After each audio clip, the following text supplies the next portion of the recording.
I didn't think I'd ever play the Dark Souls games. I had tried playing Bloodborne, but after 4 hours trying to make it to the second checkpoint, I basically wrote it off as something I'd never even be able to do, compounded by a popular reputation that defines From Software titles mostly in terms of controller-smashing difficulty.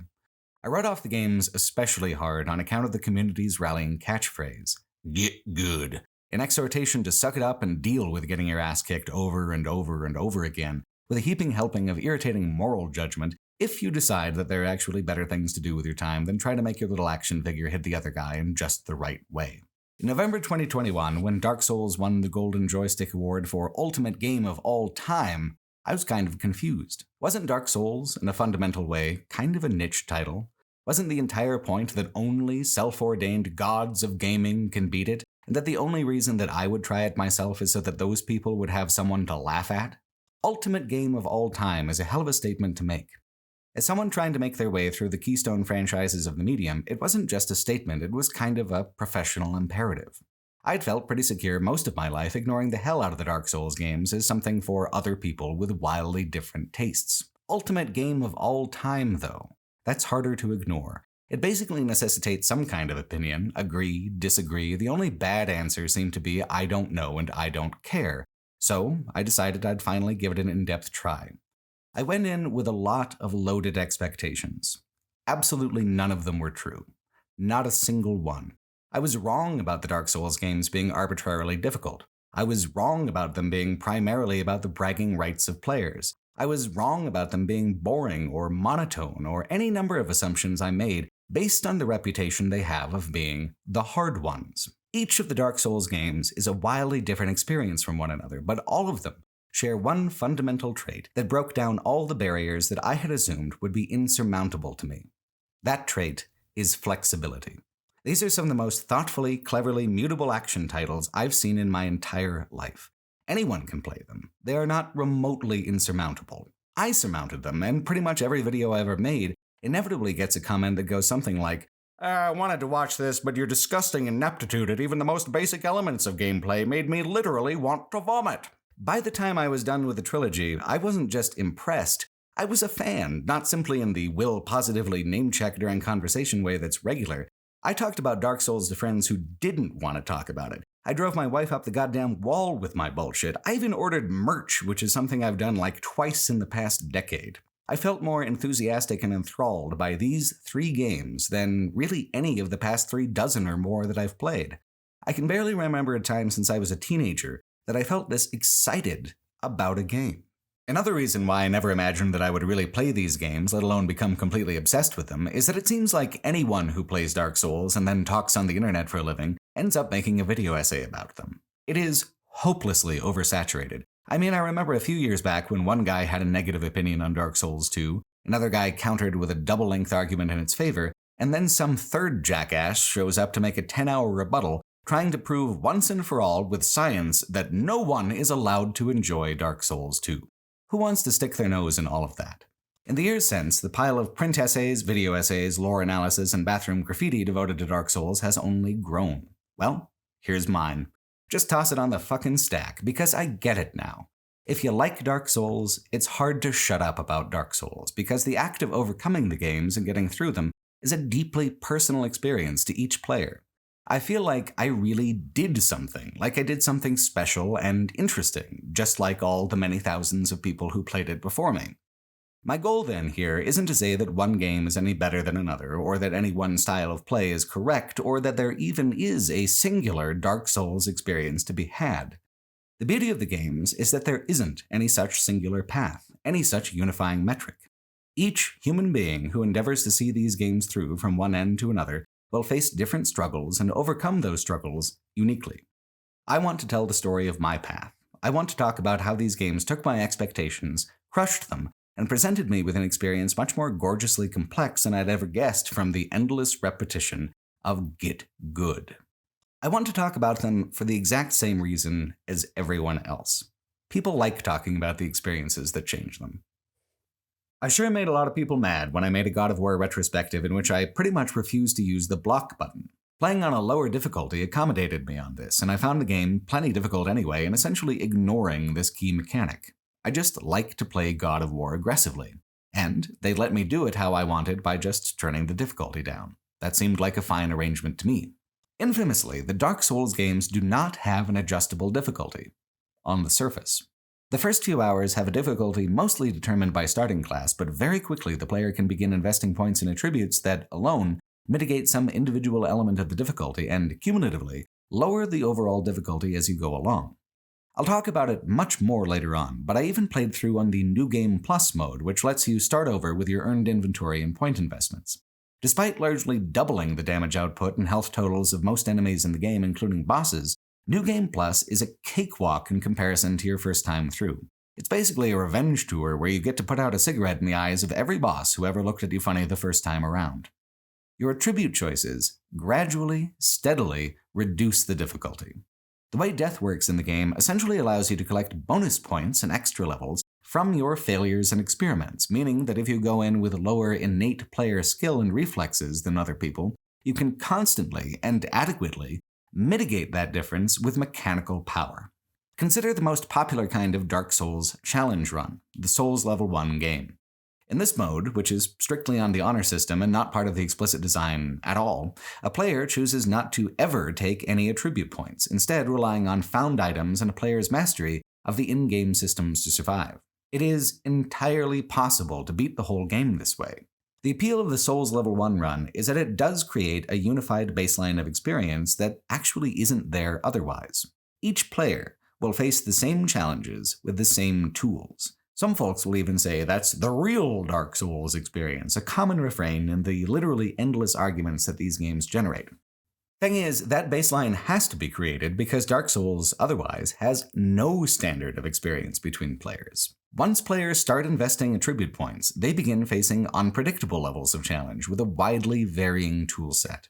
Not only is the difficulty unique to players based on personal skill going into the game, class and damage output choices further fracture the baseline difficulty of the game. Some bosses are pushovers for casters, some will utterly stomp a magic user in a way they won't for the sword and board types. Sword and board types struggle to deal elemental damage that some bosses are weak against. Some players invest in high damage output, some players in durability stats, some try to balance them, and by the time New Game Plus rolls around, you're likely to be fearsome and durable to the point that even doubling the health of a boss doesn't make them difficult again. To ignore the attribute system for a Soul Level 1 attempt is to ignore the fact that Dark Souls actually does have a variable difficulty. It's just very granular, atomized across several statistics that make things just a tiny, tiny bit easier for every point you invest. Soul Level 1 is the real Dark Souls, only in that it is the single truly standardized way to approach the game. Consider, though, how I refused to engage with the block mechanic in God of War to make the game a little easier or sensical for myself. Is that any more or less an unintended variation than how Souls Level 1 playthroughs use a mechanical refusal to create a harder experience for a player? At the heart of the debate over difficulty is a debate about whether a player should be able to customize a game experience around a developer's intended experience, to bypass certain things for convenience or comfort. To say that Dark Souls has a fixed difficulty, you have to actually ignore the core systems of advancement. Folks online really love to talk about how Dark Souls can't ever have an easy mode because it violates the developer's intention that you struggle to earn your victory. That is almost completely opposite to my experience with Dark Souls 1. The impression I got at almost every turn from the game is that it did want me to win. It wanted me to keep going. And if I said to the game, hey man, I sure could use another couple hundred hit points, all I had to do was go grinding for a time or even just struggle and fail, and my wish would be granted. It pleases people to overemphasize the difficulty because it reflects better on their victory, imbues it with more meaning. I'm not setting out to deliberately burst anyone's bubble, but even I, the lowliest of stoners, beat this game. And I did it because the essential mechanics of Dark Souls 1 actually supported me and wanted me to thrive. The hilarious thing is that Dark Souls 1 did teach me, finally, to block. I didn't do it because I had to, though. I did it because I wanted to. I did it because I was persuaded by how much easier it made the basics of combat. Early on, you get a pretty good shield. I mean, within the first, hour of play. I looked at the stats and I did a double take. Surely it didn't actually block 95% of all incoming physical damage, with other shields that went up to a full 100% reduction. Well, they do. Your stamina gauge can be used for both attack and defense. You can spend to make a swing, you can spend to take a swing. Especially on early game enemies, if they attack you while you're blocking, it causes a kind of recoil animation, allowing a window for you to make a safe aggression against them. The shield gave me confidence in the early game that I desperately needed. Yeah, this is a game where you die in just a couple hits, but those hits have to break through. By blocking, you can actually take many, many more hits than your health pool would otherwise allow. Through blocking, enemies are rendered more vulnerable during their stagger animation. There are other playstyles that offer opportunities for bigger damage attacks or more acrobatic and exciting combat approaches, but the basic and simple sword and board setup is another example of difficulty being atomized across smaller advancement choices, as opposed to being condensed into a menu choice. One-handed with shield is the most fundamentally conservative choice going into combat. Not politically, obviously, but conservative in its unwillingness to risk much of anything. Big attacks can knock you down through your shield, staggering you off balance, but this is even mitigated by a secondary statistic called poise. Heavier armors have higher poise, but there are rings in the game that allow for massive poise bonuses, allowing light and medium armors to be more effective than their class in direct melee, and also other rings that increase carry weight in general, allowing you to use heavy armors without the intended disadvantages to your roll speed and its utility. The game is differently difficult in a myriad of ways, and offers an equally gigantic array of trinkets and mechanics that reduce and mitigate those difficulties at every turn. Choice of starting class is a big part of that. I'd heard and read that casters, either arcane or divine, had a pretty easy go of it compared to pure melee builds, but you have to invest in attributes related to those disciplines. There is a third caster choice, Pyromancer. Pyromancers cast from a flame held in the hand, and instead of being tied to a statistic, damage is scaled based purely off of how much you upgrade the flame. It takes as much to level the flame to its absolute maximum as to level an attribute close to its functional maximum, so what differentiates it? Because it runs in parallel to the attribute advancement system, instead of being integrated with it. Every time you invest a point in a stat, it gets more expensive to purchase the next one. This is a shoehorn mechanic that prevents a player from picking a spot and just grinding it into the ground. It's fine to grind a few levels here and there, but you need to move on to bigger and more worthy monsters to keep up with the price after a while. Pyromancy's independence from that means that even if you've been over-leveling like I had, it remains comparatively inexpensive to keep boosting the Pyromancy flame. Less than the cost of a level, mostly, with the exception of early in the game and also the last couple investments. So for my actual stats, I focused on just 3: vitality, stamina, and strength. One made me more durable, one made me more flexible in how I could attack and defend, and the other made it so that with the right weapon, I was cutting enemies down in just a couple swings, as they had done to me in the early game. I was a warrior, primarily, but the Pyromancy flame did essentially free bonus damage at range to powerful enemies I was otherwise struggling with in toe-to-toe encounters. Pyromancy allowed me to further alter the balance of difficulty in my favor, another tool to counter and negate certain aspects of the challenge. There was no condensed menu option for easy, but I found the easier option nonetheless. I ended up feeling so comfortable with the build that when I went on to Dark Souls 2, I abandoned Pyromancy and went for an all-melee build instead, taking the lessons I learned with the advantage I originally had and trying to see how I did along a slightly different path to victory. I ended up very happy with each of the 3 classes and approaches I chose in each of the 3 games. For Dark Souls 1, I chose a class and a method of play that kept me safer and better protected than the other approaches. By the time New Game Plus was over, I had a list of completely different things I was interested in trying. I was hooked by then. I'm not sure if I would have reached that point without having had a back pocket full of fireballs right from the get-go. Each of the Dark Souls games is relatively independent of the others, and they can basically be played in any order, but I think if you've never played them before, it's advantageous to start from the start with a remastered version of the first game. Neither of the subsequent games are so interested in using the progression of bosses as an educational experience. Dark Souls 1 will train a player in the boss templates and combat encounters that the subsequent 2 games will continually experiment with and riff off of. It'll train a player in these things with a naturally escalating progression, carefully layering one after another as a series of lessons. If you remember them that way going forward, as lessons, the complexity of future bosses is made a little bit more immediately plain than if you began with one of the other two games. And conversely, if you start with those, these early encounters may seem quaint and underwhelming by comparison. The very first boss is in the tutorial area, the Asylum Demon. Dark Souls 1 and 3 have what are exit exam boss fights, big challenges that perch right on top of the basic tutorializing about movement and attack that you'd expect. The first thing the Asylum Demon tries to teach you is to run. You need to run past it, complete the rest of the tutorial, and then return to be able to do significant damage to it. When you come back, you attack it from above, getting a free head start on damage. Unless you chose black firebombs as your starting gift, then you can just kill him right away, no problem. Which is another important lesson in itself. Many enemies, including the biggest, have hidden vulnerabilities. Let's fast forward, way late into the game when you're trying to unlock the demon ruins where the kingdom began to fall and pyromancy was born. You need to kill a boss called Ceaseless Discharge, a lava-spewing mountain that deals tremendously huge, almost instantly lethal fire damage. You can hide and plink him with hundreds of arrows, or give yourself a migraine trying to fight him head-on. Or you can run away, like they taught you back in the tutorial. It tries to follow you along a narrow cliff face, and when you finally retreat all the way back to the boss arena entrance, it loses its grip. All you have to do then is give him a stern tap on the knuckles, and he'll tumble to his death.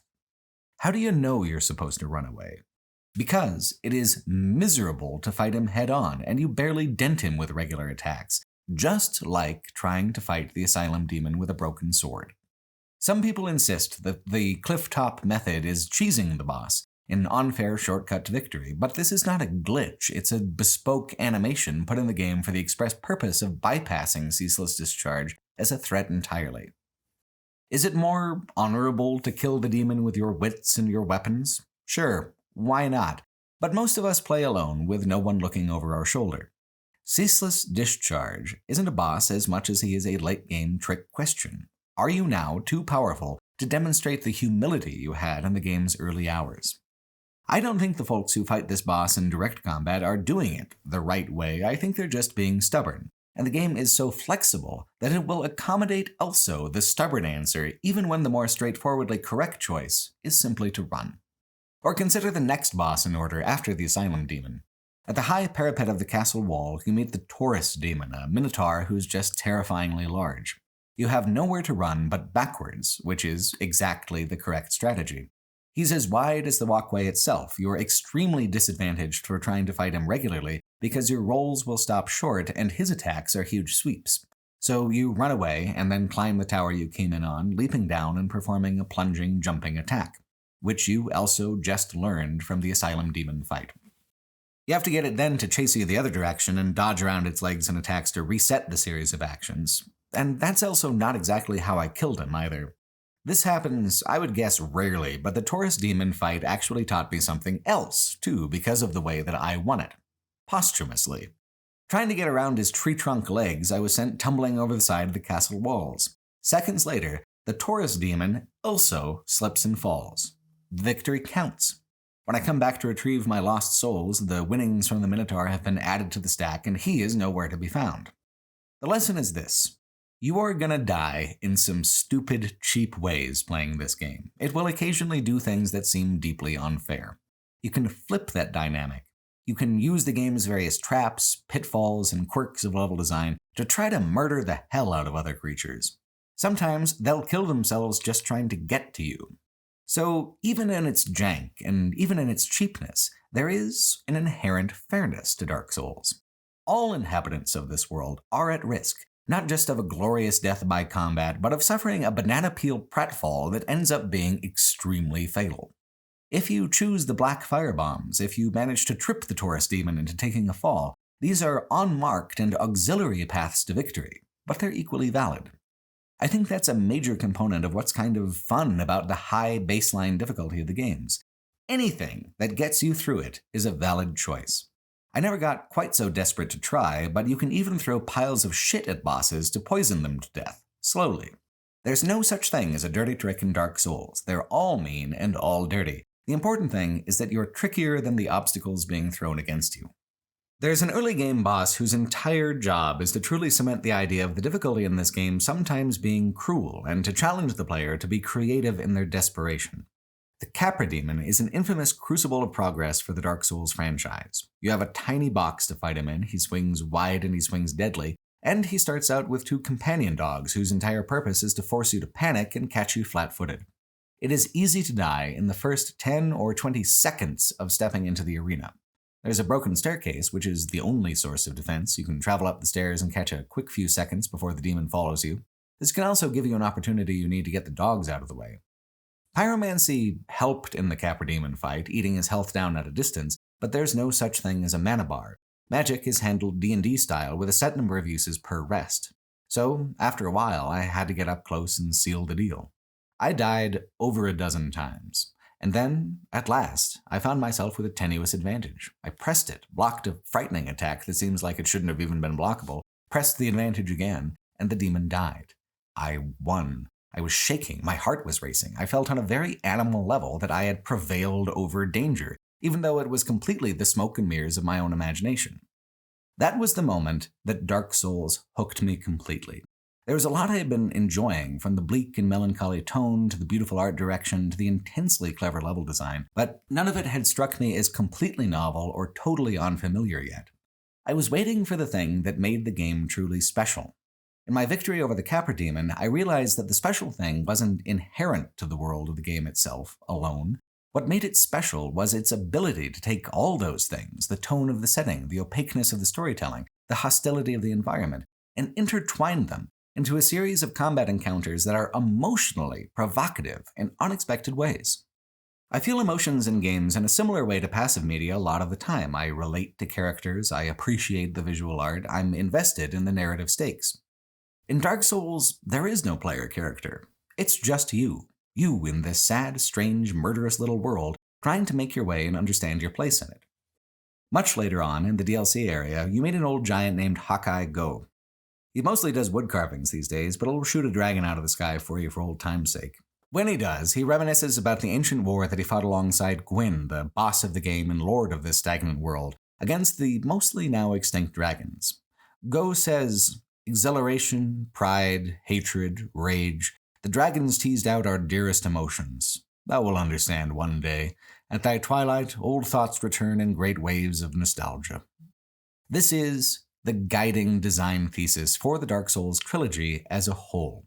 In fooling the brain, in forcing it to behave as if it actually were in danger, these memories of grand climactic battles are seared in with the same sense of importance as an actual memory of fight or flight.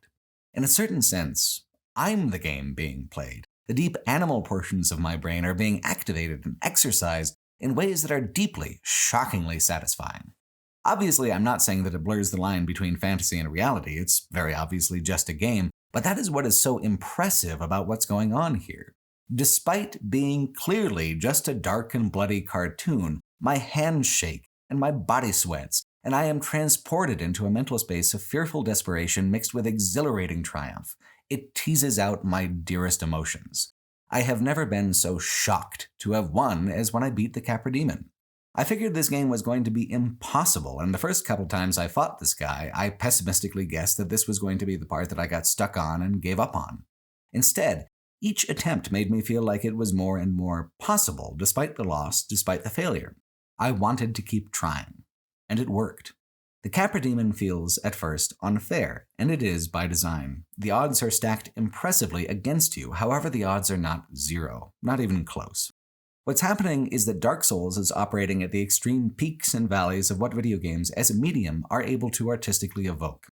The opening cutscene talks about mythic dichotomies, oppositional pairs held in eternal flux, the fire and the dark, humanity and soul, life and death. Hakai Go spoke of them too. Exhilaration and pride are paired with hatred and rage. To evoke positively, the game first seeks to provoke negatively. By creating deep, deep valleys of despair and anger, an opportunity is made for the player to swing back out of those feelings with equal force, to pierce through the gloom into a stratosphere of brilliant sunlight. The Capra Demon doesn't teach any particular mechanic. It teaches, instead, that victories and failures are most compelling when separated by the thinnest of membranes, life and death balanced along the edge of a knife.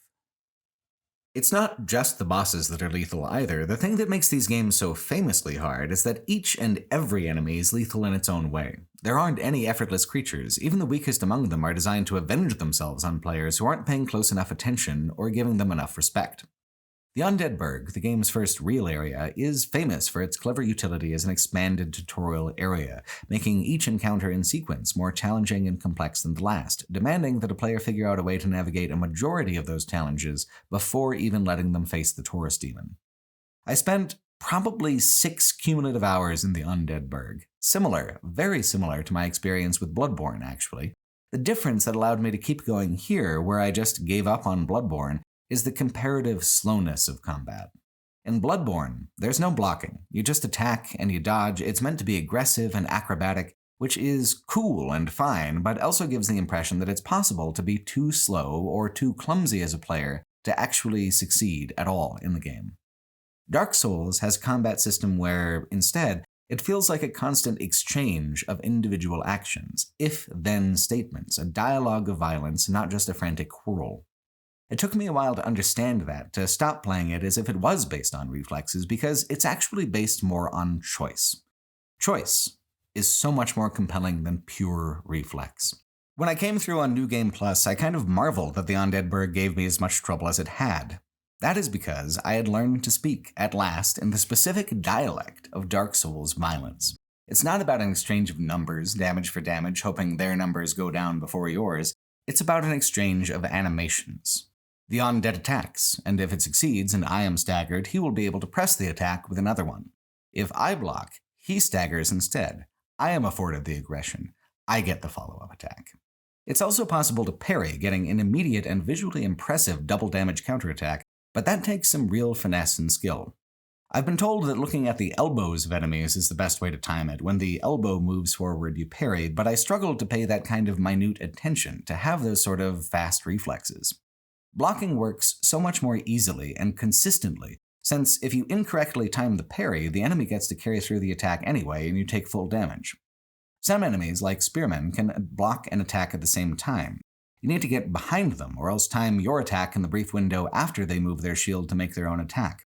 You can hit them before that attack lands if you have a fast weapon, or you can block the spear attack and then counterattack their stagger. It takes patience, not a lot of patience, you just have to be willing to wait for your window of opportunity. Because animations matter more than numbers. That's why the game is completely possible to beat on Soul Level 1, because health and such is functionally just a margin of error. Proper mastery of the systems means that you don't really interact much with your health pool at all, something that From Software really experimented in a lot with their subsequent title Sekiro. I'm not a master of these systems. That's why I make it a priority for my health bar to stretch halfway across the goddamn screen. Weapons being big and doing big numbers isn't so much about the numeric damage as it is about how many hits you have to exchange before moving on. Killing enemies in 1 or 2 hits isn't just about being powerful, it's about speed and safety. It's about how this reduces your exposure to danger. In the Undead Burg, starting characters have to trade a couple hits to down enemies, which is a major burden on the player until the player figures out how to slow down, take a deep breath, and turn that back and forth to their advantage. And once you have learned that, try it on a group of 4 of them at once, or when they're throwing bombs at you, or any number of rude and cheap configurations of enemies. That's fine though, because getting hit and taking damage are 2 slightly different propositions. If the enemy does X, then I counter with Y, or maybe Z. If the enemy does Z, then I roll to the side and try X. Games that I consider extremely insurmountably hard usually have some sort of component of pure reflex that I just struggle with all the time. Dark Souls 1 isn't that way at all. In fact, the thing that helped me through it was when I realized I should be slowing down, making the second or third moves in the fight instead of trying to win with the first. By the time we get to Dark Souls 3, reflex is a factor. Dark Souls 1 and 2, though, make few such demands. I spent 6 hours on Undead Burg, happily, where I was miserable with Bloodborne's first area, because I was convinced that the issue wasn't my skill, it was just my understanding. Being slow, being clumsy, that wasn't my problem. The game was actually quite willing to work with me on those 2 things. I was just making the incorrect choices. When presented with X, I was just spamming X back. I was thinking about numbers. I wasn't thinking about animations. I wasn't imaginatively participating in the fight as I should have been. There's an absolutely huge number of weapons in the game, all distinct. Why? Especially when numerically they all perform similarly when scaled along with the player's attributes. Because they move differently, because they have different timings of attack and defense, different methodologies of play, because when presented with a situation, there is no correct response, only a correct rhythm. Your answer has to be spoken in dialogue, or else the enemy will speak over you, and that is when you take damage. Pyromancer class begins with a single-handed axe, and while I tried some other weapons, I enjoyed the starting setup so much that I used it for most of the rest of the game. Axes scale exclusively and quite well with strength, no other point investments needed. They do a higher than average damage at moderate speeds. Swords are faster, yes, but two-handed swords are slower, and two-handed axes are even slower than that. I take a cut to my damage per swing going one-handed, but I'm less vulnerable in two key ways. I have the shield in my other hand, that's a significant protection, and I also recover from my own attacks quickly enough to respond to multiple enemies or to aggressive enemy attacks. It is tempting to do as much damage as possible per swing, and in New Game Plus I experimented with that a lot, but it's not really about numbers, it's about animations. And the recovery from big two-handed attacks meant that I was less flexible in responding to enemy animations, more committed to my own animations after I pressed the button. The axe felt like a nice improvement over a sword without sacrificing the advantages inherent in a smaller weapon. There are no wrong answers across the Dark Souls trilogy, across dozens of answers, and any weapon that scales with strength or dexterity or both can be further modified with elemental damage that scales instead with a casting attribute for the casting classes. Elemental damage is kind of a big deal, something that gets explained early on in a very early boss fight, which also features the first instance of intentional co-op. The Belfry Gargoyles is one of my favorite fights in the game. It's scenic, it's on theme, it's beautifully animated, and it's hard as hell. It's a 2-on-1 fight. First, it's just one extremely powerful flying middle beast, and then it's joined 30 seconds later by another one of equal strength. To even the odds, you can summon Solaire of Astra, a friendly sun worshipper who is the subject of many excellent memes. With Solaire on your side, now it's a brawl, the first big high-stakes brawl in the game. Co-op fights in Dark Souls have a compelling mechanic, though. For every companion that the primary player brings with them, NPC or human, boss health is extended by 50%. So if you bring the maximum of 2 support spirits, boss health is doubled. Even on New Game Plus, where it's already doubled, so there it's more like a quadrupling. This still advantages the player because not being the sole subject of the boss's aggression is just transformative of the experience, but it also makes it so that it's not an instant key to victory because of the scaling. There's a sentiment among Dark Souls fans that you've only technically beaten a boss or played the game correctly if you beat them alone, but the design feels like it runs so contrary to that so much of the time. Solaire is, quite obviously, an intended component of the Belfry Gargoyles fight. NPC side quests sometimes don't even progress if you don't summon them for various fights. This distraction of a co-op NPC or player is invaluable to me to whittling down a boss's health, but the health scaling mechanic means that each player will have to maintain their focus for longer. I feel like the fights in Dark Souls are more intense, more dynamic, with more players and more NPCs on the field. Facing the boss alone, dealing with being the sole focus of its aggression, sure, that is impressive, and it feels impressive when you manage it, but it's not mandatory, and in some cases, clearly not even the broad intention of an individual fight. People make a huge deal about trying to minimize and belittle the ways that other people play these games, and that is certainly a major part of why I didn't really want to do a Dark Souls video before I played the games and realized that I could not shut up about them if I tried. I'm probably going to have to hear it for the next 10 years or more about what a coward, idiot, and moral failure I am for saying that it's fine to summon help for boss fights, among other things, and we haven't even started talking about how much I actually loved my time with Dark Souls 2. Like anything else in the game, co-op is an optional element that modulates the difficulty. Just like the choice to wield one-handed weapons or two-handed weapons, to use magic or not, to bother investing in dexterity enough to use the bow mechanic. No one is watching you. No one cares. Not actually. Not even the people who scream online about it because they're just scared of having their important victory diminished by other people's more casual joy. When it comes to beating the Dark Souls games, get it any way you can. It seems to me more disrespectful of the developer's intentions to ignore all the help that the games give to players out of a sense of pride than to just, allow a multifaceted game to have as many facets as it pleases. If you fight the gargoyles alone, 2-on-1, it's actually a faster fight. You do more damage, you take more damage. It's over one way or another pretty quick. Co-op style, 2-on-2. Everything's split up and spread out. You do less damage, you have to make more attacks, you actually have more exposure. It's just that you don't have to deal with being the sole focus of 2 goddamn gargoyles. This is where elemental damage comes into play. These gargoyles are weak to lightning, and a rare item you recently may have found adds that damage to your weapon. If you die, though, that item is gone. You only get a couple of tries to get it right. Is the lightning damage more useful for solo play, to do maximum damage, or co-op play where it helps eat into the expanded health pool of the bosses? Hard to answer, right? Because it's a matter of choice. There is no better, just whatever makes more sense to you as an individual. You're given a situation. These 2 flying jerks are going to murder you when you step out on this rooftop. To solve this conundrum, you are given a huge variety of tools, and if one thing doesn't work, come back and try something else. In other later games and boss fights, you'll find people saying some fights are significantly easier when you don't summon because of the health extension. It's all a matter of preference, not a matter of honor. History will not remember your bravery for killing every boss solo, because this is, at the end of the day, a game. We are here to have fun, experience joy on some level. The way people talk about the Dark Souls games made me assume that having fun and goofing around wasn't part of it at all. I shouldn't have listened to the players. I needed to listen to what the game itself told me, where over and over it says, if you need help, take help, get weird with it. To be fair though, there is one encounter that I played where I did feel like I kind of cheated myself out of the experience, at least a little bit.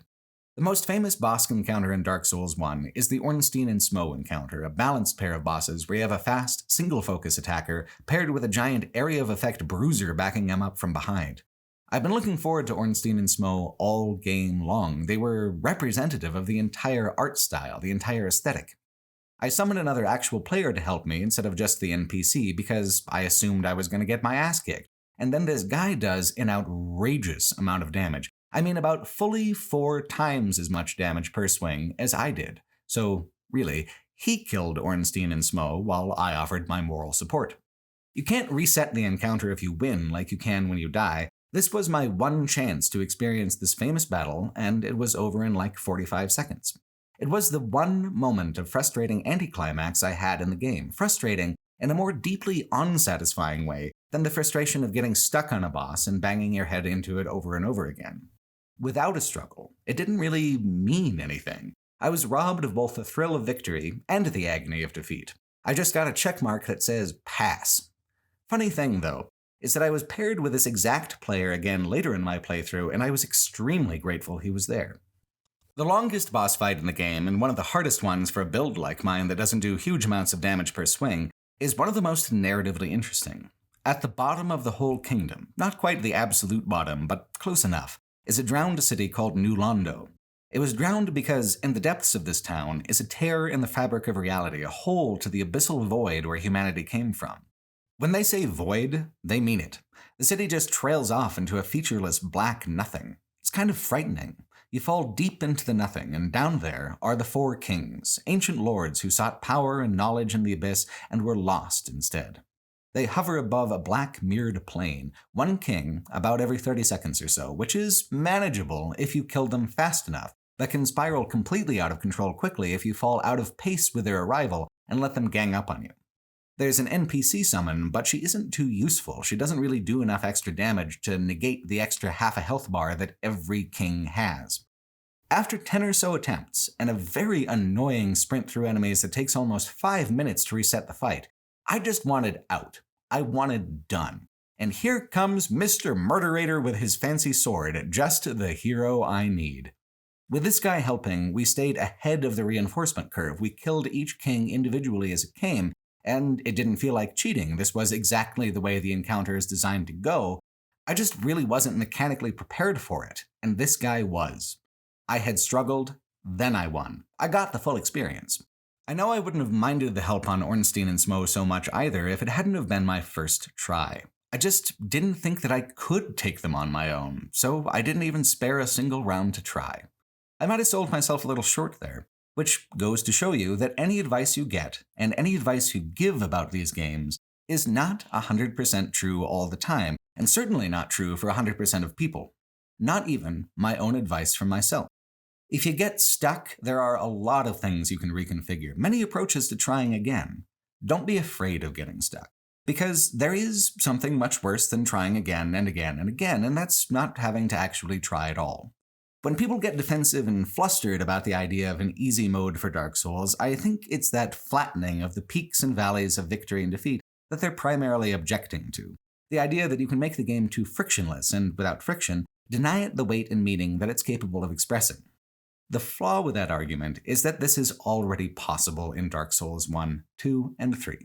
Whether it's the New Game Plus Revenge Tour or an overpowered summon, Dark Souls is already mutable to the point of creating systems that would, numerically, qualify as an easy mode.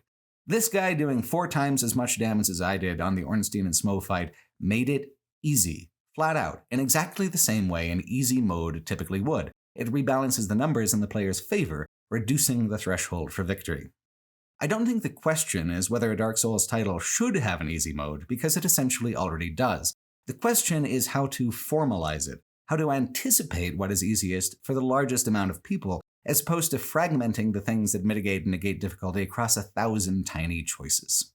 And that is a question I am not sure how to answer. I can't fucking stand all the self-aggrandizing gatekeeping that people do with this series, but the question is more complex than it appears on the surface, because the genius of these games is largely in how they allow each player to define the difficulty for themselves.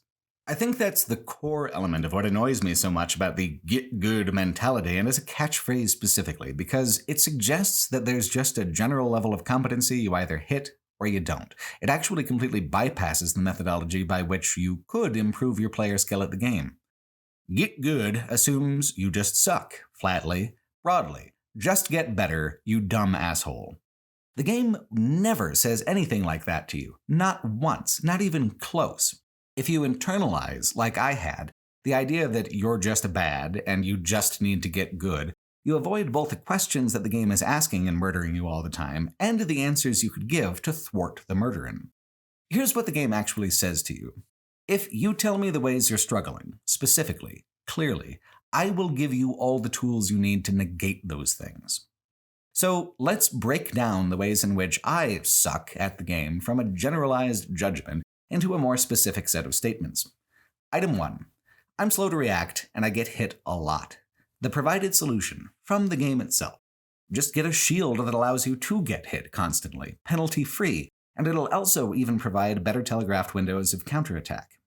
Item 2. I am intimidated by the big guys and I panic when they pursue me exclusively. The provided solution. Either human or NPC summons who allow me breaks in the danger to regain my composure and to find an advantage in which to press. Item 3. Sometimes the boss fights go on for so long that I get exhausted and I lose focus. The provided solution. Elemental damage bonuses, which can be applied to an item bonus to an unenchanted weapon, or which are an inherent component of spellcasting and spellcasters' weapons, because an extra 25% of damage is, after all, 25% shorter of a fight. Item 4. I just can't stand getting one hit killed by things. It annoys the hell out of me. It makes me not want to play. The provided solution. A myriad of approaches, ranging from a deep pool of health to heavy armor to fast rolling if you don't like heavy armor. Some of the approaches can be mixed and matched and blended to provide so much defense that even in the endgame, there was rarely a time that I would ever actually die from a single or even a triple hit. The most important thing is not to get good, it's to identify the ways that you're struggling as specifically as you can, and then use the items and systems already present in the game to simply buttress yourself against your own inevitable mistakes. When you know in advance that you're going to constantly screw up in a certain way, you can plan around that and against that, whereas if you had to broadly get good, that would be impossible. Games that are truly hard are almost universally inflexible in these ways. They demand perfection. Assuming perfection was required was the biggest reason that I stayed away from Dark Souls for so many years, and the biggest shock in actually playing the games. The person like me who does heavy armor medium rolls with overleveled pyromancy experiences all the same content as the person who does naked level 1 club runs, and both of us are having fun on our own terms in our own ways. The game is so truly flexible as to accommodate both. The style of play that modulates the baseline difficulty towards forgiveness, and the style of play that demands only the most perfectly timed actions. I'm spending so much time on the difficulty conversation this early in the video because, for all the differences in the Dark Souls games, this is the thread that unites them, from here all the way past the end of the trilogy to Elden Ring. This core idea of difficulty being less about broad percentage-driven reductions or inflations in enemy health and damage, but about being able to examine what you as an individual are finding difficult about the games in very minute, specific ways, and then being given a lot of tools to try and help yourself through the frustration you're having. That's what's unique. To play the games in such a way as you're slamming your head against the same situation over and over without trying anything new is the only wrong way to play. Instead, think carefully, ask what went wrong, and then clearly and without self-judgment, give an answer. Could be, this dude boxed me into a corner, or this boss moves too fucking fast, or I'm just not doing enough damage per swing. If you realize that positioning is a problem, a lower armor with a faster dodge roll will let you more easily reposition. If a boss moves too quickly for you, doing range damage and keeping it at arm's length, or using your own fast weapons to try and stagger it and interrupt its attacks, can be very helpful. If you just aren't doing enough damage, you can upgrade your weapon or supplement your attacks with items that inflict elemental damage or apply elemental bonuses to the weapons that you have. Git Gud mentality isn't just counterproductive when appreciating the games, it's counterproductive to actually doing well. It places an onus of fault onto the player, a broad condemnation of inherent worth, when that isn't even the issue at play. If you're getting killed over and over, it's not because you haven't gotten good, it's because you haven't gotten specific. Like the moment-to-moment combat, the broad progression of Dark Souls is a dialogue, a call, and a response. Rarely ever is getting stuck in Dark Souls a matter of pure skill. It's more a matter of finding the right words, using the language the game is trying to teach you. Git Gud mentality also completely overlooks how creatively playful and often joking that these games can be. Consider my favorite boss introduction in the game, maybe even the trilogy, the Gaping Dragon. At first, from beyond a waterfall, this snaky little head pops up. That's not the boss, I said to myself, and I was both right and wrong. The little head is just a tendril of the Gaping Dragon's massive, impossible, extremely toothsome physicality. The way the Gaping Dragon moves is absolutely incredible. The teeth, the way it tosses its bulk around the arena, it feels dangerous and weighty and nasty. Every single thing that the design was trying to convey artistically, it conveys mechanically as well. Compared to later dragons, or even the earlier optional bridge dragon, the Gaping Dragon isn't really so tough. I struggled with him a lot, though. I didn't quite understand the positioning and timings of how to fight something so large, and that is what is so intimidating at first. Where do you even start? How do you get in close? How do you do damage? It's not a fight about numbers, it's a fight about animations. Sure, it's a little shorter with good damage, but on the educational axis which guides Dark Souls 1 boss fight design, the Gaping Dragon is meant to teach a player how to fight a large creature. Slayer is on offer, a needed distraction for the boss, and once you figure out how to fight the boss, he's not tough. The figuring out part isn't even about optimization and perfection, it's just about overcoming fear and overcoming temptation. It's realizing that something so large with so much health is still mortal and enough damage, over time, will bring it down. It's realizing the same rules and rhythms of engagement the game had been teaching you for smaller enemies still apply. Animations are more important than numbers, so there are parts of the dragon's body where he can't reach you, the same way you might not be able to scratch an itch on the direct middle of your back. His teeth, his tail, his claws, all dangerous. All also limited by range of motion and choice of motion by the boss AI. It is, in fact, less dangerous to be closer to the dragon than to be farther away. If it can see you, it can make a plan, it can attack effectively, but if you're constantly darting in between its elbows, then it can't really do much more than thrash at you, which still takes some reflex and presence of mind to avoid, but the Gaping Dragon taught me less about skill than about mindset. Where is it safer to go? What is it safest to do when fighting something 10 times your size? A boss's physique is the first clue. Animations are king. Some bosses might have a move to surprise you or flush you out when doing something like sticking close to an elbow, but one of the most truly impressive things about Dark Souls is in its visual legibility. Not only can you react based on reasonable assumptions about how a thing will move and what kind of reach or speed it has, you should react on those assumptions. It will very much help you with what reflex component there is to the game. In many RPGs, you're just thinking about statistics. Whose are higher, whose are better. Here, numbers matter more tangentially. Imaginative engagement with the present tense of the moment is just much more important. To truly believe you are where you are, doing what you're doing, and then act accordingly to the impulses and the anxieties of that situation. Theoretically, it is brave to fight a dragon from the front. Strategically, it is also foolish. The best place for the player in any given boss fight is wherever and however you are most vexingly inconvenient for the particular way that boss is trying to move and kill you. In the Gaping Dragon's case, that joking introduction is also a hint. He's big, he's scary, but he's also got parts of him that are pretty harmless, and if you can hew close to those parts, you've already gotten the better of him. Dark Souls 1 is a game that rarely explains things to a player directly, explicitly. It's also a game that is constantly directing a player's attention to the right answer anyway, through suggestion, through implication, and also through failure and death. Death is never a hard no. A person can kill anything, any way in this game with patience or skill, or both. But it is often a soft suggestion that it's time to mix up your approach a bit if you do keep dying. Where to go, what to do, how to do it, it can be overwhelmingly vague at first in the Dark Souls trilogy. The more familiar you get with the way these games are actually speaking to you, the less vague it actually seems, the more accessible and explicit it reveals itself to be. And that is more true of the narrative than any other aspect. The opening cutscene is actually kind of simple in how it sets up the general mythology and name checks the gods of the realm who you have to fight by the end of the game. It is cryptic and cursory. Like a character's attributes, fragments of the story and the setting's lore don't really amount to much when taken individually.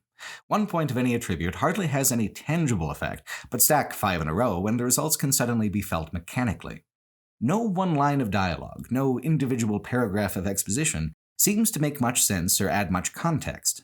Slowly, though, if you're seeking out these fragments, they begin to accumulate into the shape of something tangible, something fascinating, and all these little disparate tidbits not only grow into an understanding of the world, but also its mysteries and the cosmic exceptions to general rules. It's entirely nonlinear and absolutely chaotic in which threads you're able to follow at any given moment. I only realized I was coming to understand the story when I began answering my own questions about what was going on, when I thought, what is the deal with this? And actually found I had like 2 or 3 possible answers. There's a number of channels on YouTube who have made their name by putting these threads together and creating very in-depth lore explanations, but I have to say that for me, part of the thrill was doing it myself and having incomplete, unsatisfying answers. I'm used to fantasy mythologies being more practical and legible than real-world systems of mythic understanding. Take Dungeons & Dragons. Not only are its gods all named with bespoke domains that don't appreciably overlap, the gods are also arrayed on a vast cosmic wheel that corresponds with the 9-point morality compass of its character sheets. Something like the Elder Scrolls has a little more obscurity and depth to its mythic and religious storytelling, but it is also full of clear, comprehensible events and motivations. Mythology and religion are, in traditional cultures, attempts at understanding the world and its complexities. In fantasy media, by contrast, they're often used to organize the world, to provide direction, and to define its boundaries. Consider, instead, how Dark Souls does it. In the beginning, there was a timeless eternity of gray nothing ruled by dragons and towering trees. All was equal, all was eternal, all was quiet. Then came fire. With fire came disparity, not just a singular Tartarus, but a world bound by death and life, hot and cold, fire and ash. Beings of the void reached into this primordial fire and plucked out the 4 great souls, with which they empowered themselves and built great kingdoms. To populate the kingdoms and serve, humanity was also brought out of the abyss and given form. Their flickering lives were kindling for the 4 lords of fire, and another, who you never see, never fight, and never even hear discussed again until Dark Souls 3, called the Furtive Pygmy. The Furtive Pygmy was given the Dark Soul, the one soul which was partly of fire, of finite existence and burning life, and partly of the abyss, eternal but empty, stagnant, cold. Humanity in Dark Souls is at once a theme, a specific religious concept, a mythic ancestral creature, and a game mechanic. You are not human. You are an undead, a thing of fire, flickering and rising again and again from the ashes. Your fate is to eventually die so many times that life loses meaning, you lose your identity, your memory, the parts that made you an individual. Eternity withers these things, so vibrant in the finite fragility of a mortal existence. In the tutorial dungeon, you're passed down a prophecy that serves as just about the only explicit direction you're given in the game. Oscar, Knight of Astra, gives you the Big Pilgrim's Key and teaches you, quote, "Thou who art undead art chosen. In thine exodus from the undead asylum maketh pilgrimage to the land of the ancient lords. When you ringeth the bell of awakening, the fate of the undead thou shalt know." End quote. You begin your pilgrimage as an emaciated zombie in a lonely cell, without a past, without a present, without even an idea of where you are going, beyond the idea that answers lie in persistence. Thou who art undead art chosen. However, time in the lands of Lordran is broken and slippery. Realities pile on top of each other. You are not unique. Each and every player experiencing the game are different, chosen undead. Even the NPCs you meet are often working towards the same ultimate prophesized fate, and as such, you actually have no specialness to your special destiny. And as such, your special destiny is not actually that special after all. Most with this destiny go mad, give up, and go hollow. Only by meeting the challenges of the world and overcoming these challenges do you get answers. Your hollowing, however, is overcome in a less personal way. There are items called humanity, little black candle flames with eyes, and consuming them restores your character from a zombie to the face you actually made in the character creator, as well as activating all the online components like co-op summoning. If you die, you hollow again. It takes consuming another item to undo it. What is meant by this? Is humanity good? Is humanity even human in a way you'd commonly recognize? Is humanity a creature, a concept, a game mechanic, or all these things at once? And if so, how does that work? And to this, you really never get a straight answer, only compellingly incomplete possibilities. And in this way, it feels closer to an actual human religion or mythology than almost any mythic frame I've seen in a game. Consider one of the central bedrock teachings of Buddhism, the Four Noble Truths. The first truth is dukkha, the truth of suffering, the fact that existence is pain to some degree. The second truth is samudaya, the origin of suffering, often understood to be a combination of a consumptive desire for fleeting things, destructive hatefulness, and ignorance of the world as it is.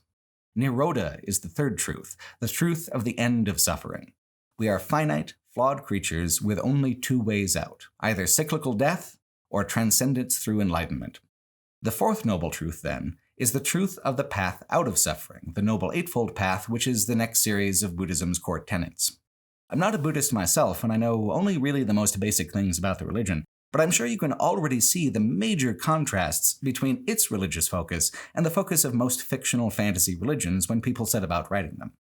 Instead of using pantheons to assign different ideas, objects, and events to different thematically appropriate gods, the Four Noble Truths are grappling with the fundamental question of all real-world religions.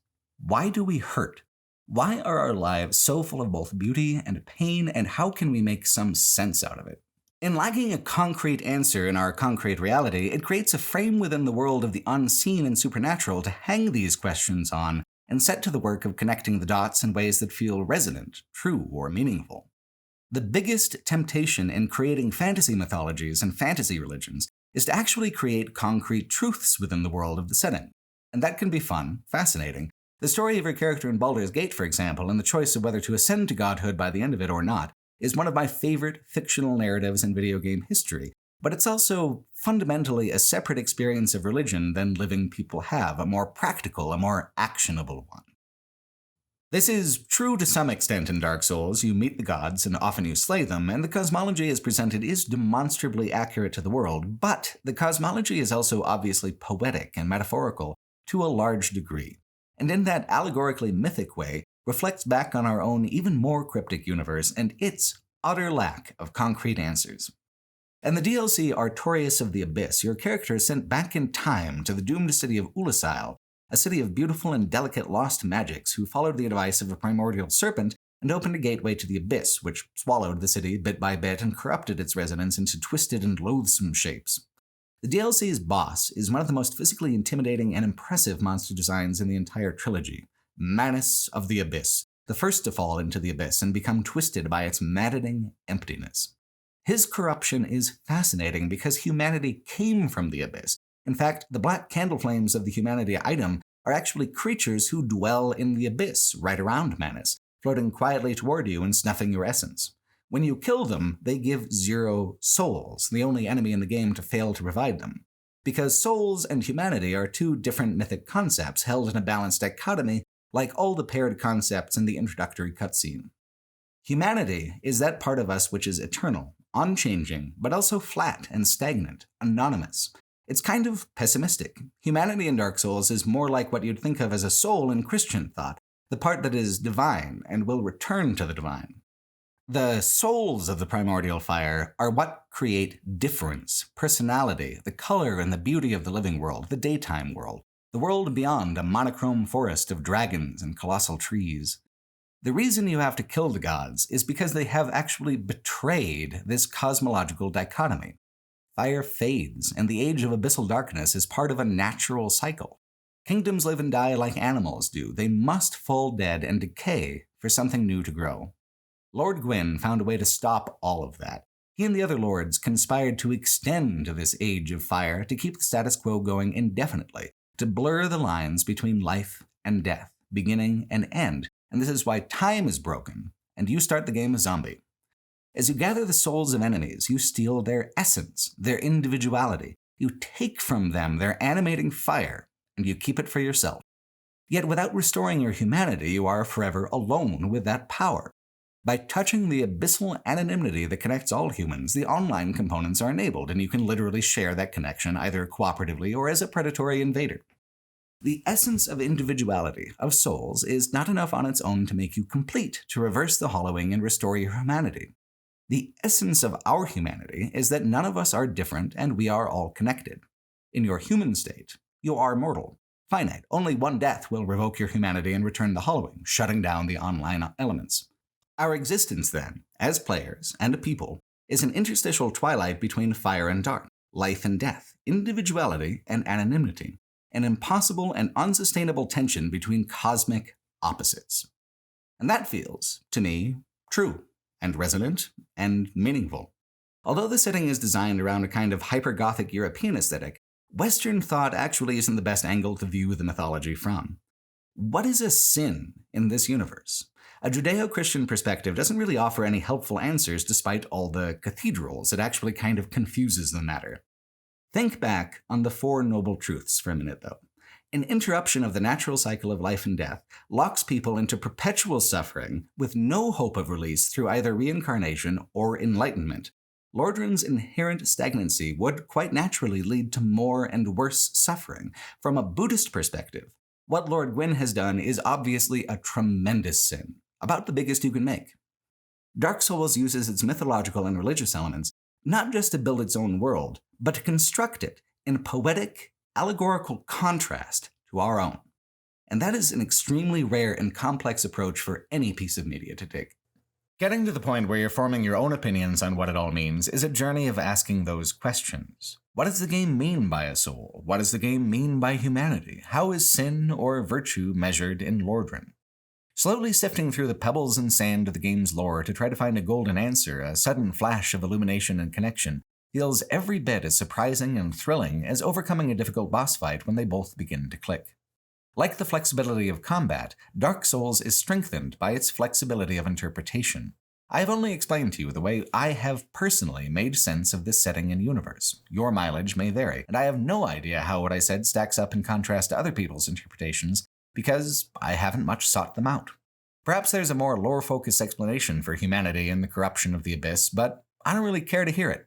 I have chosen poetic allegory the same way I chose a strength-first pyromancer build. It's the most personally sensible way for me to engage in the game, and the one in which I feel best accommodated.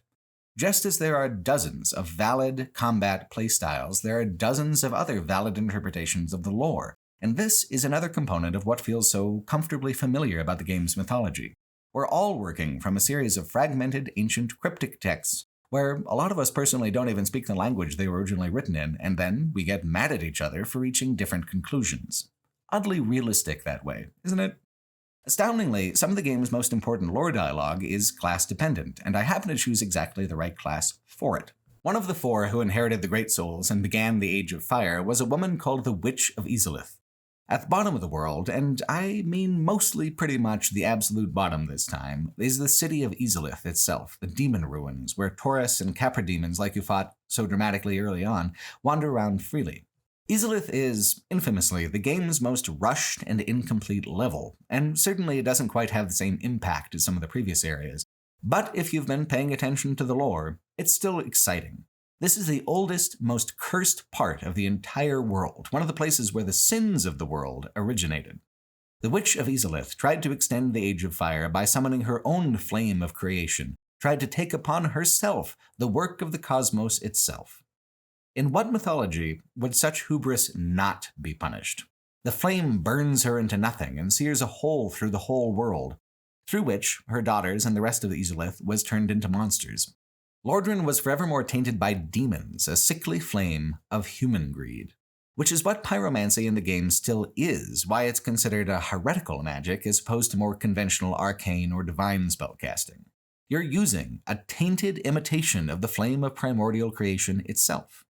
Not once have I played a game where my choice of starting class had such startling existential implications that I was not aware of until over 30 hours into the game. Dark Souls just hits different that way. One of the last bosses of the early game is one of the Daughters of Chaos, Quelaag. It's a difficult fight, especially for a pyromancy caster because, as a result of that same magic, she hardly doesn't take any fire damage at all. Just the monster would be one thing, but hidden under the tower she guards is another Daughter of Chaos, also half-woman, half-spider, but this one doesn't fight you, she'll teach you pyromancies. She'll allow you to join a covenant where if you give her enough of your humanity, something like 30 of them, she will open a hidden path to the lost city of Izalith, allowing you to bypass the most irritating parts of the level and save an important NPC in the process. If you have a very particular ring that you can choose as your character's starting gift, you can speak with her, but I never got a hold of the ring myself. I don't actually know what she has to say. There is another Daughter of Chaos who rests outside Quelaag's tower, Quelana, the Mother of Pyromancy. She can ascend your flame to its highest damage output, and she tells you some of the oldest, deepest lore in the game. She tells you of her student Solomon, who you face later as the Fire Sage demon. She tells you what remains of the Witch of Izalith, who you also fight as the Bed of Chaos. The Bed of Chaos is notable for being one of the game's most universally agreed upon mistakes. It's not a boss fight so much as a slightly unfair avoidance puzzle. You hack at the roots of the chaotic weed that the witch has become, and as you destroy her roots, the chaotic fire burns brighter, the floor collapses, and she tries harder to knock you off into nothing. Some people really hate this fight, but I didn't find it that outside the norm. It took me dying 3 or 4 times for dumb reasons, and then it was over, which is fewer awkward deaths than I would usually spend on a boss fight. For me, the missed opportunity was giving the Witch of Izalith a dramatic presence in the game. I want to jump ahead 2 games real quick to show you this entirely different boss fight from Dark Souls 3, the Dancer of the Boreal Valley. The Dancer is often considered one of the trilogy's best fights because of the way the Dancer moves. She's hypnotically, gorgeously lethal. It feels like a dance. More than that, it feels unnervingly supernatural in the way she changes speed from languidly slow to aggressively fast. When From Software moved on to Sekiro, many of the undead bosses would share in these unpredictably fluid rhythms of movement from the Dancer. The way the Dancer moves, her stage presence as a boss monster, essentially unites the entire experience, mechanically, narratively, thematically. It maintains the horror atmosphere, creating anxiety and tension. Its unpredictability makes the combat more difficult and the mechanical experience of the fight quite unique. Throw in the music, and it's essentially a perfect little moment of dark fantasy action. Now, Bed of Chaos in Dark Souls 1 is on an entirely different engine, and asking for that kind of fluidity in the animations is asking for a lot, probably too much. But there could have been some kind of in-between area where, even if the older boss can't match the Dancer's mesmerizing flow, it doesn't have to feel as flat and static as the Bed of Chaos feels. As it stands, the Bed of Chaos is just an exercise in high-pressure gardening. which is a real disservice to a primordial goddess who sought to control the powers of creation herself and was punished for it. It's kind of strange, actually, because the Bed of Chaos isn't the only one of the old gods whose presentation is a little dramatically underwhelming. The back half of the game, you're hunting them to fill the Lord Vessel and access the Kiln of the First Flame where the four great souls were originally found and where Lord Gwyn committed his great sin, what Dark Souls 2 would later refer to as the First Sin. Besides the Bed of Chaos, the actual bosses and the actual boss fights alone, individually, are pretty exciting and mostly amazing. It's the areas leading up to them that can be underwhelming and take away from the drama. The Kingdom of Lordran has one of the most singular, unique physical designs in gaming history. It's shaped like a crystal with a pointed peak, a tapered bottom, and a thick, angular middle. Every single location is layered within the others, not like a Russian nesting doll, more like a doll house, a solid edifice that you can open up from the middle and see all the many little rooms that actually make up the interior space. To even get the Lord Vessel to embark on the Deicide tour, you have to explore this crystal from top to bottom. The thing about the Lord Vessel is that it functions as something all the Dark Souls games end up having, which is a late-game reversal, where what seemed like the climax of the game was actually just a stepping-off point for the serious hard part, which takes another long series of hours and reveals parts of the map that you hadn't even guessed existed. Lost Izalith, hidden at the bottom of the kingdom, is one of those places. But consider the route to Gravelord Nito. Nito's a tremendous character design, a truly excellent and convincing Lord of Death. No fault to him. To get to him, you go down a hole in the graveyard that may have stumped you early in the game. After the tutorial, you get dropped off by a giant bird at the Firelink Shrine, a navigational nexus between the worlds up and the worlds down. One route leads to the Undead Burg and the Taurus Demon, and the other heads all the way down to Gravelord Nito through skeletons who will tear lower-level characters apart. So delving into the crypt, that's fun. It loops back, it's satisfying, especially with the added mechanic of skeletons that respawn unless you do divine damage to them. After getting to the bottom, it feels like a vindicating accomplishment. What's the best way to follow up a good victory? Dozens of unfair deaths because you can't see anything, right? The Tomb of Giants is kind of a good idea, hampered by the fact that it's only really enjoyable on New Game Plus. There are a limited number of items that shine light in this game, and a spell in the arcane discipline, but if you've made it to the Tomb of Giants without acquiring any of these things, then you're in for an extremely unfair time. It's got one path, vaguely outlined with little glowing pebbles in the darkness, on a route peppered with enemies designed to knock you off the path into bottomless pits and multiple enemy murder traps. It is flatly mean. Contrast this spiteful darkness with the other well-known worst area in the game, the Blighttown Swamps. The Blighttown Swamps are a massive poison quagmire that slows your movement speed to a crawl and constantly damages you. Here's the thing though, all that is manageable. With enough vigor, the drain on your health is very slow, there's enough time to explore and plenty of items to find scattered around. There's even a hidden path to a completely optional area that we'll talk about in a minute. The Blighttown Swamps don't instantly kill you, they just constantly harass you, and that is an important difference in the actual difficulty of the environment. There are rewards in the swamp. There are rewards in the Tomb of Giants too, but without light, it is just instant death, any which way you go.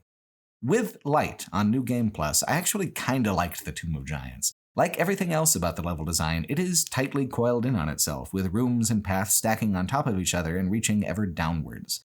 But holy shit, is it genuinely awful, awkward the first time around.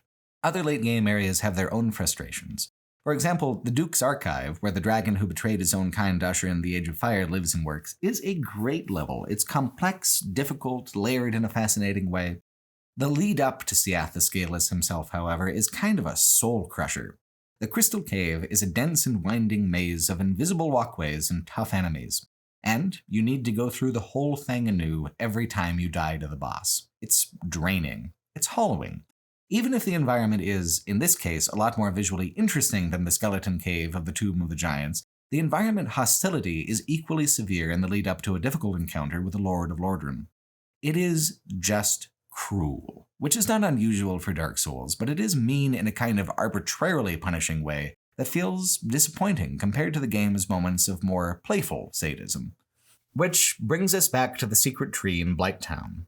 Do you remember how the whole world used to be an endless, timeless wasteland of trees and dragons? Well, here's one of the last pillars of that old primordial world, sitting dead in a poison swamp in the deepest, nastiest part of the kingdom that you've probably been to yet.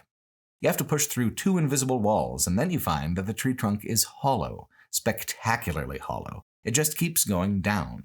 If you want to talk about cruel and you want to talk about unfair, trying to make it down the tree trunk is just about the most blatantly sadistic that the game ever gets. Once you're done falling to your death dozens of times, you can enjoy getting turned to stone from the many, many basilisks who nest in the dead branches. Getting cursed and turned to stone is one of the most fascinating examples of the kind of severity that the game sometimes has, and how that severity uniquely contributes to the overall difficulty. If cursed, death is not the end of your problem.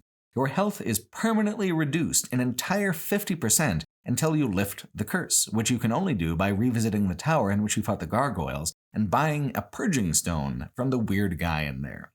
It is a status effect that necessitates a whole-ass side quest when it afflicts you. I got cursed that way much earlier in the game, and the journey to try to lift the curse was like a half-hour detour and a considerable undertaking.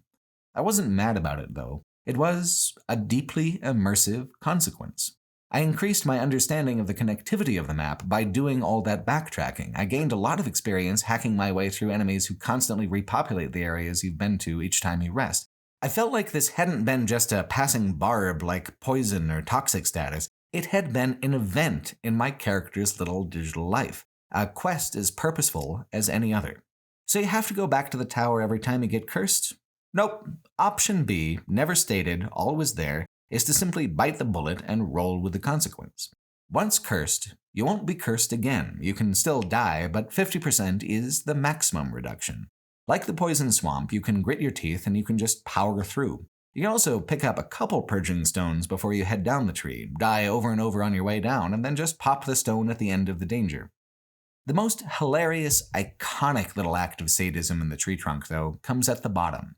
There, after fighting your way through all of that, so excruciatingly close to the exit, there's these dopey, slow mushroom people, and you might say to yourself, oh, thank God, an easy enemy, and you'd be dead fucking wrong, because the mushroom men can pummel you to death in seconds, even at high health and heavy armor.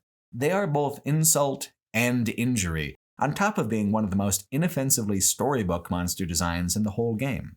They're a joke. A mean one, possibly, absolutely at your expense, but it is a funny-ass joke. After the joke, you get something both beautiful and impossible. Down here, at the bottom of the world, the real bottom this time, the absolute bottom, a depth so deep it's absolutely forgotten nowhere land, is a beach, a shore where the old trees stretch into infinity. Across the long and winding beach is the last of the dragons. He won't fight you. He simply is. You can even cut off his tail to use as a weapon, and he's undisturbed. He doesn't speak. Like the trees, the dragon is a timeless, eternal constant. You are nothing to the dragon. There are dragons who interact with you in the overworld, but I think what's so special and memorable about the Hidden Shore is that it is out of step with the overworld, a place out of gone-away time in the universe, only really accessible because of how slippery time can be in Lordran. None of this is explicit. It's all presented flatly, cryptically. But once you're familiar with the pieces of the lore, there's so much there to try to thread together. The dragon, I feel, won't fight you for the same reason that the tree won't fight you. It's just an eternal part of nature and not truly a part of the Age of Fire or the Age of Dark, the way the other dragons are. Quite an optional area, isn't that? You get some extra experience, you get some bonus items, but the biggest reward is an existential conundrum you have no hope of completely solving. One of the game's most remarkable hidden revelations is paired with its most iconic and impressive level, Anorlando, the cathedral palace at the top of the world. Bathed in waning sunlight of an endless late afternoon, it's the hinge between the middle game and its god-hunting back half. The proportions of Anorlando is what makes it so remarkable. It's willing to use vast, almost empty negative space areas to create a genuine impression of scale. My dad is a history enthusiast, and I've been lucky enough to tag along with him to see some incredible real-world cathedrals, and it really is the proportions of those spaces that leave the heaviest impact. These are places meant to dwarf the human, to emphasize the divine, both the unreachable loftiness of heaven and the tremendous political power which could fund and direct such grand works here on Earth. There is a sense, for me anyway, of a kind of spiritual madness to cathedrals. The level of fine detail, the soaring interior space, the way they fill with light, and the way they crumble to ruin with such elegance and grace, they're just amazingly evocative spaces, living or dead. Dark Souls manages to harness and intensify European Gothic motifs in ways that actually integrate them with the mechanical level design. All of Anor Londo is like 5 buildings, but it seems so much more massive than that because of the vista of the unexplorable city around it, below it, and the fact that each of these buildings is built with many vertical layers. There's an especially hidden density of rooms behind the face of the main cathedral. The labyrinthine parts of the level are tidily tucked away behind its most impressive facade and vista. The boss of the area is the terrible twofer of Ornstein and Smough, who I already discussed, but that is not the true boss or the true climax of Anor Londo. On defeating Ornstein and Smough, you find the Sun Princess, who rewards you with the Lord Vessel. Amazing chest ahead, typically reads the player messages in front of her, which is about the level of class you can come to expect from player graffiti. You wouldn't hurt the princess, would you? So friendly, so supernaturally busty. She's an illusion. If you do attack her, she simply disappears, and then the sky of Anor Londo turns to night and all the enemies disappear. In truth, this too is nothing but a dead ruin. It was simply the will of the god who lives here that it had the appearance of its former glory. Thematically, aesthetically, this is one of the most incredible moments in the Dark Souls trilogy. Dark Sun Gwyndolin is about the only boss in the trilogy I ended up truly giving up on, though. He retreats ever backwards down an infinite tunnel. Do you have enough dexterity to shoot a bow? That'll do. Do you have fast magic? That's fine. How about just a fast weapon? That can get him too, with patience. Strength Pyromancy is just a really bad build for this encounter because by the time your wind-up is done, he's already blinked backwards again. I've heard that if you pursue him for a full 15 minutes, he eventually runs out of hallway, but I never found the patience to do that, and I never found the speed to actually get up close to him and hit him either. Rarely, sometimes, the Dark Souls games can serve up an encounter that's just stylistically opposed to the build choices you've been making. Dark Sun Gwyndolin is among the most hidden and most optional of the major encounters in the game, so most people skip him by accident anyway. It's just kind of a lingering regret I have now that I skipped him, because of what I learned in the subsequent games. I kind of feel like, with everything I've learned over the course of the entire trilogy, I could come back and I could whoop him. Which is the beauty of Dark Souls. At the same time it's provoking complex melancholy and existential dread, it's also teasing out a competitive pettiness that wouldn't be out of place at an overcaffeinated Little League baseball match. As my first From Software experience, I'd let Dark Sun Gwyndolin intimidate me with his magic hallway. I shouldn't have. Yeah, he's an actual god who controls the fabric of reality here in the ancient capital, but he's also just a scrawny twerp. You can take him.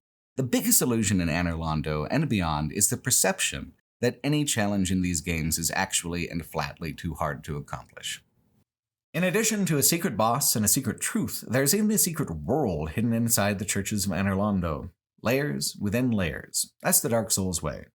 If you're persistent in your exploration, you might have found a bird's nest in the highest hidden tower of the Firelink Shrine. This is the same bird who brought you to Lordran, and he'll take you back to the asylum if you just curl up into a ball and wait. There you can face a much tougher version of the asylum demon, now called the Stray Demon. That's the main event. If you bother to venture all the way back to the cell you began the game in, however, you find the Peculiar Doll, a strange effigy of uncertain magic. It's actually a key.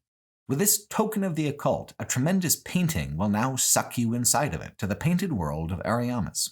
As impressive as Anor Londo is, the painted world is probably my favorite individual environment in the game. It is, quite literally, a microcosm of everything that makes Dark Souls so compelling in its storytelling and its dungeoneering. First off, the density. Not only is each corner and courtyard filled with some kind of item or encounter, they're layered with locked doors leading to optional areas and even more challenging enemies. Shortcuts that you discover eventually make every area of the map easily accessible to the single bonfire checkpoint at the very beginning of the map. Secondly, the difficulty of the area. It's got staggered challenges that are differently lethal in interesting ways. First, the barricades of the keep that sit on the snowy hill.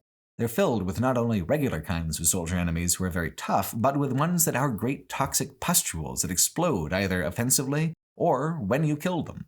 Toxic is a worse status condition than poison. The healing items are harder to find and more expensive, and it does considerably more damage at a faster rate than poison. Your unstated goal, as ever, is to live long enough to reach the next bonfire or the next shortcut, allowing you to explore elsewhere or explore backwards. Until then, you need to face the same monsters in the same order. The toxic aspect makes that especially tough. If you run out of ways to heal the toxin, you just have to kinda survive through it, which makes taking any other damage in combat much dicier. The toxic gauntlet is the hardest part, despite being the first part. Once you're off those narrow parapets, things really open up, navigationally and in terms of how you can dodge around and fight enemies. In the courtyard is a legion, a group of spear and shield-wielding abominations who have melted into a kind of commune of tumorous flesh. They are intensely dangerous head-on, but slow and not dangerous at any other angle besides head-on, which makes them basically the best soul farming spot in the game. Once the shortcut to them is open, they're just about the first thing you hit from the bonfire, and if you're paying attention, they are not truly that dangerous. They're wildly weak to area of effect pyromancies besides. Further on is an undead dragon, a front torso ripped from the back half and spewing bile instead of flame. The undead dragon isn't really altogether too dangerous either, as long as you aren't being greedy for damage. Animations matter more than numbers, remember. When it's vomiting, it won't change direction, so you're safe. When it's done vomiting, it can change direction and track you, so just wait for its deadly nausea to begin and then start hitting him, and get out right before the nausea ends. It's actually even easier than a previous undead dragon appearance because you have considerably more room in front of the dragon in which to maneuver. Along the high places, there are crow demons who deal huge amounts of damage and can take a lot of damage in return, but have sporadic and weird attack patterns. In the deep dark of the well in town, there are bone wheels, extremely dangerous but extremely fragile skeletons lashed to wagon wheels who spin through the dark like missiles. At the very end of all of this is Boss, who turns invisible until you see the outline of her footsteps in the snow. All of these things are hard, but none of them are well served by generalizing about how hard they are. They all challenge the player differently. The toxic enemies require distance or careful defensive play, the Legion asks for a dexterous offense, the Crow Demons need you to pay a lot of attention to the way they move for both attack and defense, and the Boss asks for you to pay even closer attention and be even better ready to dodge on a moment's notice. Some of these challenges are less than the others, which provides breathing room. It's not a constant intensity of spite. The boss herself, the part dragon crossbreed Priscilla, is even polite enough to invite you to just leave when you reach her. She says that her world is peaceful and beautiful, and you should simply leave it alone. And that's the uniqueness of the storytelling aspect. For whom is this world beautiful? For the twisted, agonized zombies of the courtyard and parapets? For the skeletons in the well? For Priscilla, the one single creature of grace and dignity in this world that's even more stagnant than the one you came from? The peculiar doll's item description says, quote, "There was once an abomination who had no place in this world. She clutched this doll tightly, and eventually was drawn into a cold and lonely painted world." End quote. I mean, that's probably Priscilla, right? Rejected by a world that found her an abomination, she found a solace here in a place too empty and too sick to judge her. That is awfully sad. Like the levels are stacked densely and vertically, so is the melancholy. There are layers of decay, layers of regret, winding hallways of sorrowful disappointments which connect back onto themselves in unexpected ways. High fantasy is a subgenre of kingdoms and conflicts in their prime, the highest volume, the brightest colors.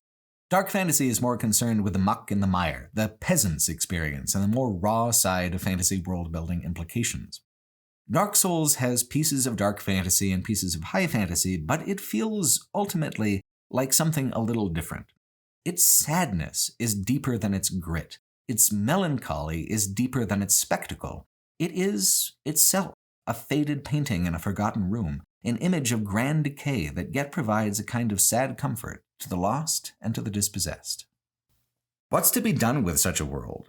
If you simply play the game doing as you're told, then the impulse is to restore it, to rekindle the Age of Fire, and to let a new world rise from the ashes of the old. And this is not a terrible impulse. It is frightening for things to come to an end. It goes against every instinct a person has to choose death the way death is represented by the abyss, a cold and featureless eternal void. The ending surprised me a lot, however, with how short and how quiet it truly was. Once you've rung the two bells of awakening as prophesied in the little poem you're given at the start, you meet a primordial serpent, Kingseeker Frampt. Frampt is the one who guided Gwyn as he created the kingdom of Lordran and sought to extend the Age of Fire. What exactly a primordial serpent is, I still don't know. They come up only very rarely and never explicitly in subsequent games. Frampt is confident, helpful, even a little goofy. It is easy to trust him. He helpfully tells you, "Chosen undead, your fate is to succeed the great Lord Gwyn, so that you may link the fire, cast away the dark, and undo the curse of the undead." End quote. All good stuff. Except the curse of the undead is a direct result of what Lord Gwyn had done. All of this will happen again, even the curse. Someone will just have to link the fire one more time. Where does it end? In the main ending, your character sacrifices themselves to the kiln of the first flame so that this flame can burn brightly again. No words, hardly any time passes, as cryptic and melancholy on the way out as the game had been on the way in. But you've heard, haven't you, of the other primordial serpent, the one that tempted fallen Ulasil into the abyss? I honestly don't know how a person is supposed to run across the second ending naturally. I only became aware of it after reading about it. If you choose to avoid Kingseeker Frampt and never give him the Lord Vessel after you seize it from Anorlando, you can make your way down to the four kings on their mirrored plane of the abyss. After their defeat, in the depths of this featureless place, Darkstalker Cath will appear to you. He tells you you're being lied to. He says, quote, "By sacrificing himself to link the fire and commanding his children to shepherd the humans, Gwyn has blurred your past to prevent the birth of the Dark Lord. I am the primordial serpent. I seek to right the wrongs of the past, to discover our true Lord. But the other serpent, Frampt, lost his sense and befriended Lord Gwyn. Undead warrior, we stand at a crossroad. Only I know the truth about your fate.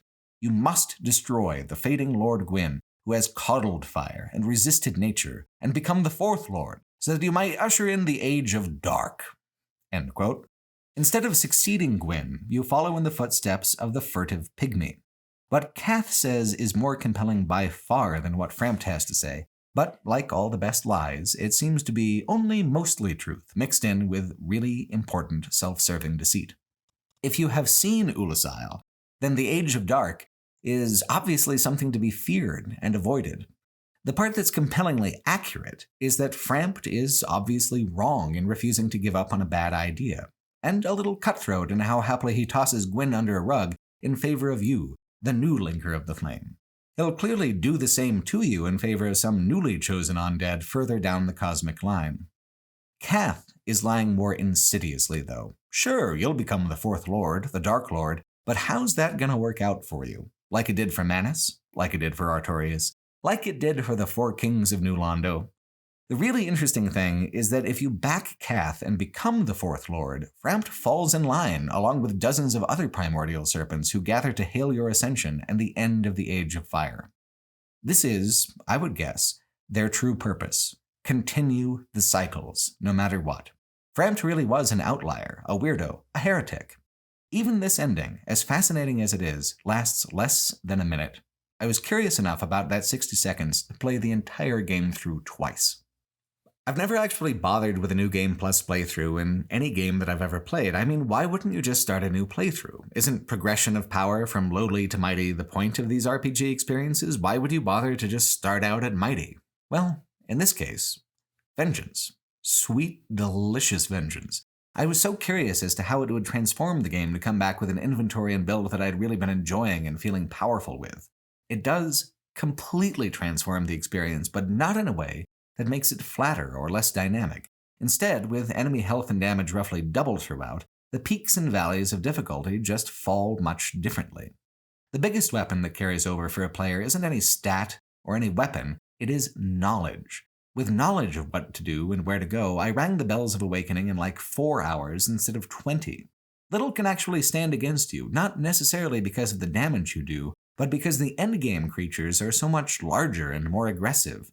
The easily staggerable, accommodatingly slow enemies of the early game just don't rate anymore. This made me hopeful for my performance in the next From Software title I would play, and I was right to think that a lot of the knowledge would be, in fact, transferable. Every From Software game I had to learn the maps anew, but the rhythm, the intuition of reaction, that stays. Every game is kind of a new game plus after that long and difficult first playthrough. Being weak at the beginning of each game has its own challenge, but by the time I got around to playing Elden Ring, I knew enough of how these games work, in a general kind of way, to basically just unhinge my jaw and consume everything that game had to offer. Dark Souls 1 taught me how, and its New Game Plus taught me better to appreciate the particular and peculiar ways difficulty in From Software titles actually work. Boss enemies like the Taurus Demon or the Gargoyles are suddenly a lot easier, where the Capra Demon is a real bastard no matter what playthrough you're on. It's worth noting that only the first New Game Plus is a real revenge tour, where you're basically guaranteed to be stronger than what you encounter. It keeps scaling from there, on every subsequent playthrough beyond what you're able to level yourself up on account of the soft caps on attribute effectiveness, usually around 40 to 60 of any given stat. This is important because it underlines what I've been saying all along about the combat. The animations matter more than the numbers. As you get into increasing severities of scaling, your numbers become essentially irrelevant, in somewhat the same way as a Soul Level 1 run might have them. So the Belfry Gargoyles are always somewhat simple, and the Capra Demon is always somewhat unfair. On New Game Plus 1, however, the numeric pendulum is swung dramatically in my favor, and I do enjoy it that way. Almost like it's on the tip of my tongue, in easy mode. Having the game balanced around the idea that I have more health and stronger inventory starting out doesn't mean there's no friction. It means the friction at the beginning is significantly less, and the middle game around Sen's Fortress through Anorlando is still tricky but doable, and then the last third of the game feels basically the same in terms of difficulty and time investment to complete. Much easier to be completionist this way, to find items and NPCs you may have missed the first time around. And if you did the completionist stuff already on the initial run, you can just speed smash the entire experience, which is mightily satisfying. I feel like this begs the question, though. If scaling conditions from New Game Plus 1 through New Game Plus 7 were available from a menu or the start screen, is this not exactly the global difficulty gradient that people are looking for? The only thing missing from the paradigm is the fact that so much of the experience is starting from zero and making the slow climb through the first playthrough. New Game Plus doesn't require half the work of the thing, or half the time, which is essentially what an easy mode is supposed to be about. I'm being paid to be here. This is my job to play these games and write essays about them. But for people who have major commitments in the real world, this kind of Gamer's Digest version of the experience of Dark Souls is precisely what they're after.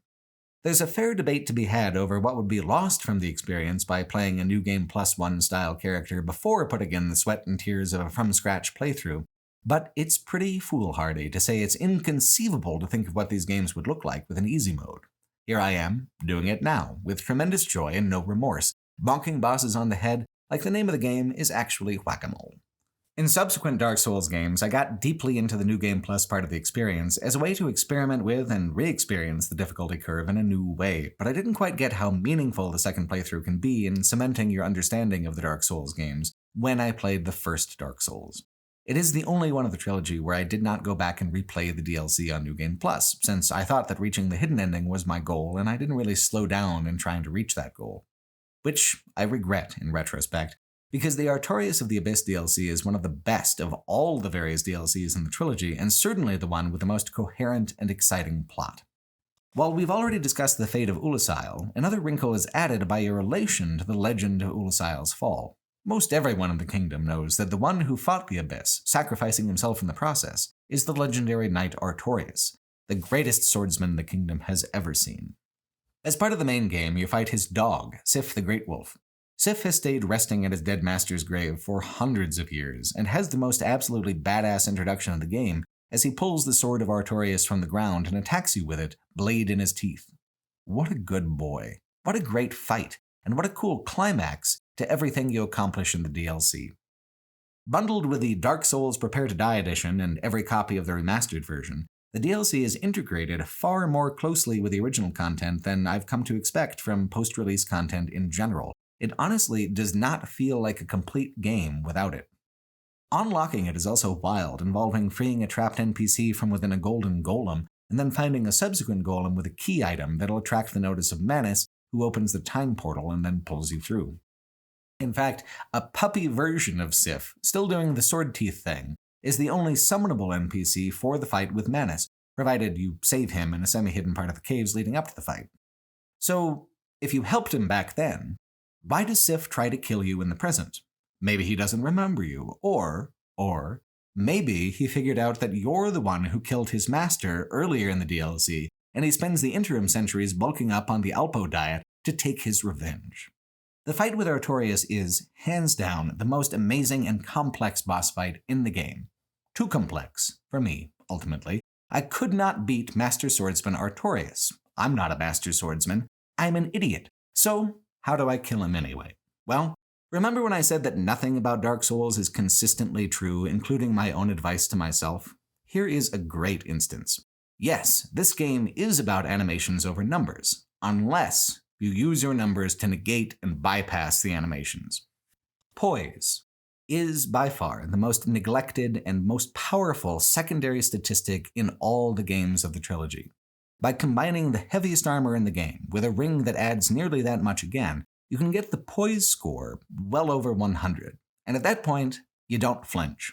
Artorias has a lot of acrobatic, destructive moves. You can approach the fight normally and try to dodge and dance around them, do the thing where you're fighting as equals, or you can kick your poise into overdrive and just stand there, taking it, swinging back with impunity.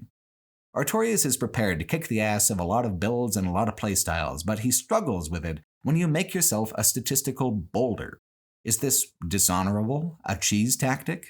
Sure, why not? Such is the mutability of the game. You can spend a lot of hours trying to fight him the correct way, the cinematic way, or you can just accept that you might not be that cool and beat his ass in a more underhanded way. This isn't frictionless, mind you. It took me a full hour of trying not to die to him, even using this method to get it done. That is 1 hour with Artorias, though, not 8. I'm going to get up to that 8-hour mark, but not yet. Not here. Not with Master Swordsman Artorias. The DLC also features a slightly hidden boss who's got a reputation for being even harder, Calamite, the Black Dragon. He's the one that Hawkeye Goes shoots down for you. Could I beat Calamite on my own, alone on the field of honorable combat? Hell no. So I used the co-op system to summon help. It took about 4 tries, but me and 2 other strangers managed to group up into an essentially impromptu D&D party of me as a heavy tank, plus a light armor rogue sort, and a wizard. Although 2 players doubles the boss health, having 3 complementary playstyles, all applying damage at the same time in different methods, just melted that extra health away. It was a spectacular way to end my time with the DLC, felling an impossible foe by simply asking for help and being lucky enough to receive not only practical help, but thematically appropriate help. It was a culmination of a lot of things that I loved about Dark Souls as a whole. I loved the openness of the design, how many different tools and approaches there are. I love being able to ask for help and receive it so generously, whether through NPC summons or player cooperation. And I love this sad and cryptic world with its existential melancholy layered on top of more standard fantasy elements. And because I love all these things, I never did figure out why people hate Dark Souls 2 so much. I suppose I'll start off by saying I didn't play the same Dark Souls 2 that some people did. Where Dark Souls Remastered is mostly just a technical polishing, the remastered version of Dark Souls 2, called Scholar of the First Sin Edition, adds a huge amount of new story content, a new ending, and hundreds, if not thousands, of tweaks, rebalances, and improvements. It is, by all accounts, a significantly different experience than the original release. That being said, like 85% of the thing is still the original core of Dark Souls 2. The original game is there. It's the only Dark Souls title not helmed by Hidetaka Miyazaki, the legendary developer who's responsible for much of how these games feel, behave, and look. That is not as much of a significant difference as I was led to believe. Sure, Dark Souls 2 went off in some directions that were mechanically and narratively contrary to what the surrounding games would do. In a lot of ways, it doesn't fit with those other games, and for those reasons alone, it isn't too hard to see why some people find it unusually frustrating or off-putting. I get that. What I don't understand is the white-hot hate and near-universal rejection it received as a sequel. Narratively, it's way more engaging and interesting than Dark Souls 3. Mechanically, its only real crime is doing something that video game sequels have been doing since the dawn of time, trying to be a bigger, more prolonged, more impressive experience than its predecessor, and failing. Dark Souls 1 has an especially beautiful game world on account of its intricate density, how it all fits together as a single piece. The recursive patterns of the basic level design, how shortcuts reveal unexpected connectivity, those principles were applied more broadly to the whole macro world design, to the interconnectedness of the entire kingdom of Dark Souls 1. Dark Souls 2 takes place in Drangleic instead of Lordran, and the whole kingdom follows a different overall pattern. If Lordran was like a crystal shard, Drangleic is a starfish. From its central hub town of Majula, the various domains of the nameless lords you need to slaughter spread out in every direction except towards the ocean. The world of Dark Souls 1 is what makes it unique. Dark Souls 2's world map doesn't have that same clever personality, not at all. But neither is it a total failure at what it sets out to do. It simply sets out to do a completely different thing, which is to create a sense of vast scale. Drangleic is meant to feel like a sprawling, dying kingdom of rot. The DLCs contribute to this by taking the player on a tour of 3 distinct kingdoms and even more far-flung parts of the world, on a hunt for 3 crowns that will name you the highest monarch of them all. If all of this was done densely, recursively, as the first game was, there is a risk that it just wouldn't live up to the high watermark of the first game. The world map of Dark Souls 3, for instance, despite being a compacted and dense world like the first game, also is not nearly as dramatic or impressive in the ways that it connects. Instead, it simply feels like an oddly small place with an extremely large castle. Dark Souls 2 might take a more standard approach, but it is a sturdy one. From Majula radiating outwards, Drangleic has a personality that I found just as strong as Lordran. It's a land of intense melancholy and decay, where the existential discomfort of living in a place where time is slippery, a place where both life and death have lost their meaning, is more daunting than the peril of danger. There's a vagueness and a meandering quality to the way the map unfurls. Without so much regard for connectivity or continuity, it spreads out in its various directions on, an odyssey of melancholic danger. It contributes to the dreamlike quality that the entire trilogy shares, where nothing about the physical construction of the world stands up to the scrutiny of realism or plausibility. These are impossible spaces, explorable though, which is the magic about video games as a medium. Lordran is flatly impossible. Drangleic is less so. However, instead of leaning towards naturalism in any way, it mostly uses the extra space to set up vistas, these incredible framing views that set the tone for an entire region. The thrill of travel, the curiosity of discovering the map, is perfectly intact from Dark Souls 1. Dark Souls 2 doesn't have the best world map in the trilogy, but it does have the best atmosphere, the thickest, most impenetrable fog of dread and misery. In sharing and intensifying the mood of the games before and ahead of it, Dark Souls 2 earns its place in the trilogy in the category that matters most when it comes to what makes these games such artistically unique experiences. One point of complaint about Dark Souls 2 is that it has absolutely no bearing at all on either the events or the cosmology of Dark Souls 3, which is true, but I personally blame Dark Souls 3 for that because it refused to follow up on some of the most gorgeously, thrillingly bleak world building in the trilogy. Interestingly, the differences in lore between Dark Souls 2 and 3 as a sequel can be quite tidily traced back to the 2 different endings of Dark Souls 1. In the third game, Lothric has replaced Lordran as the name of the kingdom, but there's a tremendous amount of continuity for names, faces, and places. Not much has fundamentally changed between the Age of Fire in Dark Souls 1 versus the Age of Fire in Dark Souls 3. It's just more time passing in the same universe. The fire extended through multiple rekindlings to the point where your character in Dark Souls 3 is hunting those who have previously linked to the fire, compelling them to do their duty and turn into ash for the sake of the flame. Dark Souls 3 doesn't abandon the idea of a cycle of an Age of Fire followed by an Age of Dark. In fact, its own endings revolve around exactly that. It's just quite clear that the same cycle that was rekindled before in Dark Souls 1 has remained in stagnancy. Dark Souls 2, on the other hand, embraces the eternal recurrence completely and presents a world that is clearly a different Age of Fire following an Age of Dark. This stagnation at the end of an age and the need of a great lord to restore the cosmic balance is apparently just part of the cycle no matter how you cut it. The old ways, the old lords, they hold on so tightly that the fates always offer up a champion to pry up their bony fingers and send them tumbling into the abyss. It doesn't matter if it's Lordran, Lothric, or Drangleic. In fact, in the case of all 3, it's probably the same thing. There are 2 extremely strong suggestions in the game that it might have been the case that all 3 of those kingdoms are just layered on top of each other. The first comes when you unpetrify the wizard dude who helps upgrade the first round of boss weapons of the game. He's been a statue for not just centuries, but indeterminate millennia. He laughs when you call the kingdom Drangleic. He remembers it differently. So many kingdoms have stood and fallen on this exact spot that it hardly matters at all the name. The second major suggestion you can only find on New Game Plus. In any playthrough, your early goal is to seek the 4 great souls and with them, open the path to the long-missing King Vendrick. There's the lost sinner, self-condemned to the dungeon of her tower, the Duke's dear Freya, a colossal spider who has grown strong by feeding on the body of one of the great primordial dragons, the Rotten, a living abomination of dead flesh assembled from hundreds of different bodies, and the old Iron King, the demonic cinders of a lord who sought to command the flames and found himself, instead, consumed. On New Game, each of these bosses feels like an echo of some aspect of those who filled your Lord Vessel back in Dark Souls 1. New Game Plus confirms it, absolutely.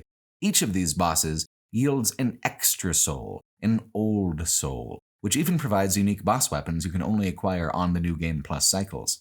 More than that, the old souls draw explicit parallels between the bosses of Dark Souls 1 and the bosses of Dark Souls 2. They are, in fact, reincarnations of the same souls in a new cosmic cycle, after the Age of Dark, and when a new Age of Fire has begun and run out. So, if you like, it's kinda simpler to think of Dark Souls 2 as chronologically the last in the trilogy. This is somewhat contradicted by some references to Drang Lake in Dark Souls 3, particularly the Ringed City DLC, but it fits more elegantly after Dark Souls 3 on account of the odd ways that the third game just refuses to engage with any of the actual storytelling that the second game accomplished. Which is considerable, especially in Scholar of the First Sin Edition, whose title character gives more exposition on the cycles of Fire and Dark than any other NPC in the whole franchise. You already know what the first sin was. We've actually already talked about it in detail. Gwyn, Lord of Light, the first to find a Lord Soul in the smoldering primordial fires, the first to seize it and bring disparity to the calm, cold fog of dragons and trees, extended that age and prevented the next one from happening. Each of the 4 great souls you acquire are tied to a primordial bonfire, linking and rekindling that fire back before this age to the first age, to the age of Gwyn and Dark Souls 1. Aldia, brother of King Vendrick, is the scholar who has sacrificed his entire being in pursuit of the ancient, forgotten knowledge of these past cycles. As always, Aldia's dialogue is cryptic and mostly non-linear in how it adds to your knowledge of what's going on.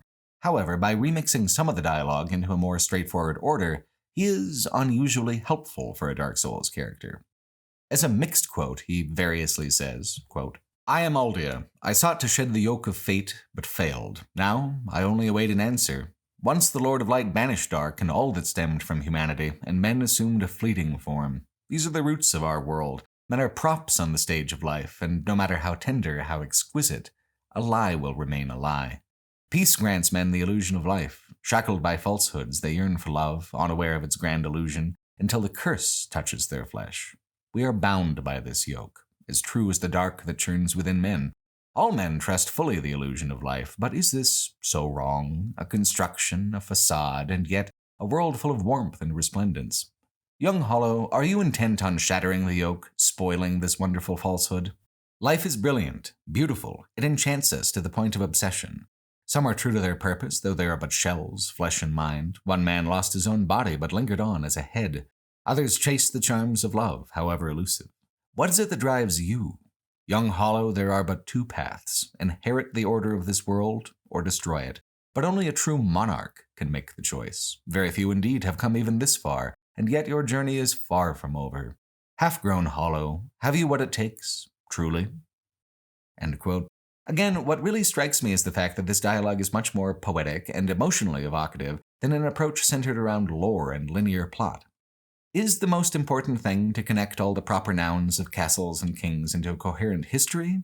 Or is it a bigger creative imperative to spend your time swinging swords and casting spells, pondering an impossible question with no answer? The question of why life is so beautiful at the same time it's so inconceivably, indifferently cruel.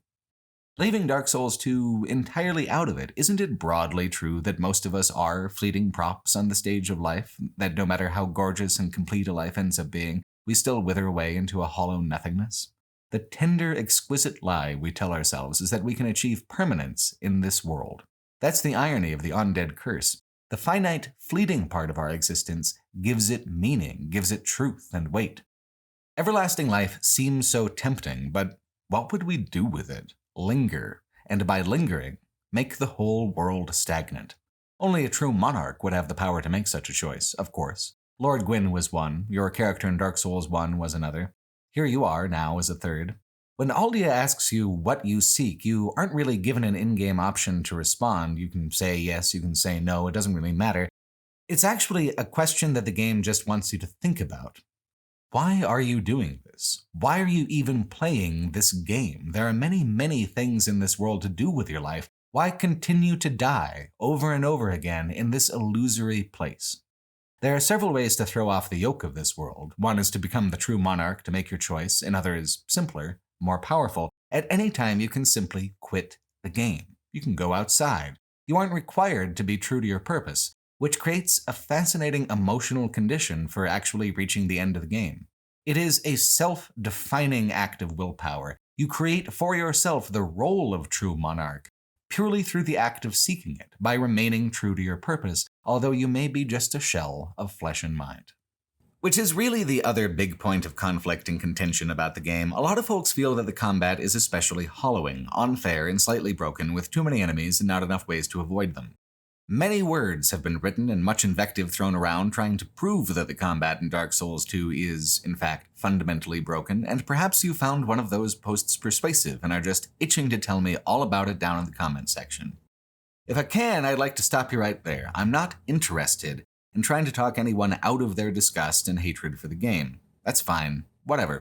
I just don't relate or agree with any of it. I had no expectations about the combat being similar or different from Dark Souls 1, no strong feelings about it taking a contrasting approach. I started the game up simply curious about what I'd find, and I found that I actually liked it quite a bit. The fundamentals of combat are more similar than I'd been led to believe. The combat moves at the same moderately paced rhythm where you trade animations and enemies are given very reasonable windows in which to respond, as well as opportunities to block, parry, and override enemy attacks. You have access to essentially the same wide-ranging tool chest of two-handed weapons, faster one-handed weapon, bows, and 3 flavors of magic. You can still upgrade these weapons, and you can also upgrade your armors. The way your power increases is still done in an extremely slow, granular way, and that is where Dark Souls 2 commits its numerical heresy.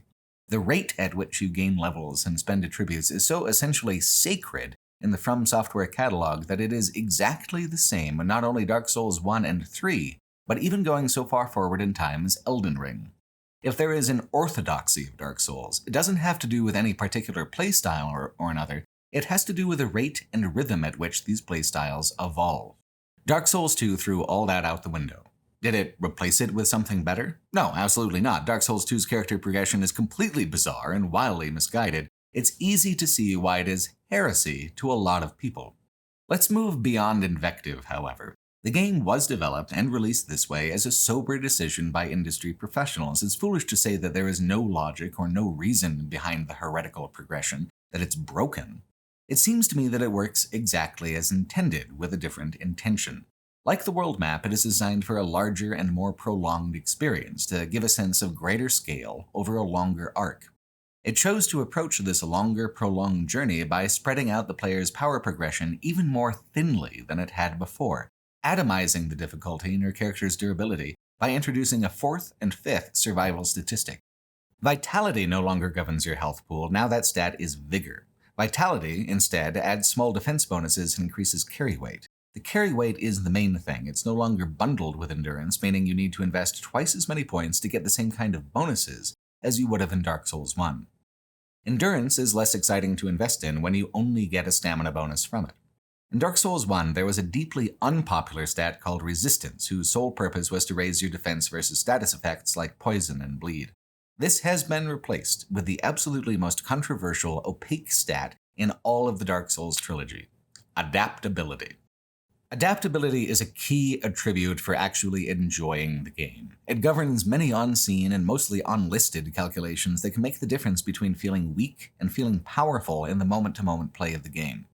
Resistance in Dark Souls 1 was so optional that barely anyone chose to invest in it. Adaptability in Dark Souls 2 is much more frustrating for opposite reasons, because it forces you to put points in a stat that deviates from basically everyone's preferred build. In addition to all the benefits of last game's Resistance, adaptability governs how quickly you drink healing flasks or use other healing items in combat. It also raises poise, helping you avoid being staggered by an attack. The most critical element, though, is the least explained, a secondary stat called Agility. There is nothing in the game itself that explains how agility affects a player. It is utterly, impenetrably vague, and utterly impossibly key to enjoying the melee combat in any way. Here's what the deal is. In the previous game, as well as the next, there are 3 varieties of dodge roll. Heavy loads roll slow, with little range, and 9 invincibility frames. An invincibility frame is an interval of 1/30th of a second. 9/30ths of a second is a very thin margin. Medium loads roll faster, longer, at 11 invincibility frames. Light loads are not only the nimblest and roll the farthest, they're also the most generously timed. They have 13 iframes to work with. 2 frames doesn't really sound like a lot, but essentially what it means is that if you're like I am, where you're actually quite slow to hit the dodge button or else hit it too early, you actually have leniency and leeway to make those mistakes and be forgiven. A ring in Dark Souls 1 could add even more iframes. While a quick load still governs the length and speed of a dodge roll in Dark Souls 2, adaptability and its secondary statistic of agility govern the actual iframes of any given roll at any equip load. These are 2 things that really should not have been separated, and it doesn't make any kind of experiential sense to do so. The only logic in it is in trying to add value to an underutilized statistic by taking away value from somewhere else, where it makes more sense. To make sure casters are well served, the attunement stat also occasionally raises your agility, but it's slight compared to the direct investment in ADP. You need to invest nearly 10 points in adaptability just to start getting out of the heavy rolling territory. You don't get the same margin as a fast roll until the stat is nearly at its soft cap of 39. Consider what this means. The same physical sensation of hitting the button on your controller and rolling and not getting hit at light equip load is being deliberately withheld until you can acquire more levels that you have to invest separately from the parts of your build that govern defense or damage, the exciting parts. It also means that if you never figure out that adaptability is a more or less mandatory stat, then Dark Souls 2 will always feel more arbitrarily unfair than Dark Souls 1 or 3, more punishing in a hard-to-perceive or hard-to-assess way. Because we're talking about 2 to 4/30ths of a second of difference. In practice, though, these are not abstract figures, these are very important margins for error. But if you had to, could you actually articulate that those 4/30ths of a second on your dodge roll was what was missing, what had changed, especially when the game never explains it at all? Or would you simply sum it up as, man, this kinda sucks? That is at the root of a lot of people's problem with Dark Souls 2. It just feels kind of off, kind of wrong in the play experience, but it's very hard to put a finger on why, because the more classic feel of the earlier game and its combat actually is buried in there somewhere. It's just been stretched and deformed from a system meant to empower the player character into a system meant to keep the player vulnerable in more ways for a longer period of time by further fragmenting the ways that you improve. So if the only way to make Dark Souls 2 feel more like Dark Souls 1 is to invest your points in some very specific ways to negate the difference, you'll need plenty of points to invest. Which is another point of contention. The enemies you face are more numerous and less optional. In Dark Souls 1 and 3, enemies only chase you for a short distance, and you can easily avoid them if you fought them before and don't really want to bother this time around. In Dark Souls 2, enemies will chase you and accumulate into even larger groups, meaning that if you want to stay alive and press ahead, and especially to explore, you'll need to clear them out every time. The one concession is that if you kill a given enemy 12 times, they will no longer appear. This seems to be as much a hedge against overleveling as it is a concession to helping players through areas where they're genuinely stuck. For both New Game and New Game Plus, I was goddamn stuck as hell on the Iron Keep. It's a climactic and dramatic structure, but it's got an extremely dense gauntlet of more than a dozen nights to get through on the way towards either a boss fight with a bonfire or an even longer run through more nights to a further bonfire. Each time, I just couldn't get through the Iron Keep at all until I'd ticked over more than half of its enemies to the state where they no longer appear. This is even further compounded in difficulty by the fact that other players can invade you even when you're hollow. You're always open to predation from other players, and boy howdy do people love fucking over other people in the Iron Keep. It is absolutely miserable to be doing well enough on a difficult run and then suddenly just get screwed over by a sudden invasion from a stranger. The Iron Keep has so many environmental dangers that letting a mass of enemies chase you is entirely unworkable. You have to fight. You just can't run, which is a major hurdle to progression. The level of Earthen Peak below it is pretty bad too, but the enemies aren't nearly as dense and numerous. It was a very difficult murder maze, but it's an echo of Sen's Fortress from Dark Souls 1 and felt in keeping with enemy placement patterns that the first game helped establish. Iron Keep is just a step beyond, into a genuinely different vibe and an unpleasant bump in difficulty. Another area which crosses the line from fun to frustrating is Heidi's Tower of Flame. Its narrow walkways and well-populated atriums also prevent most running through and around the enemies, but the enemies in this case are extremely large metal golems with even larger weapons, which they swing in huge arcs. Fighting just one golem can easily be lethal, and advancing to either of the two boss fights of the area requires fighting between 4 and 7 of the golems. It takes a great deal of patience to get through these areas, but more than that, the real heart of the problem is that it runs contrary to a lot of playstyles, which do rely on running past enemies and keeping your overall experience limited. I already play in a soul-hungry kind of way, but the way online matchmaking is done in these games means that repeating areas and gaining too much XP can move you to a different bracket of players, with fewer available players and more aggressive invaders. Removing the option of running away also removes an element of control that the player otherwise would have over where they're placed within these matchmaking pools. I wasn't especially perturbed because killing everything every time is typically how I would have done it anyway in these games, but in the case of Heidi's Tower of Flame and the Iron Keep, I wasn't even really given the option of changing in my mind due to frustration or impatience. These are surmountable challenges, but they're less variously surmountable than the encounters in Dark Souls 1, less open about how you're allowed to approach them, and that is truly a disappointment. A good final example would be the approach to the Undead Colosseum and the optional boss fight there. There's a gauntlet of enemies to get through who are absolutely murderously difficult. The game actually gives you a co-op NPC summon for the approach to the boss fight instead of the boss fight, because the approach is considerably harder. Once you're actually inside fighting the chariot, the encounter is less demanding and less aggressive than the slog to just make it to the entrance. More than either of the other Dark Souls games, some areas seem to have been developed with co-op in mind, with little regard for solo players, which is also kind of an odd heresy for a Dark Souls title. Scholar of the First Sin Edition is very interesting in how it makes up for this by adding just heaps of summonable NPCs. Some boss fights have 3 entire dudes you can summon, and co-op summoning for larger overland areas isn't just a kindness, sometimes it's practically mandatory. Dark Souls 2 has some optional areas that are very small but represent very large leaps in difficulty, like a hidden part of the Forest of Fallen Giants called Soldier's Rest. The game gives you a summonable NPC wizard for the sole purpose of making this area more manageable. It's not unreasonable to ask you to fight the metal turtle guys. It is out of control to ask you to fight 4 of them at once on the same small rooftop. Plus, an especially nasty NPC invader once you've plowed through your Estus reserves just trying to get 2 buildings and a hallway deep into the area. Of course, it is optional. If you don't want to do it, you don't have to.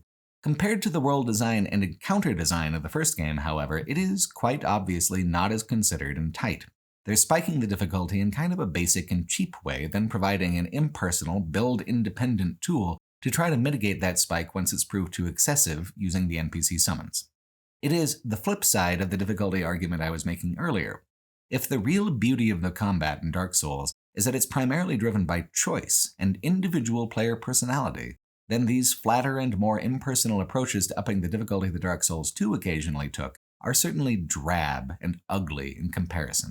Compared to other games in the From Software catalog, Dark Souls 1 does not have a whole lot of boss fights. When they happen, it's typically a true climax, a memorable and meaty encounter. Of course, nothing you say about Dark Souls games are 100% true, so there's also Pinwheel. Dark Souls 3 took a similar approach, and while it has more optional bosses, all those encounters still feel quite curated.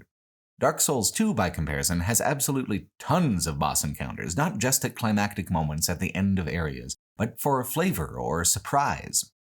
The fact that the quality of these boss encounters does vary pretty widely is another point of contention, and certainly some of the boss fights are based around gimmicks or lacking in interest or even lacking in challenge. However, the size of the boss menagerie in Dark Souls 2 is one of the aspects of the game that truly gives it a sense of scale, a sense of being a tangibly larger world than the first game. What's really fascinating about Dark Souls 2 is how much of its design ended up carrying over to Elden Ring so many years later. Elden Ring doesn't have the dense, recursive design of Dark Souls 1, but it has echoes of it scattered across its much more gigantic, vista-driven kingdom. Elden Ring has many boss fights, some of them just repeats of previous encounters, and some of them involving kind of underwhelming creatures. Having a wider variation in quality is kind of a natural consequence of leaning into scale and novelty, of trying to use a different format of content delivery than Dark Souls 1 or 3. Dark Souls 2 came along too early to have a true open world the way that Elden Ring does, but almost all of its missteps come from an ambition towards that direction. Even the heretical numbers. When I was playing Elden Ring and I started to get way up there in levels to the point that saving for the next one was kind of a hassle, I missed the Dark Souls 2 approach of giving you absolutely fistfuls of experience and levels at every step, even if it meant that those point investments were less meaningful or perceptible, because it also meant more opportunities to bank those points and prevent their loss if you end up dying twice in a row. However, the backlash to Dark Souls 2 obviously led directly to Elden Ring avoiding any numerical change whatsoever, keeping its progression system almost exactly intact from Dark Souls 3. Playing Elden Ring and Dark Souls 2 in close proximity, it is endlessly interesting to compare the ambition of Dark Souls 2 versus the execution of Elden Ring. The ambitions are so similar, and yet Elden Ring is so much the superior game. A lot of that is technology, the difference of raw capability between the PS3 era and the PS5 one, but a lot of it is also in how clever From Software was in identifying what experiments they had already made in adapting Dark Souls to a more sprawling open format here in the past, assessing how those experiments went, and then choosing what lessons to learn going forward. Clearly, one of those lessons is that the more boss encounters you have in the game, the larger the world feels. Elden Ring uses them in the same way, not just as the apex of an area, but as a surprise, for flavor, as an optional challenge to get special items and equipment. Another element of resonance is the importance of co-op. People have complained at volume about how the NPC summons available to you in Dark Souls 2 can trivialize the boss fights, even though the more NPCs you use, the more powerful the bosses become. Elden Ring not only agreed with the idea that a more open-world approach is better with both online and offline co-op, it agreed so much that it eliminated the penalty for bringing in co-op NPCs by making it so that Spirit Ashes do not scale boss health or damage at all. It is more generous by far than Dark Souls 2, and Dark Souls 2 gets a lot of shit from a certain type of player for already being pretty generous. For myself, though, that generosity is what allowed me to confidently play a strength and then later a New Game Plus Dex quality build melee character for the first time, what allowed me to feel okay about ditching magic as a way to reduce the difficulty. In Dark Souls 1, I needed pyromancy as I was learning to play the game, as I was learning the Dark Souls format. And then in Dark Souls 3 and also Elden Ring, the gameplay began to move so fast that only magic allowed me the reaction time that I needed, that I remembered from the early games. Dark Souls 2 hit a sweet spot of difficulty for me, slow-moving and generous enough to allow me, a slow and clumsy gamer, to react appropriately in melee combat while also giving enough challenge and feedback to make that combat feel constantly thrilling. There's plenty of folks out there for whom the combat of Dark Souls 2 was frustrating and didn't click with them, and I'm obviously not trying to contradict or take that away from anyone, but conversely, it turned out that I was pretty much the exact target audience for the pace and for the feel of it. For me, it was still teasing out my dearest emotions. It was still providing the exact quality of experience that I wanted. Does Elden Ring do it better, smoother, classier? Oh, absolutely. But it's a more modern production. And furthermore, one that wouldn't have been nearly as tight if From Software hadn't paid such close attention to what was arrhythmic and loose here in the earlier title. It's like watching a modern fantasy epic and then going back and trying to watch an 80s Dino De Laurentiis production that might have inspired it. The older media is likely cruder, cheaper, shorter, more awkward, but the core emotions, art, and mood are still there, perfectly intact. The 2011 Conan the Barbarian looks different, hits different than the 1982 movie. But ask either Conan what is best in life, and you'll get the same deeply satisfying answer. Dark Souls 2 also deviates from some of the core assumptions of the trilogy by attaching new consequences to death and hollowing. In Dark Souls 1 and 3, the only mechanical consequence is that the multiplayer features turn off, including offline NPC summons. This is true in a basic way for Dark Souls 2, you need to be human to summon help, but it's complicated by the fact that you can be invaded by both players and NPCs even when you're hollowed. More, the cosmetic effect of reverting to an undead state has been intensified, visually hollowing your character model more and more until you're unrecognizably shriveled, and also, then, attaching the massive consequence of a 5% reduction to your maximum health. Every death, cumulatively, to a maximum of 50% total reduction, as bad as being cursed in Dark Souls 1. I'm actually very split about how I feel about this, because the main thing I feel is impressed that the game was willing to translate an existential concept in the game's cosmology into such a severe and tangible in-game mechanical consequence. The split comes from the fact that, man, That shit's mean. Being able to kind of zero out your souls and die over and over again, consequence-free to figure out how to tackle a problem is kind of freeing, especially with how you can just run past enemies you're not interested in bothering with in the first and third titles. Turning the undead curse into a cumulative status affliction is kind of a violation of an important bargain that the other games make with the player, the agreement that it's okay if death comes easy and often if the price of death is cheap. If only your souls are at risk, the combined currency and experience, then you're only putting your future potential progress at risk. Death can't take anything away from you that you have permanently acquired. Hollowing in Dark Souls 2 is almost more of a heresy than adaptability in that regard. It fundamentally alters the relationship of the player to that cycle of trial and error. Plus, it's a bit of an insult on top of your injuries. Oh, I'm sorry, was that difficult for you? How about we make it slightly more marginally difficult as our free gift to you? Getting down past 25% hollowing makes things noticeably, tangibly more difficult and dangerous. It's frustrating. To fix this, you have to use a human effigy and restore your humanity. If you just use the human effigies all the time, there's a danger you'll seriously run low. I mean, after all, these are the same items you'd use to play with friends and turn on summons. They are valuable. So, hollowing not only takes away from you in a way that the other games wouldn't with souls, it also puts pressure on your stockpiles of inventory in a way that the other games wouldn't. In Dark Souls 2, death costs.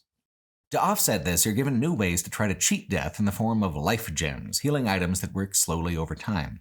They're more meant to replace lost health between encounters than to be used in the heat of combat, but the larger life gems do have utility in emergency situations. Life gems can be acquired quickly, though at 300 souls a pop, I wouldn't really consider them disposably cheap until the late game or New Game Plus cycles. In reading discussions about the game before playing it, one common refrain I saw was that life gems made it so easy that you never have to die, and they broke the entire game that way. I really don't get where that idea is coming from. If you're so good at the game that you never get hit, you don't really need life gems anyway, do you? If you're like me and you get hit all the time, they work too slowly to stave off more than 1 or 2 extra blows. Critically, From Software obviously didn't think they were entirely a bad idea, because they were reintroduced in a slightly more limited way in Sekiro as pellets. Sekiro, but not, critically, Elden Ring, which I think has to do with the level design differences. Both Sekiro and Dark Souls 2 sometimes have very long, combat-heavy encounters in quick succession to get through before the next checkpoint. Items that extend a player's effective range within a very dense environment are important, and both Dark Souls 2 and Sekiro are quite aggressive in how they do enemy density. Healing over time allows you to save your healing flasks for the heat of the moment, not just topping off. What Dark Souls 1 and 3 use instead is intricate shortcutting. You don't have to do so many consecutive encounters in a row. There are ways to jump ahead to just the ones you haven't cracked yet. Elden Ring uses its open world to allow a player to back out of an encounter and limit the size of those encounters, and in that way, it doesn't need the life gem mechanic either, especially when it adds a thing like Spirit Ashes. It seems to me that the life gems are directly linked to the consequences of hollowing in Dark Souls 2, as a way to try to keep a player at fighting strength for longer in the more meandering, less connected environments. Deeper into the game, you can get a ring that limits the consequences of hollowing from a 50% max reduction to a 20% max reduction, which does not negate the mechanic entirely. But at 20%, you could just as easily take a few more points of vigor and then just pretend it doesn't exist. Use it to fully negate the consequence by having 20% you can just shave off the top. So, are these systems superfluous just because they can be mitigated or negated? I mean, obviously not. You need to contend with them for quite a few hours before mitigation is even possible. And even then, isn't that the thrill of how Dark Souls is designed? That there aren't any global difficulty settings, but each individual instance of a difficult thing can be somehow defanged or made easier? Only in Dark Souls 2 does the undead curse truly feel like a curse, because like the cursed status in Dark Souls 1, it's a very serious mechanical consequence that requires sacrifice and requires action on the player's part to heal. Without the thematic weight given by the mechanical consequence, what impact would there be from the eventual revelation that there is a way to stop the hollowing entirely? I don't think there's any character in the Dark Souls trilogy quite so memorably tragic and sad as old King Vendrick. The plot of Dark Souls 2 is very oddly constructed because it doesn't really get going or make any sense until you get into the late game and the 3 climactic DLC campaigns, all of which form a kind of final unifying narrative. one that actually goes back to Manus, Father of the Abyss, from the DLC of Dark Souls 1. The fragments of Manus's humanity became kind of like an inverse of the four great souls, manifesting as sentient beings who went out into the world of fire to seek comfort and purpose. These four beings took the form of women, although their true forms are monstrous and strange, and sought four distant kings. One that calls itself Nashandra came to King Vendrick and convinced him to make war with the giants across the ocean. The giants retaliated and destroyed much of the kingdom in a last doomed assault. In fact, the very first boss of the game is the Last Giant, a hollowed leftover from this millennia-old battle. He's a little preview of King Vendrick, who is hollowed even worse, beyond aggression, into a kind of catatonic apathy. I love the design of the giants in this game. They feel alien, strange, and in the memories you eventually get to explore of the war with the giants, this gets much intensified. King Vendrick offended not just a far-off kingdom, but an enigmatic primal force, like how Lord Gwyn went to war with the primordial dragons. Gwyn linked the flame and immolated himself. He transcended his own kingdom. Vendrick hid himself from it. He locked himself away in the catacombs beneath his gorgeous and cold palace. He chose neither the age of fire nor the age of dark. He chose sadness. He chose regret. He chose stagnation. He chose eternal hollowing. You fight all the way through his castle, his catacombs, his last honorable knights and defenders. You don't fight Vendrick, though. He's too far gone to even recognize that you're there. If you attack him, however, you'll find that he still possesses all the strength that he stole from the giants so long ago, even though his mind is completely burnt out. He is the closest thing the trilogy has to a boss that is numerically invincible. Unless, of course, you've collected the giant souls who still hunger for revenge. Each giant soul in your possession decreases his defense down to the point where he can reasonably be killed. This is an extreme endgame kind of event, and yet that is where the plot just gets started. Just as you can venture into the memory of the war with the giants, you can enter the memory of King Vendrick himself. He'll converse with you there, kindly, sadly, about his failures and your choices.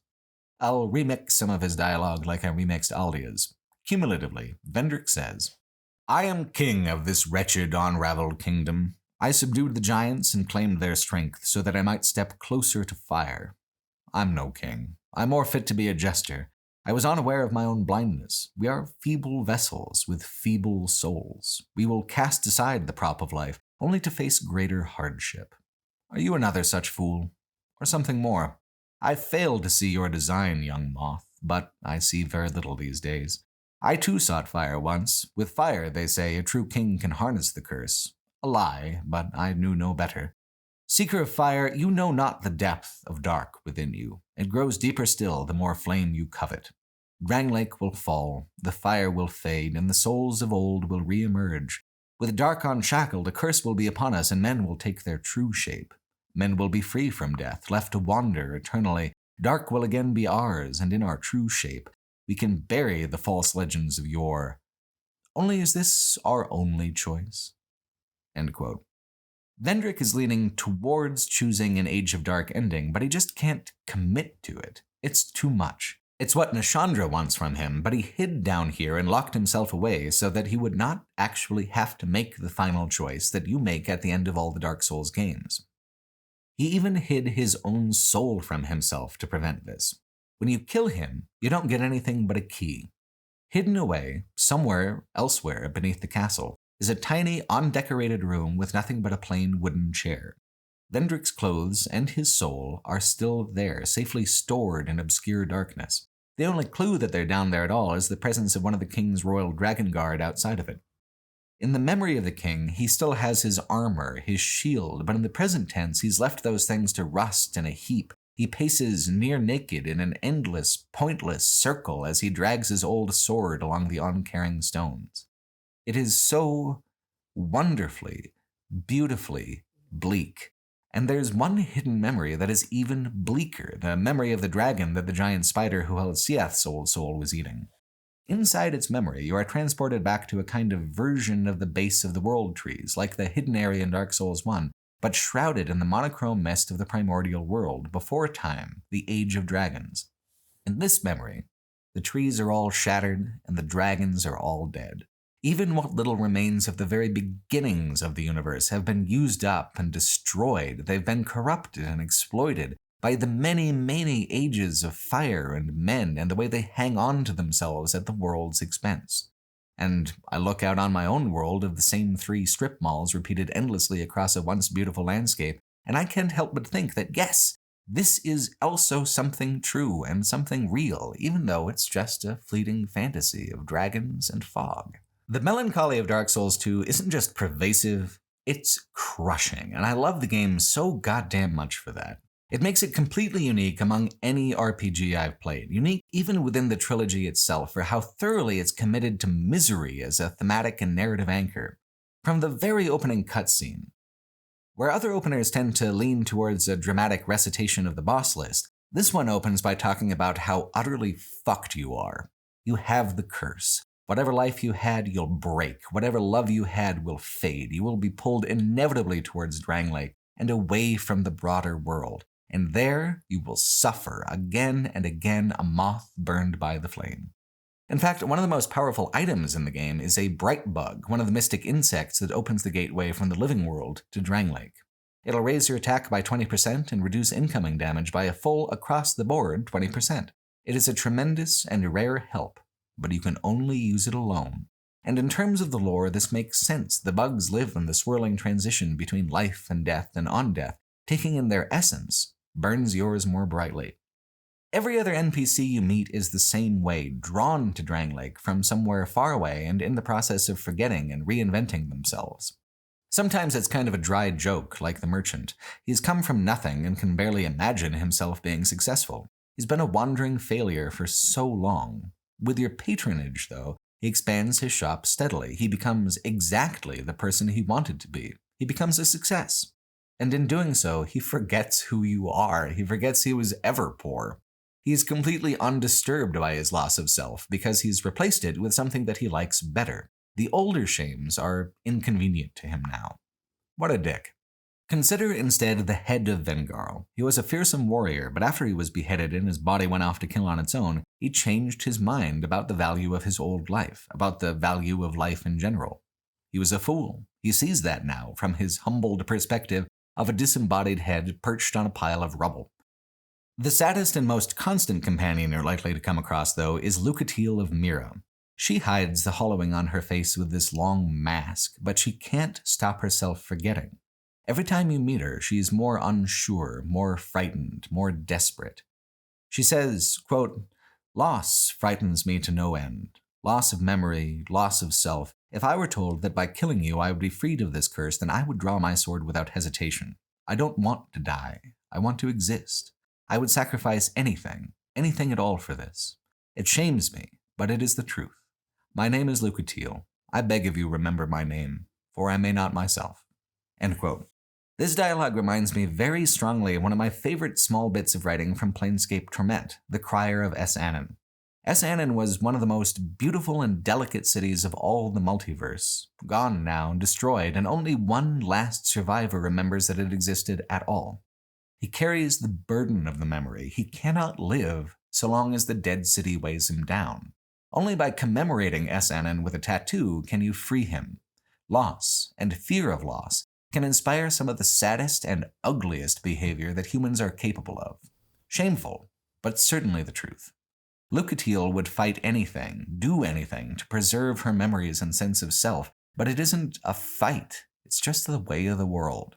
We burn brightly, then we diminish, then we go out in a coiled puff of oily black smoke.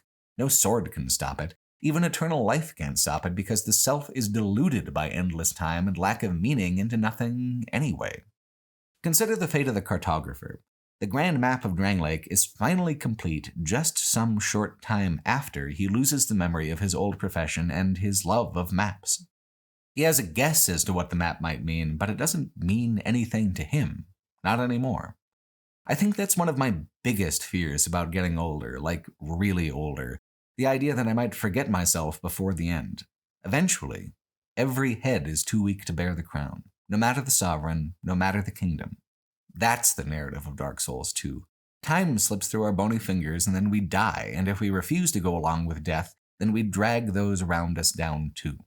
But along the way is triumph, agony, beauty, decay, all the things that make life worth hanging on to you pass by on your way to the grave. Majula, the hub town, is the thematic center of this. The various cast-offs you find all eventually congregate here, filling the buildings with new life and new selves, even as they forget their old selves. The blacksmith's daughter doesn't remember him as her father, but he looks after her anyway, and likely will after his own memory fades. The merchant is who he wanted to be. The cartographer completed his project even if he forgot it was his project to begin with. The music of Majula ties all these melancholy threads together. Peaceful, wistful, sad. It's a cyclical tune that I don't get tired of listening to, even if the mood is always a little downbeat. Pretty much all the From Software titles share in this intense melancholy. None of them dare to go quite as hard with it as Dark Souls 2. If Dark Souls 2 actually did have an open world, even one on a smaller scale than Elden Ring, then each of the DLCs might have been actually represented as entire small kingdoms of their own. They have so much promise and so much personality that it seems a shame that they're only small slices of the whole, the most artistically representative and impressive pieces of that larger imagined place. I love the idea of King Vendrick and Dranglake being just one of many true monarchs and many kingdoms, the way the Chosen Undead and the Ashen One or the Tarnished are just one of many, many overlapping and competing characters trying to fulfill the same cosmic destiny. Instead, the three DLCs have varying levels of narrative clarity and narrative connection. The weakest of them is the Sunken Crown DLC, taking you far underground to witness great temples sunk by a furious dragon when it was awakened from a magical sickness. Visually, being underground kind of limits what you can do. The Sunken City has kind of a South American edge to it that just doesn't fit in aesthetically with anything else going on in the game. While it uses vertical design in a unique way with elevator puzzles galore, there's kind of a drabness to the design of the Sunken City that takes a lot away from the intended exoticism. The boss fights don't ever get too crazy either. The strangest is the optional one, not because of outstanding creature design, but because it's just an experimental idea, and not much more. What if, hear me out, you had to fight a balanced adventuring party with a tank, a melee DPS, and an archer? I mean, that's it. That's the idea, that's the fight. It is goddamn tricky though, which is interesting because on paper, that's just such a mundane idea. In practice, it is exceedingly difficult to balance all those different sources and varieties of damage long enough to even the odds. If you have friends for co-op, then it's party versus party, but solo, you find yourself ironically in the same shoes as the bosses, outnumbered by a bunch of well-armed commoners. The temple itself is dense with traps and winding corridors and a nasty poison theme to most of the enemies and pitfalls. It has good dungeoneering, the equal of anything in the main game, but compared to the environments of the other two DLCs, it just doesn't have the same personality or flavor. It's nice. Not thrilling, but nice. The actual climactic bosses are also variations on a theme instead of being more impressively unique. Alana the Squalid Queen is one of the Sisters of the Abyss. Her introduction as a boss is dramatic in front of a big bas-relief sculpture depicting the fall of the city. It's just that the fight itself is Nashandra with summons. Occasionally, she'll summon a copy of Velstadt, bodyguard to King Vendrick, to kick things up a notch, and this is what makes her dangerous. Sometimes, she is also an adventuring party of sorts. It also makes her kind of devoid of personality. She isn't thematically very different from Nashandra, her narrative role isn't too different, and her fight, then, is mostly defined by how it can suddenly become a grab bag of other boss fight mechanics on the fly. She's followed immediately, and I mean like one hallway down the line, by Sing, the slumbering dragon, destroyer of the city. The Sunken Crown DLC has almost no dialogue at all, and a lot of the plot is only relayed posthumously through the boss soul item descriptions. It's an example of where the obscurest approach to storytelling can really backfire, robbing a climactic scene of the weight it might otherwise have with just a little more context.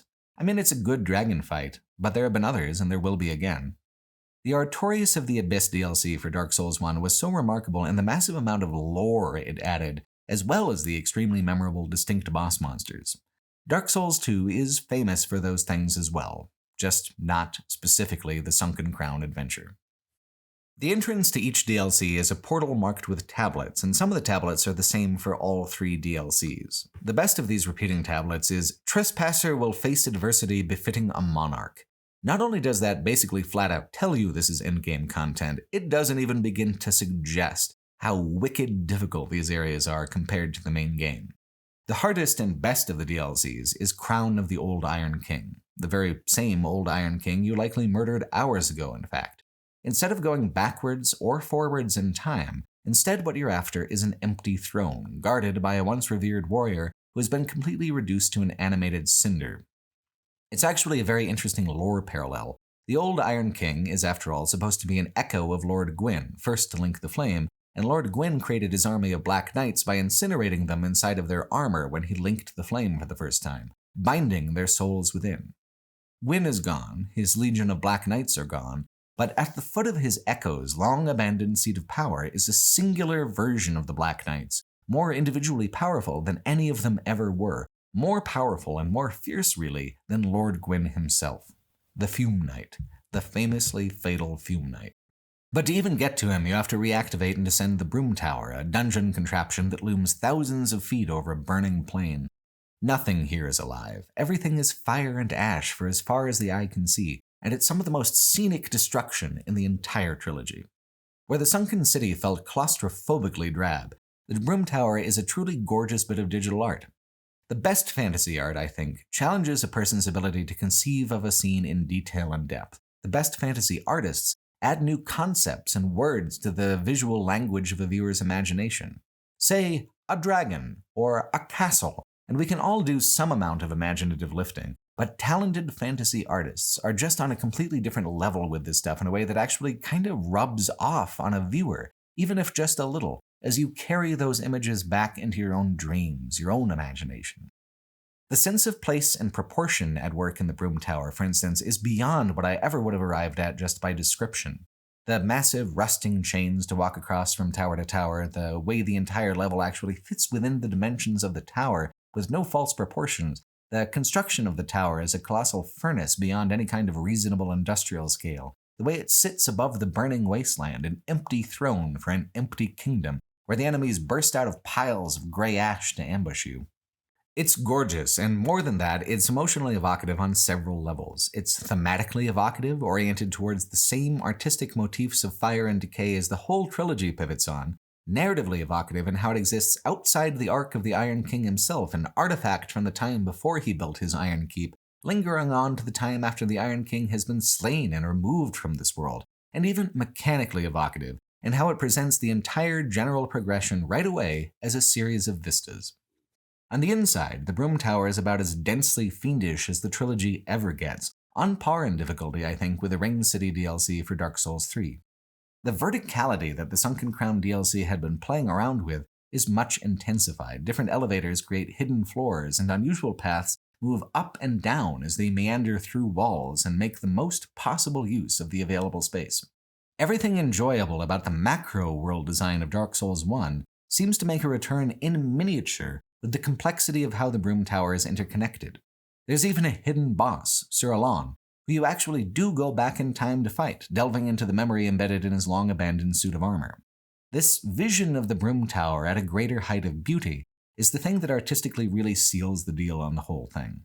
The only thing missing so far was the suggestion of a glorious heyday. Being able to glimpse it in a hidden magic corner of the tower intensifies the melancholy of the rest of the experience quite considerably. And if art isn't your thing, how about that treasure? The Broom Tower is much denser with precious items than either of the other two DLCs, and they're hidden behind all sorts of walls and secret doors, in addition to all those hidden paths and optional hallways. It is top-notch dungeoneering. Some of the combat encounters are extremely difficult, adversity befitting a monarch and all that, to the point that the Iron Crown DLC was the only one that I found equally as difficult on New Game Plus as on New Game, or even more so. And in the case of the Fume Knight, much more so, more difficult than I had even pictured possible up until this point in my Dark Souls experience. Everybody gets stuck sometimes, and I had an idea of how difficult the Fume Knight would be. It's just that on my first playthrough, I got some excellent help who allowed me to sidestep exactly how difficult the guy truly is. I lost to the Fume Knight around a dozen or so times on my first playthrough, but I lucked into 2 glowing gold summon signs. Covenant factions in the game work like PvP teams, some offensive, some defensive, some based on locations, but one faction is based solely around getting summoned by other players for help with the bosses.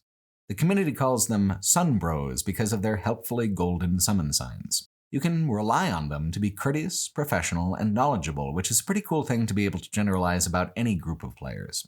So, here were two folks who knew the fight well, and I got through the DLC without too much suffering thanks to their help. On New Game Plus, though, the Fume Knight is tougher and he hits harder, and I wasn't so lucky as to have human summons this time around thanks to my overleveling. It put me in a different category of player like I was talking about earlier. This is where my troubles truly began. I didn't know what stuck was until I hit the Fume Knight on New Game Plus, which is something that really surprised me. I'd heard all sorts of people talk about having to spend an entire day on a boss, and it hadn't happened to me yet. Part of that might be because I actually like the summoning and the co-op elements and use them freely, where a lot of people, a surprisingly huge amount of people, completely refuse to engage with the co-op mechanics even when they're struggling. Using literally everything at my disposal to get ahead and survive in these games, I had certainly had bad points of friction, places where I had to spend an extra half an hour or an hour, maybe even a couple hours on a single boss to get the hang of them enough to blunder my own way through. I persisted because not once across all of Dark Souls 1, going through it twice, and almost 2 playthroughs of Dark Souls 2, did I feel like something was completely impossible. I either hadn't figured out a way to beat him, or I hadn't figured out a way to cheat him, like outpoising Artorias. All I had to do was keep at it until one method or the other made sense. Even the first time around with the Fume Knight, I just dialed 1-800-SUNBROS and got to continue my merry way. I guess then, I was due a comeuppance. The Fume Knight is, according to some older statistics released by From Software, the most deadly boss in the game and wins 93% of all encounters with players. Less than a 1 in 10 chance of victory. For most. For me, I fought him well over 130 times over the course of 8.5 hours. It was, hands down, the most maddening and miserable gaming experience of my life. I only kept at it because I was literally being paid to do so. I sang songs to keep myself from screaming. I left to respec my entire character and min-max my way through the encounter 8 separate times because that didn't work either. I used 92 human effigies. I ran out of them entirely and had to go on a fucking side quest to reverse my maximum hollowing. I was goddamn fucking stuck in a way I had hoped very dearly was just a myth. The Fume Knight is resistant to all forms of magic, immune to status effects, and only really takes damage from straight steel-to-steel combat. He's like Artorias that way, a designated dueling partner. But unlike Artorias, he does too much damage to simply outpoise. He'll one-hit kill you, or maybe 2 hits, no matter what armor you're wearing. Only reflex matters. And that's not something you can buttress with an item or a statistic. Not even agility matters much on account of the length of his blade sweeps. If you dodge the wrong direction, it doesn't matter. With one very long sword and another backup blade, the Fume Knight has a huge and unpredictable moveset. It's not like doing rock, paper, scissors, just 3 inputs and 3 responses. You're playing rock, paper, scissors, stapler, wheelbarrow, microwave. Even if you remember correctly how to dodge one thing, it is only a slight likelihood he will act exactly that way again when you play him next time. There are 2 NPC summons who can help you, but the extra defense the Fume Knight gets isn't much negated by the help. These NPCs die extremely quickly if allowed to face off against him directly, which is, like their whole job in the first place. Still, I got farther with the summons than without, because if I only get 2 wrong guesses before I die with the Fume Knight one-on-one, then I'm probably going to die in 3 guesses. In the first 2 hours, I got heartbreakingly close. Here, look at this. Just look at this. 1 hit left. And instead of rolling away and keeping that edge, instead of actually being patient and murdering the guy, I just froze, shocked, and in that moment's hesitation, I was dead again. I wouldn't get that close to killing him for over 6 hours after this point. I tried everything, including stripping off all of my armor for the maximum stamina regeneration bonus. Nothing worked. I mean, it all worked, but I just couldn't keep it up long enough to actually kill the guy. I couldn't maintain long enough not to die and have to start over. It was everything I had always been afraid of happening with this game, all the bad shit I expected when I heard about its legendary difficulty, a situation so dependent on me just being a better innate player than I was, that I was simply outclassed by the encounter and I would never progress. It was frustrating to the point of nearly breaking me. Then I felt numb, then I felt bored, then I felt like maybe I was getting somewhere, and then I felt certain that I wasn't. And then I spent a while reading guides, and I tried to implement the advice, and I couldn't even figure that out.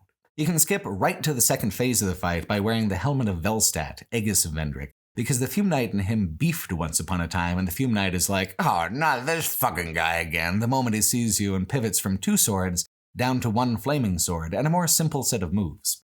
The trade-off is that he does more damage and also casts Area of Effect magic now. In the end, only one thing got me through. Another Sunbro. God bless him.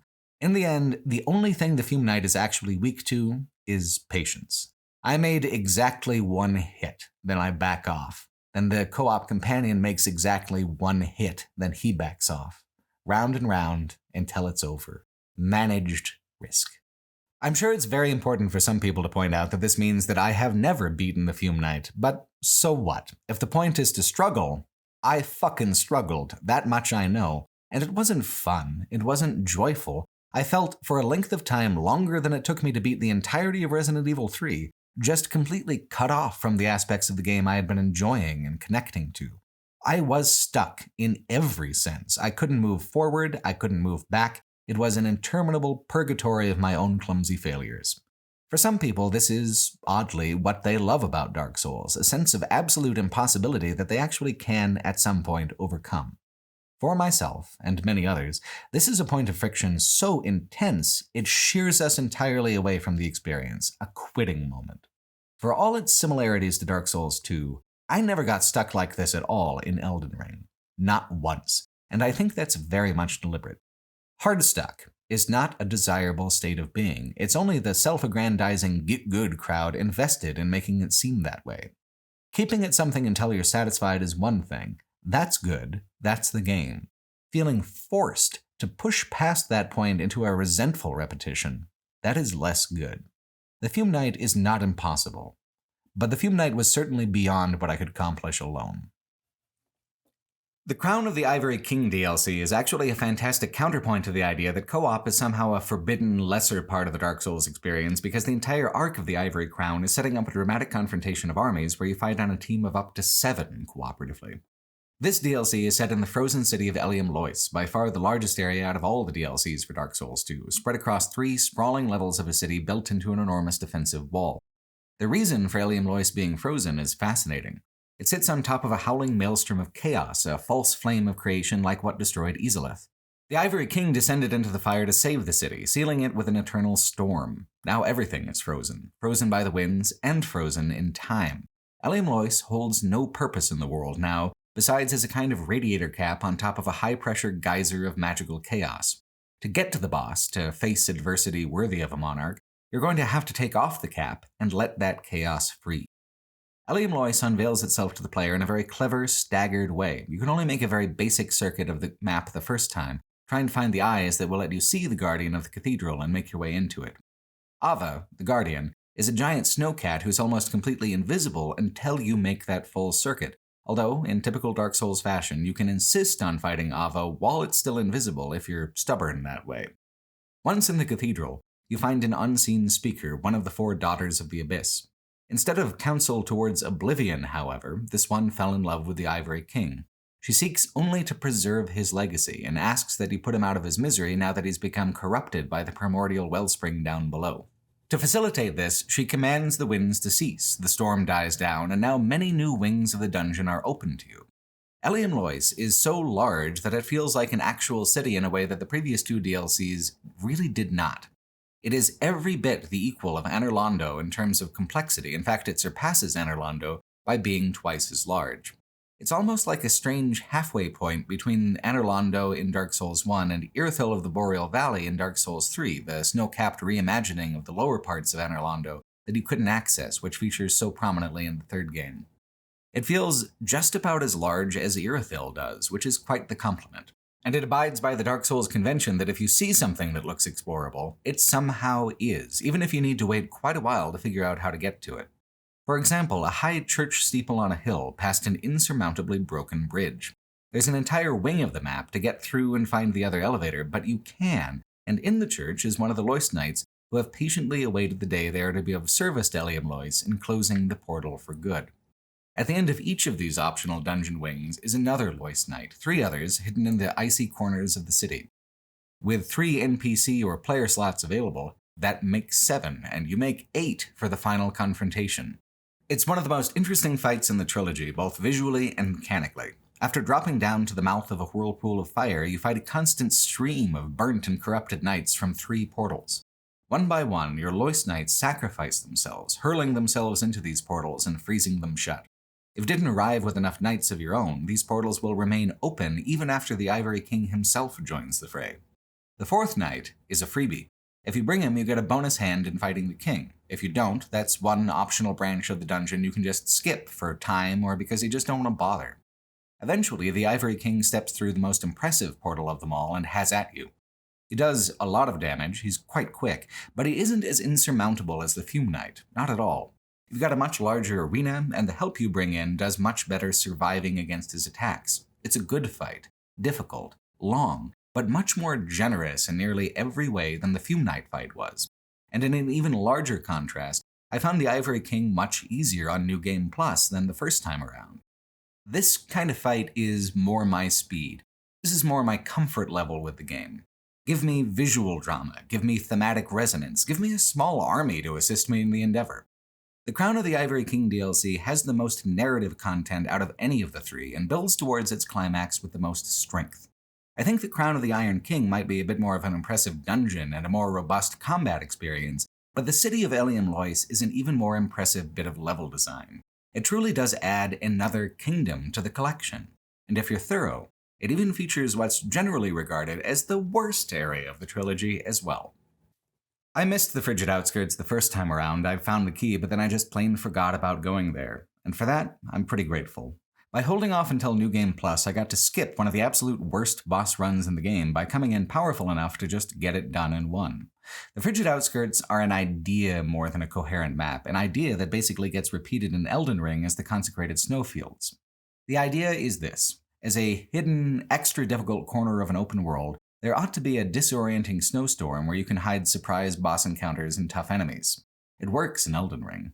The problem with Frigid Outskirts here in Dark Souls 2 is that there isn't a single other map as large or as featureless as this area anywhere in the entire game, really in the entire trilogy, and the Consecrated Snowfields are actually pretty manageable in size compared to somewhere like Caelid, and even faster to cross when you have a mount in that game. The Frigid Outskirts also feature endlessly respawning crystal reindeer who just constantly harass you as you're trying to find your way. And then, at the very end, there's a double boss fight of spectral cats like Ava. If you fail this fight, it's back to the beginning, but there are 3 NPC summons all clustered a little ways from the start position, and they do a great job of keeping the cats distracted and divided. While the Frigid Outskirts are notable for being an especially awkward execution of a okay idea, it's hardly the only area in the game that's a little more spiteful than the areas from Dark Souls 1. Take the Gutter. This is a riff on the descent into Blighttown, but completely without light, leading into a new lighting system where there's a greater contrast between firelight and absolute darkness. I felt like it was harder to fall completely off the level compared to Blighttown, and that was a plus, but it's much more of a maze, sprawling and confusing, with entire wings and paths that just lead back around. The mechanic where you light torches as you go and they stay on even after you die is more a matter of marking the territory you've already been to than finding your way forward. Eventually, the exit can be deduced from being the only corner of the map without little flames flickering in the dark. As annoying and obtuse as it can be, I prefer the Gutter to both the Tomb of Giants and Blighttown. It's ultimately easier to navigate and less punishing, although it comes across that way at first. The Shrine of Amana underneath Castle Dranglake is another notoriously frustrating area, and I agree with that frustration pretty much completely. It is, however, also more manageable than it seems at first, like the Gutter is. There are deep holes in the water that'll instantly kill you, but they can be seen much better with the aid of a torch. There are large clusters of enemies, but these enemies can be very effectively separated by pulling their attention one at a time with arrows. And once you've gone out on the weird little side paths to find the side items, you don't have to bother with those paths again. The way straight to the exit is pretty quick. The boss of the shrine is also, I think, an excellent example of a gimmick boss done right. The Demon of Song is extremely deadly before you figure out what its deal is, and then almost trivially easy once you do. The demon is hidden inside of a frog whose skin is completely impenetrable. Only when the demon peeks out from inside the stolen skin is it vulnerable, but when it peeks out, it's usually making a slam attack that's either a one-hit kill or close to it. So what you have to do is understand the range of that slam, stay just outside of it, and wait. Then you just hit it on the knuckles until it's dead. You can use magic or archery or bravado to speed up the fight, but the only thing you really need is the patience to bait the attack and then to punish it. Or consider another boss in the game, the Undead Congregation. It's considered one of the most laughably easy boss encounters in the game, and it is, but it also serves as a trial run for the Dark Souls 3 fight Deacons of the Deep. Deacons of the Deep took the core concept of magician and congregation and made it so that the magician didn't appear until the second phase, and only killing marked members of the congregation advanced phase 1. It's still a very easy fight, probably the easiest in Dark Souls 3. So, From Software kicked the idea around a third time and made this template phase 1 of the fight with Renala, Queen of the Full Moon, in Elden Ring. And there, as an opening act for the main phase of the boss fight, the template found its dramatic home. It took a few tries to get there, though. There's plenty in Dark Souls 2 that's archaic or awkward compared to what came after. The important thing, though, is how many of those ideas were good enough that From Software tried them out a second time or a third time, iterating on them until they gleamed with a modern polish.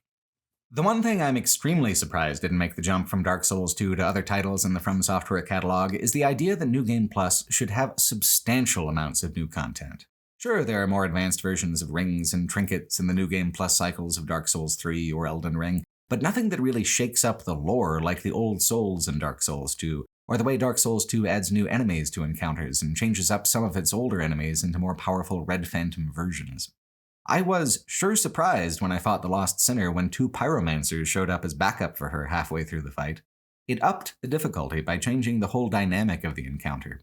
I've heard when soloing that the extra enemies is dicey, but if you're using the co-op summons anyway, then it just makes the fight more exciting by evening the odds a bit and turning the boss fight into a real brawl.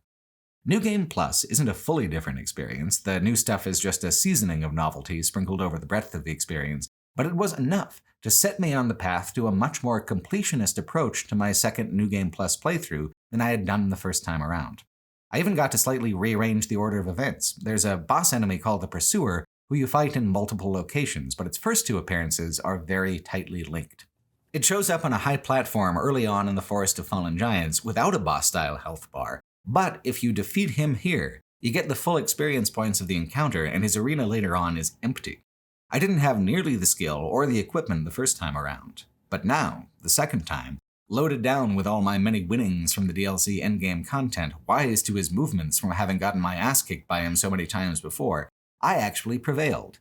What a sweet revenge. Not just defeating a difficult boss in one try, but in a way that leaves the boss arena satisfyingly empty, short-circuited, bypassed. Another extremely satisfying New Game Plus boss fight is a winking do-over of the Belfry Gargoyles fight from the first Dark Souls. Without changing the dimensions of the arena, it adds 2 more gargoyles to the fray as a surprise twist. It's sure frustrating on the first cycle through the game because you're so weak, but it's also clearly kind of a joke. You see where you are, you see the first gargoyle, you anticipate the second gargoyle, you feel confident, and then the game quite cheaply just shits all over your expectations and your sense of fairness. Knowing what's coming and being actually equipped for it the second time around allows that sense of confidence that was smashed the first time to be, at last, correct. Your assumptions have looped themselves. Because the whole kingdom of Drangleic is slippery in time, with ages of the past colliding with ages of the present, it was possible for me to even loop a sense of unfinished business I had from the first game in a different boss encounter. And the optional wing of Heidi's Tower of Flame is a dragon, and below it, the old dragon slayer. It's Ornstein of Ornstein and Smough, or some sort of echo of him anyway. While I used NPC summons for pretty much most of the game, I felt hungry for the drama of fighting him one-on-one. So I dueled the old Dragon Slayer, and I bested him. Not impressive as far as people who are actually good at the game go, but difficulty is something each player defines for themselves in the Dark Souls series.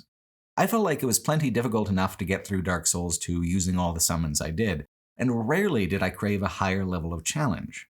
This was a little different though. This was narrative. Not just because of the way the same characters and motifs loop through the Ages of Fire and the Ages of Dark in these games, but also tied to the personal narrative of my experience through the trilogy. Ornstein and Smo as a double feature boss fight in Dark Souls 1 are tough as hell, a fight that I really did need at least Solaire to get through. For some people, that's easy, but I'm half as skilled, and half is just enough to take on Ornstein all by his lonesome. I think that's an element of what rubs me the wrong way about the Git Gud mentality as well. By defining the games as requiring a high skill level and only accepting the most precise and masochistic playstyles as valid, Git Gud ignores the many idiosyncratic and personal ways different players experience victory and defeat. I feel pride about dueling the Dragon Slayer. The game has once again teased out one of my dearest emotions. Not about the most exciting boss, or the hardest, but it teased out that emotion because of my experience with the Trilogy in all the large ways and the small ways, and that really has very little to do with anyone else's playthrough or play style. This journey is unique to me alone, my struggles, my failures, and my triumphs as well, just as it's unique to each other player who takes that journey. The only commonality of the true monarch is the adversity faced on the road to the throne. Once you have the crowns of all 4 kings, all 3 DLCs, and Vendrick's own crown, you can return to Vendrick's memory and he will share with you the true power that he stole from the giants. Unfortunately, it isn't a 98% damage resistance or whatever the hell Vendrick has without any giant souls in your inventory, but it is something much more thematically appropriate. He imbues each of the 4 crowns in your inventory with the power to prevent hollowing completely. No more maximum health reduction, no more shutting off the multiplayer features, no more zombification of your character's noble face. You are cured, so long as you bear a crown. So, not a cure, a Faustian bargain that says so long as you remain lord of this stagnant, broken realm, you can stave off that decay within yourself. All the pain of this land, all the horror, it drains upwards, into you, its magic sustaining you in a distillation of misery. You can remain yourself perpetually as long as you don't mind the world around you suffering the same fate. This is what made it so easy for Vendrick to refuse to choose either an Age of Fire or an Age of Dark, because he had found a third way. But it's a lesser way. To reach this point, to be awarded the crowns of the true monarch, you need to have unseated the kings of 4 thrones. A 5th throne awaits you, the Throne of Want. On the game's original release, it only had one possible ending, and if that's what I was met with at the end of the game, I would be kind of frustrated, because this ending honestly doesn't work very well at all narratively without an element of choice. I've been trying to consider in retrospect why Dark Souls 2 shipped without a choice, without a second ending. What was it trying to say? So let's consider the original ending 2 ways, both as a matter of choice, how it is in Scholar of the First Sin, and as a matter of predestination and fate, how it was originally. It's not your character's destiny to link the fire. Not now, not yet, but you will preside over this dying world until the end, until that terminal moment. In between you and the Throne of Want is Nishandra, the abyssal daughter who wants to jump right ahead to the Age of Dark, plus a boss duo called Throne Watcher and Throne Defender, whose death condition is that one must be defeated within 30 seconds of the other, or they'll revive each other infinitely. This is another boss fight that Dark Souls 3 adapted a version of, incorporating that cooperative revival mechanic into the Twin Princes fight at the top of Lothric Castle. Scholar of the First Sin tosses Aldi on top as a third bonus boss as well, but we'll get to him in a minute. What is the Throne of Want? Well, exactly what it sounds like. Your desire as a player to beat the game and master this world necessitates a throne to accommodate you. And then what? In the immediate future tense, your victorious monarch commands the golems of giants to bow before them, forming a path to the throne. The doors open, you take your seat, and the doors close again. End of game. Thank you for playing. As a straightforward narrative beat, this is an extreme anticlimax. As a meta-commentary on the act of playing the game itself, this is actually quite literally the fate of not only this, but most RPG characters. You reach the top, you beat the game, you seize the throne, and then you shut the game down and you go about your merry business, closing the door on them and leaving them in an endless, purposeless darkness forever. As meta-commentary, it's less anticlimax and more a scathingly accurate portrayal of how these stories always end from a digitally literalist perspective. What else do you expect from an endgame that takes place somewhere literally called the Throne of Want? Without choice, as the only ending, the irony is sharper. It's funnier in its own dark and bleak little way. It's also just not satisfying to end 60 to 90 hours of desperate struggle and tremendous emotional investment with a wry joke about how you get to go on as a human being and leave your sad little warrior behind. With choice, however, it's something a little different. A more satisfying angle on the situation can be found. If you've been paying attention, you know what ascending the throne means. You saw how well it worked out for King Vendrick, hollowed beyond hollow, empty. You saw how it worked for the old Iron King, consumed, no trace of his old self remaining. How it worked out for the Ivory King, lost in the howling abyss that he tried so valiantly to hold shut. If you choose to ascend this throne, you know it's a choice both terminal and tragic. So if you choose to do it anyway, there is a satisfaction in what happens. You won. At any cost. At every cost. That kind of works. In Scholar of the First Sin, Aldia offers you another path. You can walk away and choose what? Well, if the player character stays behind, where does the player go? Aldia provides an ending narration phrasing it this way, quote, "There is no path. Beyond the scope of light, beyond the reach of dark, what could possibly await us? And yet we seek it insatiably. Such is our fate." End quote. He's not really talking about your character, he is speaking to you, the player, directly. I don't know how many months of life I'll cumulatively have here on this earth, but I gave 3 of them to the Dark Souls trilogy and this essay. Why? Was that foolish? Or did I do it because I felt some kind of resonance and connection with the game, because I felt like they were worth that preciously finite amount of time? There is no path. We wander through the world blind, confused. Rarely do people know what they need. Never does that deter anyone from our furious, unstoppable ascent to the throne of want. After an ending like that, I guess it's not actually that much of a surprise that Dark Souls 3 is so singularly concerned with being a crowd pleaser. Still a bit of a disappointment, though. If Dark Souls 3 had built off of what both Dark Souls 1 and Dark Souls 2 had independently accomplished, if it had tried to unify the two games, it could have been something greater than both. Instead, Dark Souls 3 is a game that's just ever so slightly less than either. The only category in which it truly surpasses its predecessors is in production quality. The animations are smoother, faster, and more fluid than ever before. The world is richer in color and detail. The armors are more fancifully imagined and lush. The weapons are even more complicated and dangerous. Every element of technical polish is held to a tremendously high standard. It's a quality game, and it would be a point of pride for any developer to release such an artistically dense and tightly constructed title. It's only in direct comparison to its two predecessors that it seems slight. First, in comparison to Dark Souls 1, it isn't as tight. Its world isn't stacked on top of itself in the same imaginatively cohesive way. It doesn't have anything that flatly doesn't follow, like the Iron Keep being stacked on top of Earthen Peak in Dark Souls 2, but there also isn't any kind of wow moment when you actually understand how it comes together. From the high wall of Lothric, you see it all, the undead settlement stretching into swamplands and Farron Keep, the Cathedral of the Deep branching off from there, then Anor Londo and its surrounding city of Irithyll. From there, you return to the castle. There isn't a top and bottom of the kingdom the way there used to be. Anor Londo is now halfway up and diagonally over from where you start, and there isn't a multi-layered mythic bottom with a hidden primordial beach. Why criticize Dark Souls 3 for these things and let Dark Souls 2 off the hook? Well, because Dark Souls 2 wasn't actively trying to recontextualize the exact same locations. There are so many returning landmarks here in the third game, not just Anor Londo, but the Firelink Shrine and Lost Izalith as well, and all of them have been decoupled from the way they were so beautifully arranged before. It's a diminishment of the world design that came before, without an obvious artistic strength to rebalance it. And again, the disappointment is with how Dark Souls 3 fits in with what came before it as a trilogy. In a general sort of way, Lothric is a fine world map. It's more clever and more recursive than most game worlds ever are, just not really so much compared to the first Dark Souls.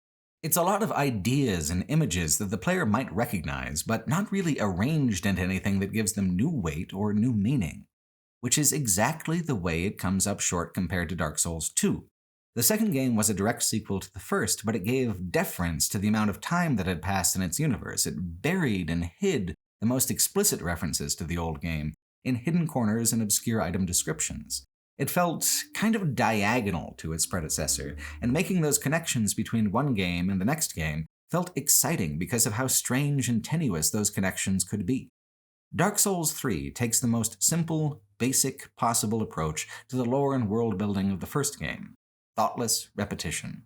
Is there some item, character, or image that the first game made famous or iconic in some way? You are absolutely guaranteed to see it again. Not in a surprising, thoughtful way, almost like a theme park, take a photo with your favorite character kind of way. For example, Siegmeyer of Katarina has been replaced with Siegward of Katarina, and the two characters are completely indistinguishable from one another in looks or personality. Patches is in here too, but he's a meme of sorts for From Software in general, so I guess that's to be expected. Consider instead Aldrich, the Devourer of Gods, a late-game boss who's taken up residence in the Anorlando Cathedral. The foreshadowing is all fascinating. Multiple NPCs talk a little about Aldrich and how he's become a revered Lord of Cinder not because of a kingdom or a skill, but because of his ravenous hunger and the raw power behind it. What does a Devourer of Gods look like? Doesn't that just get your imagination going? Then the game gives an answer, and it's not half as creative as the setup had been. Aldrich is just like kind of a black slime animating a hand-puppet version of Dark Sun Gwendolyn, shaking the old god's corpse around like a little marionette and squeezing out all the magic that's left to try to kill you. It's not a bad fight, the music is good, the moveset is tricky and impressive. On paper, there's nothing wrong with Aldrich, exactly. It's just that we've literally been here before, in this cathedral, with most of this boss, and when we were here before, it was for more compelling reasons. The cathedral was the seat of the Lord Vessel, your final reward for completing the main objectives of the game before it pivots to its surprise back half. It was more narratively meaningful then, both in terms of lore and player journey. Dark Sun Gwendolyn was a surprise secret boss, something hidden, something special. The only special thing about him now is just that pleasant little dopamine hit of getting to say, "Oh hey man, it's the dude!" Dark Souls 2 handled its cosmic cycles of eternal recurrence in a way that made it genuinely interesting to try to connect the dots. Dark Souls 3 does all the work for you, asking easy questions and giving easy answers. Mechanically, the challenge is the same tremendous, gorgeous gauntlet of sweat that it's always been. In terms of storytelling and world building, Dark Souls 3 doesn't challenge any expectations. It doesn't challenge a player's ability to weave together context. It doesn't even challenge itself to do something new. It gives the player exactly what it guesses that they want, with no effort. And that isn't really the Dark Souls way, is it? Miyazaki and From Software have said officially and with finality that Dark Souls is over, contained to just the trilogy, but Elden Ring's whole design, both in the mechanical and narrative department, kind of puts the lie to that. What Elden Ring truly sought to leave behind was the world building and the lore of Dark Souls, the names and the places that feel so begrudgingly recycled in the third game. This whole world of Dark Souls 3 is tired and it's played out and it needs to stop. And I don't mean that as a critical statement alone. That's the explicit plot of Dark Souls 3. After countless heroes have thrown themselves into the kiln of the first flame and linked the fire, the flame itself is weak and sputtering. Those who sought before to link the flame, called the Lords of Cinder, have abandoned their thrones and their cosmic duty to provide kindling to the flame. Like all the great lords of these worlds and these games, they have decided to do what's best for them instead, and by doing so, drag the whole world into stagnancy and decay. They must be dragged back to the thrones and ignited. This is the job of the Ashen One, your character, who awakes in one of the innumerable graves that now surround the Firelink Shrine, and then begins a journey to hasten this world along to its next phase, whatever that phase may be. Where Dark Souls 2 only released with one ending, Dark Souls 3 comes with three: an Age of Fire, an Age of Dark, and an Age of the Hollow, a second variety of the refusal ending, a kind of ending that old King Vendrick reached. We'll talk more about the endings in detail later, but I think it's interesting to keep in mind going forward how foolish of an idea it feels like to continue this cycle, to listen to the orthodoxy of the Firekeeper and link the fire one more time, perpetuating this awful dim twilight for further eons. This is a world, a whole world, crying out for an ending. And that's what makes Dark Souls 3 a compelling end to the trilogy, despite its otherwise kind of shallow approaches to world building. If you are tired of seeing these names, these places, if it feels like it's all starting to blur together and lose importance or meaning, that creeping sensation is actually incorporated into the arc of its own narrative. It's actually a major driver for what can motivate a player to reach the end of the game. If you play Dark Souls 3 and think to yourself, man, they can't keep just doing this over and over and over again, congratulations, you're now thematically in perfect sync with the Age of Dark ending. Let it all fade. Let it all go. Free from this world, not only the player but the developer also can go on to fresher, newer experiences, forward to Sekiro, forward into Elden Ring. It's interesting that what's slight and frustrating about the lore and storytelling in Dark Souls 3 actually fits in so well with its larger connective themes, because it makes me want to almost forgive it entirely for it, brush off these repetitions as something fully intentional. The only thing that stops me is how Dark Souls 3 ignores mostly everything about Dark Souls 2, but not absolutely everything. If it had completely ignored the second game would fit much tidier with the cosmology. It would much more clearly fit in as chronologically the third game in the trilogy, a new Age of Fire, sometime long after you choose the Age of Dark ending here in Dark Souls 3 or Dark Souls 1. Instead, Dark Souls 3 scoops up a random assortment of item and character references and dusts itself with them, coating itself in a thin layer of references that don't actually mean anything, but sabotage the potential continuity of the previous game. Wasn't Lucatiel cool? Here's her armor.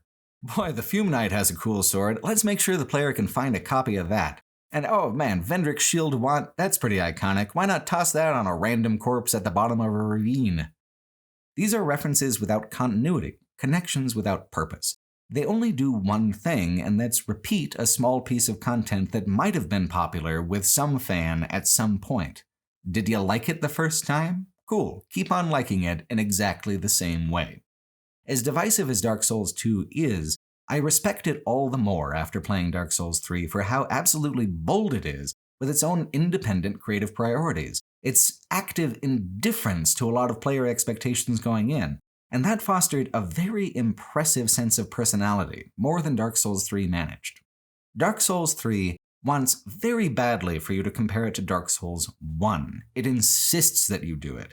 It spent so much energy making sure a given player would find the game similar, it had almost nowhere left to go in figuring out how to make itself better. A missing piece of the puzzle is that in between Dark Souls 2 and 3 came Bloodborne, which truly did take the mechanical formula of Dark Souls and branched it off into something completely creatively distinct. That was the big gamble for From Software, the big leap forward. Dark Souls 3 is the tentative step backwards, away from risk, towards more of a sure thing. The game's concern with the familiar as opposed to the exotic makes more sense when put in context with Bloodborne's novelty. They almost balance each other out that way. Bloodborne feels quite different from Dark Souls 1 and 2. It has rhythms that are faster and more aggressive, enemies that are the same way, and those changes absolutely did transfer over to Dark Souls 3.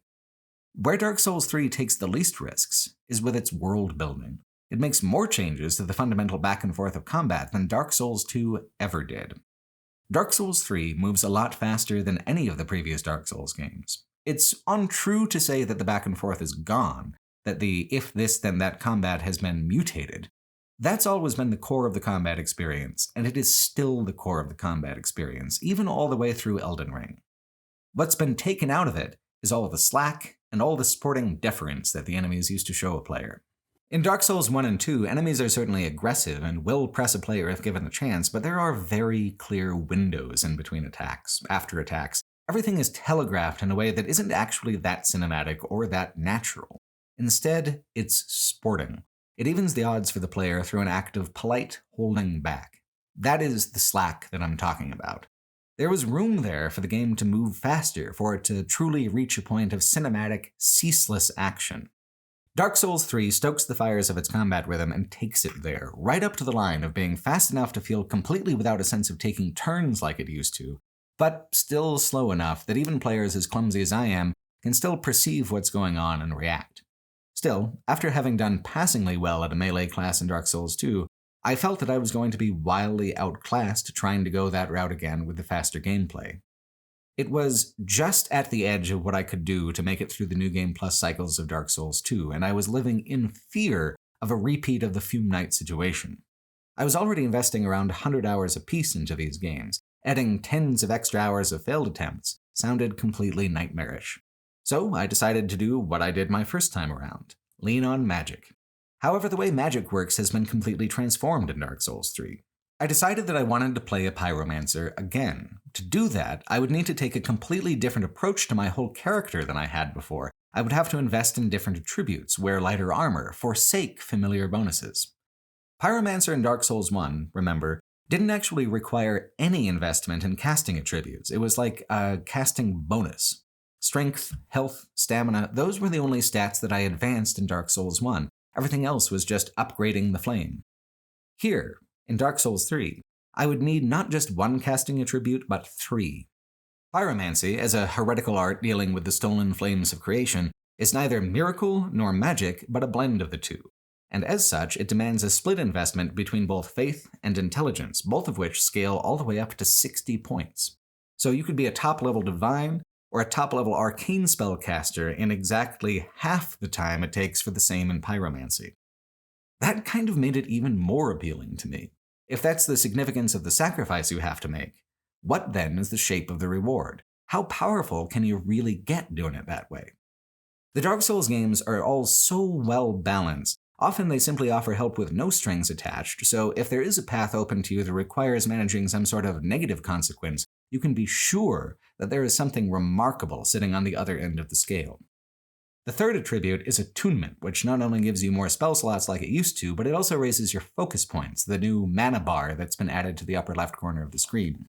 This is a positive instance of modernizing and streamlining a classic system. The limited casts per rests felt clunky and archaic, and it was only with the slower combat of the previous games where that system really made sense. Magic was something you decided to use for a particular reason in a particular circumstance. By allowing the player to split their pool of Estus flasks into ones that restore health and ones that restore focus, the player now is in complete control over how much they lean towards spellcasting or how much they lean towards combat utility in their build. If you're a dodge master who rarely gets hit, you can take almost all of your flasks as mana flasks, allowing you to use powerful magics in every circumstance without really worrying about the cost. If you get hit and make mistakes all the time like I do, you can split it down the middle, half spellcaster, half warrior. You'll run out of magic if you use it without discretion that way, but with a good sword for weak foes and a nasty fireball for the powerful ones, the amount of utility and choice I had as a pyromancer was greater than I even had the first time around in Dark Souls 1. And that's less because the magic itself was different. It was because they had switched from fixed amount casting to a more flexible system. In the end, having to split focus between intelligence and faith added even more utility than I dreamed of for my character, not because pyromancy is so much better than the other two, but because at the point where you're 60 and 60 for both casting stats, you can cast every spell in the fucking game, regardless of discipline, regardless of class. The price is patience, a slower climb to power. The reward is that you aren't leveling up a single casting class, you're leveling all of them at once. Of course, that's a tale for New Game Plus. It made my journey to the second and third endings much more interesting, but it made my journey to the first one a lot bumpier. I was glad that I already had 2 Dark Souls games of experience drawn when choosing the Pyromancer. It genuinely would have been a smoother and faster build choice to level one or the other of the traditional casting classes. I am a sucker for heresy, though, and Pyromancer is still the most lore-centric class of them all, even more here in the third game than the first. I didn't really have to be very patient at all to find that pyromancy was even more powerful than it used to be on a very fundamental level. Dark Souls 3 has a boss like the Asylum Demon sitting at the end of the tutorial zone, but the approach is a little different. The Asylum Demon was an exit exam. Did you listen to everything the tutorial was trying to teach? If so, take your certificate and move along to the land of the Ancient Lords. Git Gud is like an entrance exam. The game will not open to you at all until you prove yourself capable enough to handle a new, more dangerous kind of enemy. Git Gud is a huge and intimidating boss, smaller than the Asylum Demon at first, but then he swells with a magical infection called the Pus of Man. The Pus of Man is an abyssal curse, a thing of humanity and the dark, and thus weak to fire. Take that, fucker! Easy mode wins again! I was actually even more careful in this fight than I had to be because I assumed that fireballs would have the same surprisingly short range they did in Dark Souls 1. Wrong again. They've got significant heft and arc to them now. Pyromancy is effective at medium ranges in a way it never much was in Dark Souls 1, and by supplementing your spells with a few selections from Divine and Arcane spellbooks, you can add long-range damage to your pyromancy repertoire as well. Eventually. For now, one of the delightful trade-offs of slower advancement along the path of pyromancy is that most enemies and bosses are weak to it, especially early on. Arcane damage is good at across-the-board damage, lightning does huge damage bonuses against dragons and serpents, but pyromancy and fire is a specific weakness of a shockingly large variety of foes. The only part of the build that didn't suit me too well was how many stats the build needed to be split into. 3 spellcasting stats, sure, but endurance is hugely important to how much you can cast and how fast you can roll and how many times you can roll. And health, of course, is probably the most important statistic to a person like me because it represents a player's allowance for mistakes. So that makes 5 stats to split focus between, 2 of which must be advanced together to really provide the appropriate bonuses. That makes for some slow going. I supplemented my progress with grinding more than I ever had before, but I also feel like despite the slow progression diluted across so many priority statistics, I was still well able to keep pace with the rising difficulty of the areas I was adventuring into. This is largely due to the many complex options available through the weapons upgrade system. It's more robust in Dark Souls 3 than either of its predecessors, despite being quite similar. The difference is in how many ways you're able to alter the trajectory of a different weapon's scaling. If you have a strength or dexterity build, there are now gems that intensify the scaling with those stats, ramping up the damage of already powerful weapons. If you have no combat statistics in a casting build, you can add elemental damage that scales instead with the casting attributes, splitting the damage across several varieties, but always cumulatively enhancing it. At first, dark and fire damage, the ones that scale on both faith and intelligence, aren't available as enhancements. Only later are they made available through chaos and dark gems instead of the early game fire and deep gems. Other enhancements are harder to understand, like mundane, which I still don't fully get. And one enhancement is so simple it's hard to see doing much else for the early game as a caster. Raw enhancement removes scaling entirely, instead providing an immediate and powerful damage bonus. By the end of the game, raw damage is a compromise versus what you could be getting putting the appropriate scaling into your chosen stats, but at the beginning and the middle of the game, well, I'm swinging for roughly the same damage as a warrior type of my level, while also having a much more powerful and robust selection of magical murder tools to use when the sword just doesn't quite cut it. A lot of people like to play the game in a way that's very focused on one narrow set of statistics and one particular approach to combat, but my experience with the Dark Souls 3 Pyromancer is that it's actually completely valid and viable to spread your progression out very thinly, because what you lack in attributes, you can often make up for with your inventory, and with those elements of your character in sync, there are all sorts of options that open up to a jack-of-all-trades sort of character. I was an archer, a warrior, a mage. I was every mage, in fact. Medium armor, medium health, a median of pretty much everything but luck. With all that going for me, however, I didn't need luck as a statistic. I made my own luck, just fine. Which isn't to say I didn't get my ass handed to me by the very first major boss following Old Eodex. I certainly did, and a lot of other folks besides, because Vort of the Boreal Valley moves in a way entirely new to the trilogy, a gigantic beast who's also faster and more nimble than any knight you might have faced in Dark Souls 1 or 2. Vort is a boss of constant movement, constant aggression. He exists for the sole purpose of breaking a player's habit of thinking of combat as an exchange of taking turns. You do this, I do that. Now there's a much stronger element of intuition and reflex. The back and forth has to take place in an anticipatory way. You have to pretty much be sure what's about to happen, and only then can you follow through on your plan. You can't just kinda see how it plays out, then decide how to act. That was a luxury of the older games.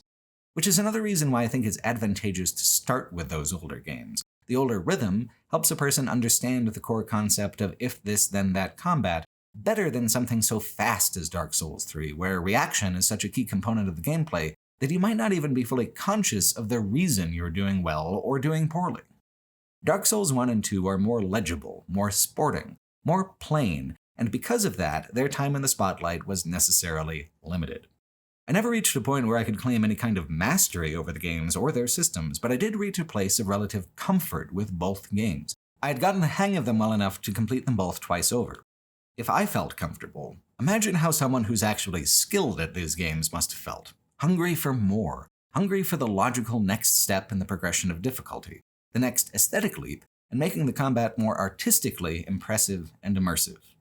Dark Souls 3 makes that leap not by making fundamental changes to the combat, but by removing all of its downtime. By removing the slack from the combat, a couple seconds here, a handful of milliseconds there, shaving it down to the point where you only have the minimum amount of time to react before it gets overwhelming. It's interesting to note the divergence in difficulty between Sekiro and Elden Ring, and how they followed up on this escalation of speed and aggression. Sekiro takes things even farther, requiring much more endurance and focus on a player's part than any Dark Souls game would. Not endurance or focus like statistics, like your human ability to perform the correct inputs more or less perfectly over the course of up to 15 full minutes. It is entirely possible to be too slow and too clumsy to get anywhere in Sekiro. I put a lot of hours into it and did finish it, but it was an extremely miserable experience for me a lot of the time, and I felt completely outclassed by the entire game. Elden Ring also moves faster than Dark Souls 3. In fact, most of the bosses move with the same ferocity and agility as the bosses in Sekiro, but instead of demanding mastery, Elden Ring draws from the Dark Souls tradition of giving players the tools they need to mitigate the aggression, to mitigate elements of challenge. In Elden Ring's case, that means both formal and informal co-op all the time.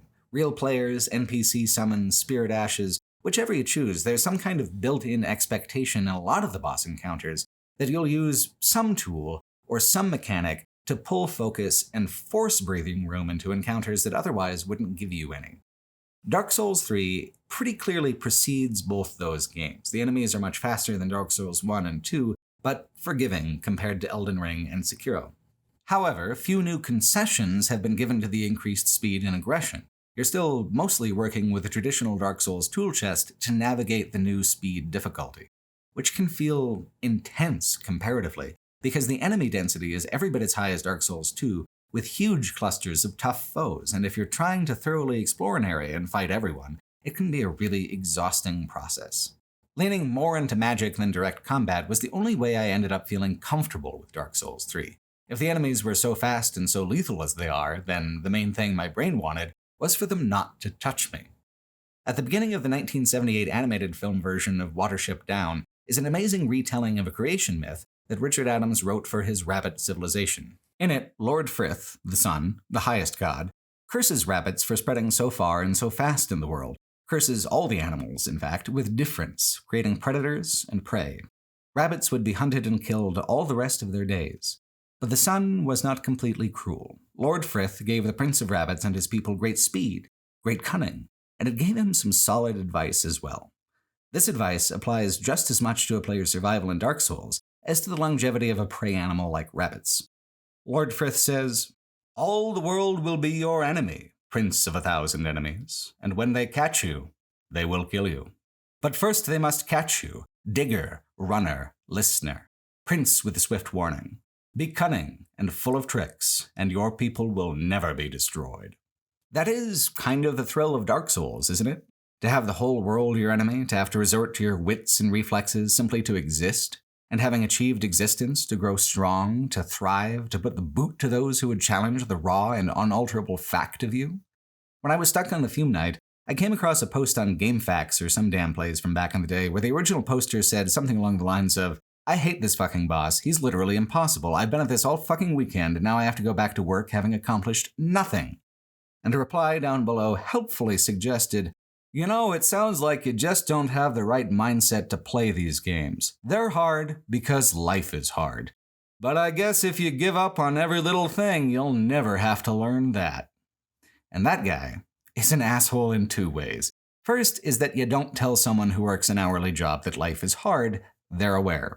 Second is that the whole point of Dark Souls is that it is not like life. It is rational, consistent, predictable, and fair. It's possible to get stuck, I did myself, and more here in Dark Souls 3 than any of the other games in the trilogy, but that isn't because they're hard like life. It's because they're hard as a way to challenge my ability to work within their systems under strict limits, creating as thin an edge as they can between success and failure. The games do this not because this is how life is, but because this is dramatic, because this is play, because walking on that knife's edge requires being completely absorbed in the present tense of the experience, and that is something that life rarely gives us the opportunity to do. There is no sense of drama or uncertainty in stocking a shelf, creating a spreadsheet, or dicing an entire box of onions. You know that it sucks, so does everyone else. That's why you get paid. And if you work harder and you try harder, there is zero guarantee that that effort won't just be thanklessly exploited. It's a major component of the Git Gud mentality that the Dark Souls games are a cathartic example of pulling yourself up by your bootstraps and having that process actually work. I even kind of agree with that assessment. The fact that your hard work pays off is one of the most fundamentally satisfying things about the games, one of the most cathartic things. This is because that's part of the fantasy. That's part of the game. There's an odd confusion that happens when some folks try to be very defensive about Dark Souls versus arguments that the games could be more broadly accessible, where these folks try to suggest that the full onus of effort is always on the player. If a player doesn't like it, they haven't worked hard enough, and if they don't work that hard in a game, they're probably lazy quitters in real life too. This frustrates me a great deal, because it's part of what kept me away from these games for so many years, what made me assume that I would not or could not connect with them in any way, because I have worked plenty hard in my life, and that's not what I come to games for more of, typically. In playing these games, I have found the opposite to be true of so much of what passes for common knowledge or popular opinion about the Dark Souls trilogy. Little of it is so untrue as the idea that these games are a ton of work, or like life, in how they require struggle and humiliation of the self to function. Instead, they are a power fantasy even more powerful than a typical game would portray because of the indifferent harshness of the worlds. These are the thrones of want. Playing them is an expression of will. What meaning they have is meaning you make, meaning you bring in from outside or else create within the game and take with you when you go. To succeed in them, to thrive in them, is to see your own willpower and your own selfhood vindicated. The true point of the struggle is to lend meaning to your victory, not pile up defeats like some kind of digital martyr. Victory came much harder for me in Dark Souls 3 than the other two games, even leaning into the spellcasting class. Does that mean I didn't work hard enough? Or does it mean my victory is more important than someone else's because I had to try harder? Well, neither. It doesn't really mean anything besides the fact that Dark Souls 3 moves faster in a way that is harder for my brain to follow. The meaning didn't come from the struggle. The meaning came from my curiosity, the way the world compelled me to move deeper into it, to discover its secrets. The meaning came from me finding ways to reduce and to bypass the challenge, lessening my struggle, increasing my comfort. The meaning came from wondering if I was capable of doing something, and surprising myself by finding that I actually could, by hook or by crook. All the world is your enemy, Prince of 1,000 enemies, and when they catch you, they will kill you. But first, they must catch you. Therein lies the thrill, the meaning, for me. I didn't have to get good at these games. Not once, not ever. That was never the point. That was never the requirement. Instead, I was cunning. I was full of tricks, and by the time I was coming through on New Game Plus cycles, rarely was I being destroyed. Just the same way combat is about animations instead of numbers, the whole of the difficulty is less about pure challenge and more about hollowing. Does each death take from you, diminish you, or can you push through with your whole self intact to stand on the mountain of bones you've created and shout your barbaric yop over the rooftops of the world? No one can define that for you. No one can take it from you either. The most impressive and genuinely artistic element of the trilogy is their knack for teasing out these deeply personal moments, deeply personal emotions. The game didn't do it for you, it just provoked these sensations, which lets these emotions stay personal because they seem to come entirely from within. It lets a person hold on to them in a way that doesn't feel like finishing, for instance, a BioWare RPG, where your victory is literally written beforehand into the script. Dark Souls is just an open-ended question. The answer you give is where the art happens. To be fair, it's only online that I've seen people be such jerks about the Dark Souls experience, so insistent on trying to tear down other people's journeys through it and reduce it to only its most competitive and aggressive qualities. In person, the only thing I found people really want to talk about is their builds, how they did, what they did, the ways in which they made the game conform to their own playstyles, and how they found themselves having to contort in response to the demands of the game in turn. In person, what usually comes through is just that excitement, the feeling of having done something personally meaningful, even though we played the same game. With Elden Ring coming out in the middle of when I was working on this project, a lot of people were replaying the Dark Souls trilogy. I was lucky enough to be able to follow a number of people's journeys through this game based on the things they posted to Twitter. I got to kind of cross-compare my experience, and what I found is that there really isn't much of any predictable consistency from person to person. You cannot guess how a person will play or what they're going to struggle with in the game. A great example of that is one of the hidden bosses of Dark Souls 3, the Nameless King, one of Lord Gwyn's sons who felt shame for his father's war with the dragons and went on to side with the wyverns and the drakes that descended from dragons in their various wars with the kingdom. The Nameless King has one of the most dramatic entrances in the whole trilogy. You ring a bell at the top of the Dragon Temple, a lofty and beautiful perch, and then the sky turns from clear blue to the swirling gray storm, and you fight him on the cloud tops. The Nameless King has arrived. If you defeat him, you defeat the storm itself. It's a two-phase fight, one where he's riding a wyvern, one where he's on foot. The second phase is much more aggressive. I didn't know about the Nameless King until I read about him, though, so I caught him only at the very end of my playthrough, at the absolute peak of my character's first playthrough power. I had already beaten the DLCs and nabbed from them their spoils of war, including miracles and spells that were not at all in the base game. Like all dragons, the wyvern is weak to lightning. I had found a miracle that allowed me to fire great arrows of pure lightning, a spell specifically designed for dragon slaying. So, Phase 1, no problem. Phase 2, the Nameless King commands the lightning. He's resistant to it. But not resistant to dark, that abyssal power of ancient humanity. A different powerful spell from the DLCs allowed me to sling giant globs of humanity, great soul dregs. And so, even though the Nameless King is probably the most fearsome swordsman in the whole game, I was able to basically avoid getting even within sword range of him for the most part, running away if I was. Pyromancy wasn't the most useful thing for the fight, but pyromancers are also every caster, so I was able to use both a miracle and a sorcery for each phase, dealing huge amounts of just the right type of elemental damage. I was doing maybe 75% of the damage of a character who went full faith or full intelligence for the different spells, but what does that matter when I can use both spells to perfectly branch the elemental damage? For me, the Nameless King wasn't at all the hardest fight in the main game. The Twin Princes were. I fought them much earlier, before I tackled either of the lengthy DLCs, and I hadn't quite reached a point where I understood how much of the casting utility I had outside the pyromancy discipline. And pyromancy is exactly the wrong elemental attack to use. Both fire and dark damage are significantly disadvantaged with the Twin Princes. So I mostly had to rely on melee, which up to that point was pretty much just a backup tactic for me.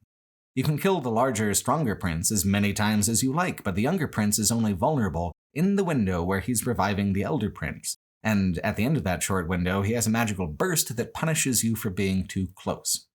The Twin Princes was another point of getting hard stuck for me, although it took me 3 hours instead of 8 this time around. I was completely mechanically unprepared for the Twin Princes fight as a pyromancer, and so it stomped me, over and over again. A New Game Plus, however, much different story. Both princes are weak to lightning, so lightning is what they got. Using faith-based miracles, I only played through the fight twice instead of over 20 times. Even the health, attack, and defense bonuses that the Twin Princes get on the New Game Plus cycle are no match for simply using the right build, the right elemental damage. You might ask, aren't both these fights supposed to be hard? Isn't it messing with the intended experience to do well at either of them without just being good and playing perfectly? Obviously not, I think. The intended experience is that any given player ought to be able to beat them. Being skilled in a general sort of way is one approach. Properly pairing elemental damage to enemy phases is another. These games are crafted with a tremendous amount of balance and care, and part of that balance is allowing people like me to prevail through the systems provided. These games would be so much simpler, so much more restrictive, if there was a correct way to play. There's only one genre of game I can think of where doing everything perfectly is the whole point, and that's bullet hell games. And there's no sense of customization in those, no sense of ownership, no sense of a journey, just a descending list of high scores and the elusive possibility of sticking your own 3 initials at the top of the list. What does Git Gud mean when applied to the Twin Princes and the Nameless King? Does it mean I cheated by using the tools provided? Does it mean I didn't suffer enough for it to qualify as a win? To some people, sure. For me, I took the game at its word when it told me victory achieved.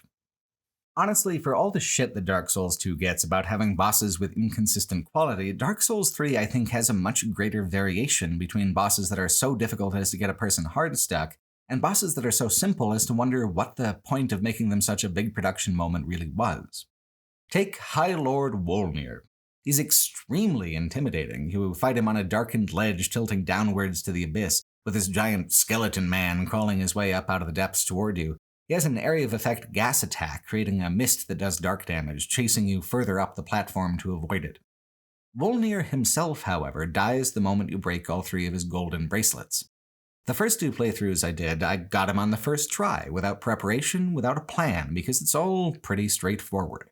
And then, I tried rolling through on my third playthrough, New Game Plus 2, and I suddenly found myself not doing as much damage as I expected and struggling with him a great deal. The longer you wait, the more summoned skeletons he adds. I had killed him so quickly the first 2 times, I really hardly noticed the summoning mechanic. Now this third time, I was getting the full force of the encounter. Above a certain DPS threshold, Wolnir is just a complete pushover. Under that DPS threshold, he is one son of a bitch. The encounter's difficulty is almost independent from his moveset, it's mostly just about staying ahead of the reinforcement curve, like the 4 kings of Dark Souls 1. Or how about Yorm the Giant? Yorm hits hard and has an absolutely gigantic health pool, however, he's weak to the weapon art of the weapon that you find right at the entrance to his arena. This is also the ultimate goal of Siegmeyer of Katarina, the Onion Knight guy. He'll use the exact same weapon and he'll help whittle the boss's health down. Is it really that exciting of a boss fight if every build is using the same strategy, even the NPC? The Yorm fight is another one that Elden Ring chose to iterate on and try to adapt when designing the confrontation with Shardbearer Rykard, and the special weapon format feels a little more lively there in the later game. Yorm is an awesome creature design, and he's got some real juicy lore behind him, but there's essentially only one strategy, and that's left rear trigger when safe. The certainty of what's coming is convenient. You can upgrade that weapon for New Game Plus cycles and shave some time off, but no one really talks about Yorm because there's nothing one person could tell another that they hadn't heard before. Even really excellent boss fights can have hidden frustrations because of the game's obsession with self-reference over building independent lore. The Abyss Watchers is one of the best and most dynamic boss fights of the game, facing you off against a group of knights with wildly different movesets between phases. There's an even more chaotic twist, too. These knights are sworn to fight the advance of the Abyssal Void, and occasionally, one of them goes mad, turning on his brothers. The Fallen Knight will still attack you if you're the closest to him, but the boss fight included ways to distract its many enemies of the first phase, even if you did not choose to play the fight with co-op. It poses a problem with a built-in solution, but not a prescriptive one like Yorm's weapon weakness, a dynamic solution that's neither reliable nor predictable, just another exciting variable of the fight. Once you've filled them all in the first stage, their essence kind of coalesces into one fearsome warrior who raises himself from the dead and comes at you with fire magic in addition to a renewed, more intense aggression. The rhythm between phases is great because the first phase is chaotic, frantic, and then it tightens up into the second phase, which is more dangerous, but much more focused. It feels like a dramatic escalation, but it also dials down what was intense about the first phase in favor of something new, keeping a player fresh and on their toes instead of wearing them down with a true endurance fight. I love everything about the Abyss Watchers, except that, according to the lore, you're fighting a fan convention. The Farron Wolf and the Abyss Watchers are all just a reference to Sif and Artorias from the first game, an explicit, direct reference. They're like an Artorias blood cult. Dark Souls 3 well understands how to make an encounter dramatic, how to keep attention, how to ratchet up the intensity and then cathartically release it. It doesn't seem to understand at all how to reuse its old motifs in a way that are dramatically satisfying as storytelling beats. The best thing Dark Souls 3 could have done with Sif and Artorias is to leave them behind. It's probably the strongest and most detailed storyline in the original game, and it ends very conclusively. There's nowhere left to go, so the Abyss Watchers just kind of staple themselves onto the bottom of the legend, and don't add any kind of new twist or wrinkle. Just a dilution of the best motifs and moments from the Artorias legend, trickling down into a bunch of dudes instead of just one. They look cool, they feel incredible to fight, but the way they've been woven into the storytelling is just boring. It's such a shock coming from Dark Souls 2. Even though I enjoyed my time with it, Dark Souls 2 is the least of them mechanically. The combat shines more brightly in the first game and mutates more spectacularly in the third game. From a storytelling perspective, though, it is such a de-escalation to go from the second game to the third game.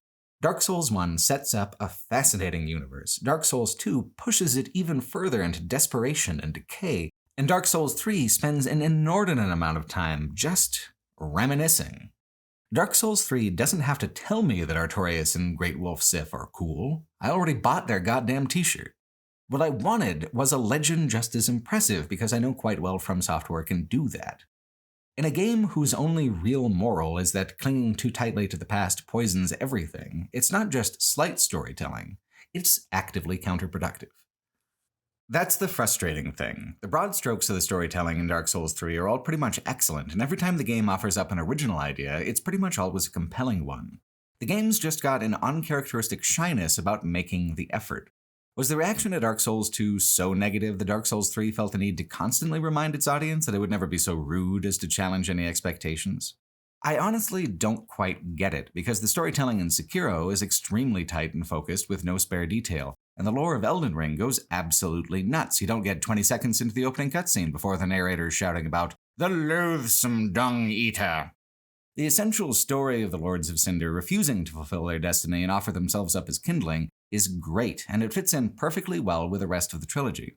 It's an excellent framing device besides. It sets up a general plan for the player to act on that's simple enough and compelling enough to provide a general direction, even when you have no idea where to go within the map.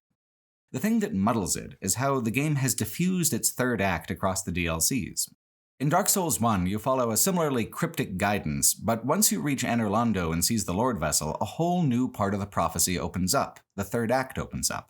In Dark Souls 2, reaching Castle Drangleic was the whole goal, and then, like Dark Souls 3, it kind of diffuses itself across the hidden parts of the kingdom as you seek the Giant Souls and pursue the crowns of the true monarch into the DLCs. Even without the 3 crowns, though, there's a tangible third act in Dark Souls 2, having to do with heading through Aldia's Manor to the Dragon Eyrie. Dark Souls 3 does exactly what it says, and no more. The final area to open up is Lothric Castle, where you go through a modernized version of the Duke's Archive and fight your way through a whole company of knights. If following the main path, this is the straightforward climax. At the top of the castle are the Twin Princes, the final Lords of Cinder you need to murder in order to reignite the kiln of the First Flame. None of this is wrong. The archives and castle are genuinely some of the densest and most enjoyable levels in the game. The level of challenge is intense, too. The archives particularly maintain the feeling of a magic murder maze from the Dark Souls 1 version by pitting you against difficult casters in a winding environment. The whole lower archives is a multi-stage fight against a crystal sage, just the same as the one you fought as an official boss battle earlier in the game. In typical endgame fashion, enemies once seen as remarkable are now presented as a more average challenge, one terror among a host. These are excellent quality levels. They do exactly what they set out to do. Exactly the way I've been set up by the previous 2 games to expect them to do.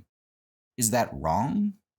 Of course not, and critically they do harbor a fascinating secret, a tear in reality through which the void is seeping through, a side passage leading to a garden of rotten humanity, and then deeper into an abyssal mirror of the Firelink Shrine and tutorial area.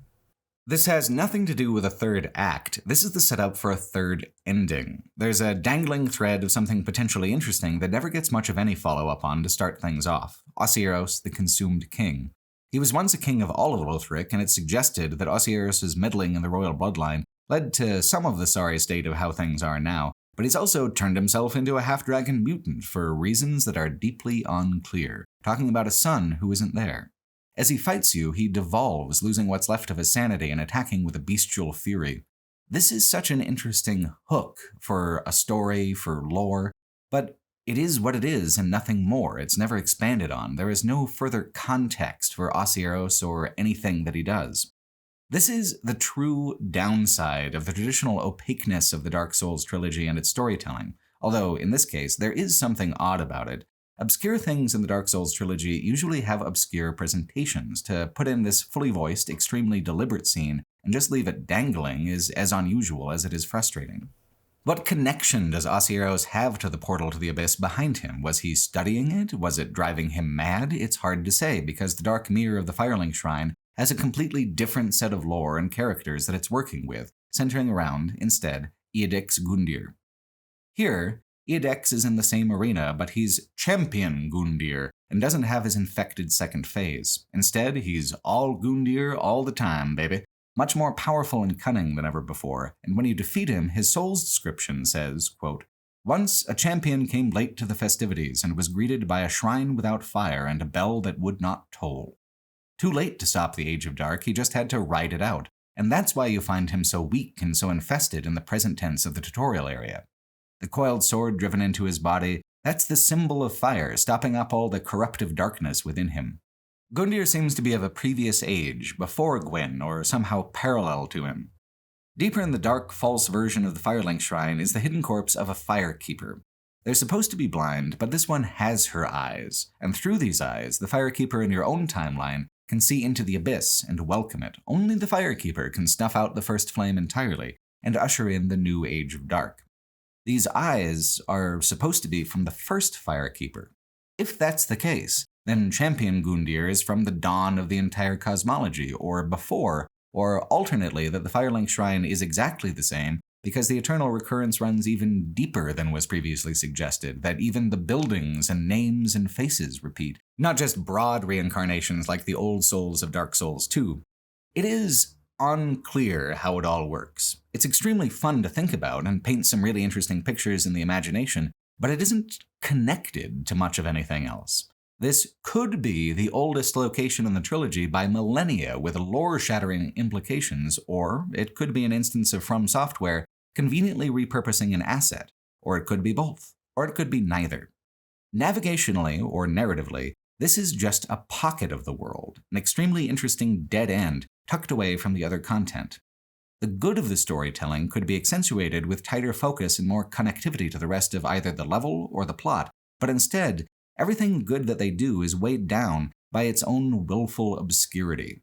Darkstalker Kath was woven in a little oddly and awkwardly to Dark Souls 1, but the role of the Abyss and the presence of the Darkstalkers themselves was a well-integrated fact of any playthrough. Here in Dark Souls 3, there's no attempt at integration because they assume you're already familiar with the concepts. Just a disconnected reference will do, and you can tidy it all up yourself at the end of the game when you choose the ending. This could be one of the best, biggest revelations in the entire trilogy, if only it had been treated as such. Let's consider the ways Dark Souls 3 recycles and reinterprets whole areas of Dark Souls 1, how it sought to improve them, and why. The first is the replacement of the Undead Burg with the Undead Settlement. Instead of a winding series of corridors and rooms that make clever use of vertical space, the new area uses verticality to create islands of space, smaller, discrete areas within the whole that newer players and rusty players can feel confident about completely exploring before moving on. The Burg was a single entity. While it had different wings and different directions to explore, it only really started to make sense after you'd seen pretty much the whole thing and a few other neighboring areas besides. The settlement is more easily understood. It can be understood one island at a time. It's easier, but also missing a lot of its personality. The undead villagers move in pitchfork-wielding packs that are more reminiscent of Bloodborne than Dark Souls 1, and it seems like one of the aesthetic intentions of the area is making players who are only familiar with Bloodborne more comfortable within the setting.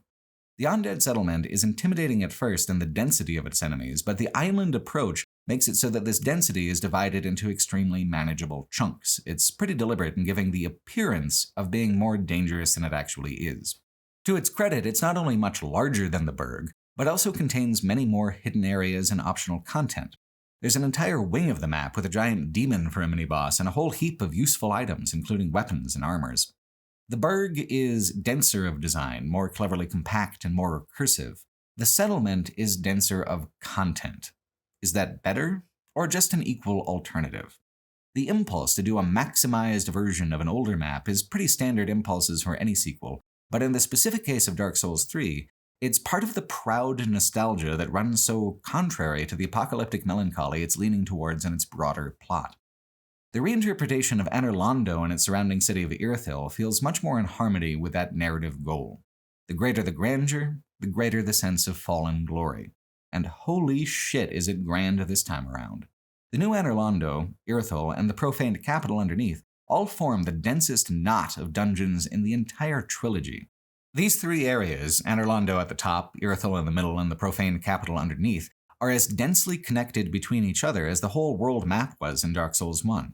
It's a pretty triumphant return to form, and it's better dungeoneering than anything else besides Eliam Lois and the Broom Tower in Dark Souls 2. I feel like the reasoning is that a newer player should have to build up to this greater complexity, rather than Dark Souls 1 and its habit of dumping players into the deep end with little direction besides a rueful, "Hey, try not to drown there, chief." It makes sense as a kind of climax of level design to come up from the swamps and catacombs into a place of complex and hostile beauty. Then, returning to Lothric Castle for an equally dense and even more hostile series of dungeons.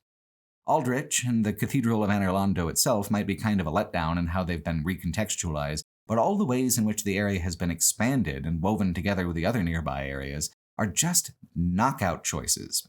Dark Souls 3 was even very clever in how it chose to include the demon ruins of Lost Izalith. While the world map doesn't remotely have the difference between top and bottom that Dark Souls 1 had, there is a hidden depth to it, accessed by cutting a bridge in the deepest part of the catacombs and then climbing down. Past a demon guardian is the Smoldering Lake, a long-abandoned, completely optional pit of sulfur and flame, kind of like a demonic Yellowstone where time has tempered the pool of lava it used to be into something more humid and worn. You can find the ashen bodies of Kaelana, the pyromancy master, and also the daughter of Chaos who opened that shortcut for you. They died down here comforting each other many eons ago. The demons down here in the ruins are haggard and gross, past their prime even if they are still quite dangerous. There's plenty of hidden passages, and the added obstacle of a siege weapon on a cliff means you have to come up from behind and find a way to disable it. It is a good, satisfying dungeon, and all of its references to previous games feel exciting because they're done in a quietly revelatory way. You see how things are connected through the passage of time and the erosion of space without big neon signs pointing any of it out. It doesn't feel like a reference for reference's sake, it feels like a buried piece of the past, as it should. Elsewhere in the Farron Swamp, you find an old friend, the Stray Demon.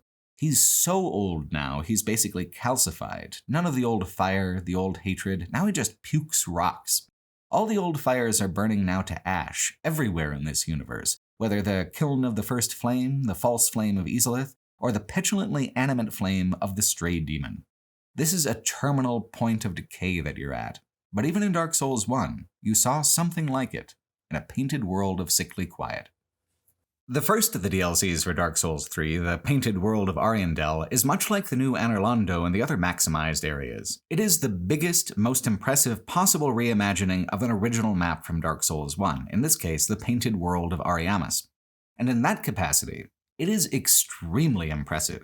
By adding a large frozen woodland to the area leading up to the old keep and village, it expands the entire game's sense of scale and wilderness, the way Eliam Lois felt like a whole new kingdom in its own right back in the second game. The Painted World leans into the exact balance of soft, quiet snow mixed with black rot and decay that the original map did, and the new lighting system makes it look much less dim and muddled. The tower where you fought crossbreed Priscilla is still there as a kind of legacy structure dwarfed by the new proportions of the world and its grand chapel. On the top level, in the arena where you fought Priscilla herself, is a phantom NPC invasion instead. As a pyromancer, it was interesting to look at the strengths and weaknesses of my own class and fight them as a mirror. To digress for a second, there's another pyromancer fight in the next DLC that is much harder. The only way I found not to die in that encounter was to choose magic that worked at a different pace than hers. If we traded fireball for fireball, I would always fail. It isn't always the big bosses that are the most tactically interesting. Sometimes the mini-bosses that are scattered around in hidden places make for the most memorable fights. Below the Ariandel Pyromancer is a more official boss fight, one of only 2 in the whole DLC. It's a beautiful fight, a field of white flowers which seem to bloom in memory of Priscilla. You fight the Grave Tender and his loyal hound. It's beautiful, but devoid of context. Just a bold image standing alone, like so many parts of Dark Souls 3. Which is the only downside of the Ashes of Ariandel DLC. Like Artorias and Sif, there was no reason to bring the Painted World back around at all. It was complete as it was, appropriate to where it was in the first game. And no part of the new interpretation really lives up to the strangeness and surprise of the first time around. Corpse in the first cave of the DLC will tell you to relax, let go, gently rot in a sweetly smelling grave. I mean, that sounds like the kind of advice you'd get from the talking cat in Dark Souls 2, but I guess the point of a talking cat is just to have fun and not ask questions, so whatever. The same advice Priscilla gave you, just leave, let the rotting rot in peace, That's the same advice you get from the main boss of this DLC, Sister Frida. If you ignore that advice and venture into the Corvian settlement, you find things more grossly dire than last time. Instead of being proud beasts, the Corvians are all diseased and shriveled, mindless and feckless. Some of them are strong still, vicious even, but only a few, and those that are lucid seem to hate the others and kill them whenever possible. This is a novel and interesting development. It was hard to picture things in the painted world getting any worse, but here it is, grosser and sadder than ever. The details are right, the scope is right, the frame is wrong. Ariandel and Arianis are too similar as paintings, as maps. It doesn't work as well with the two of them stacked on top of each other as it would have if this was some different work by maybe even the same occult artist, if they were united by a creator instead of being united by their subject matter. Especially because the artist of worlds such as these is the subplot that unites both this DLC and the next, the secret narrative arc of the game, the same way the Four Crowns created a final secret climactic arc in the second game. Sister Frida is hiding away a strange, pale figure who wishes to paint a new world, like this one, a cold, dark, gentle place. The artist lacks two things, inspiration and pigment. The true goal of each DLC is to acquire those two things, here the inspiration, and the pigment, at last, in a city at the end of time, the Ringed City. That part isn't just interesting, it's the only part of Dark Souls 3 that is as poetically cryptic as the older games. There's just one obstacle left in this painted world, and she is famously immovable. The fight with Sister Frida is one of the most iconic, fearsome encounters in the trilogy. It's one of the first 3-phase endurance challenges in the Souls boss catalog, a kind of fight that would later come to strongly characterize the harder fights of Sekiro. Frida is such a tremendous challenge that it's the only fight in the trilogy that gives you an NPC summon for absolutely free. You don't even have to have your multiplayer enabled to use him. Her first phase is assembled from little echoes of crossbreed Priscilla. She uses a large, hard-hitting scythe like Priscilla, and backs it up with a surprise second scythe to create an even greater sense of pressure and aggression. She isn't invisible all the time, but turns invisible occasionally just before launching a particular series of blitz attacks.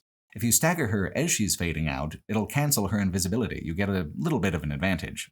She is deadly and aggressive, but she doesn't really move any faster than anyone else you've faced, and there's just one of her.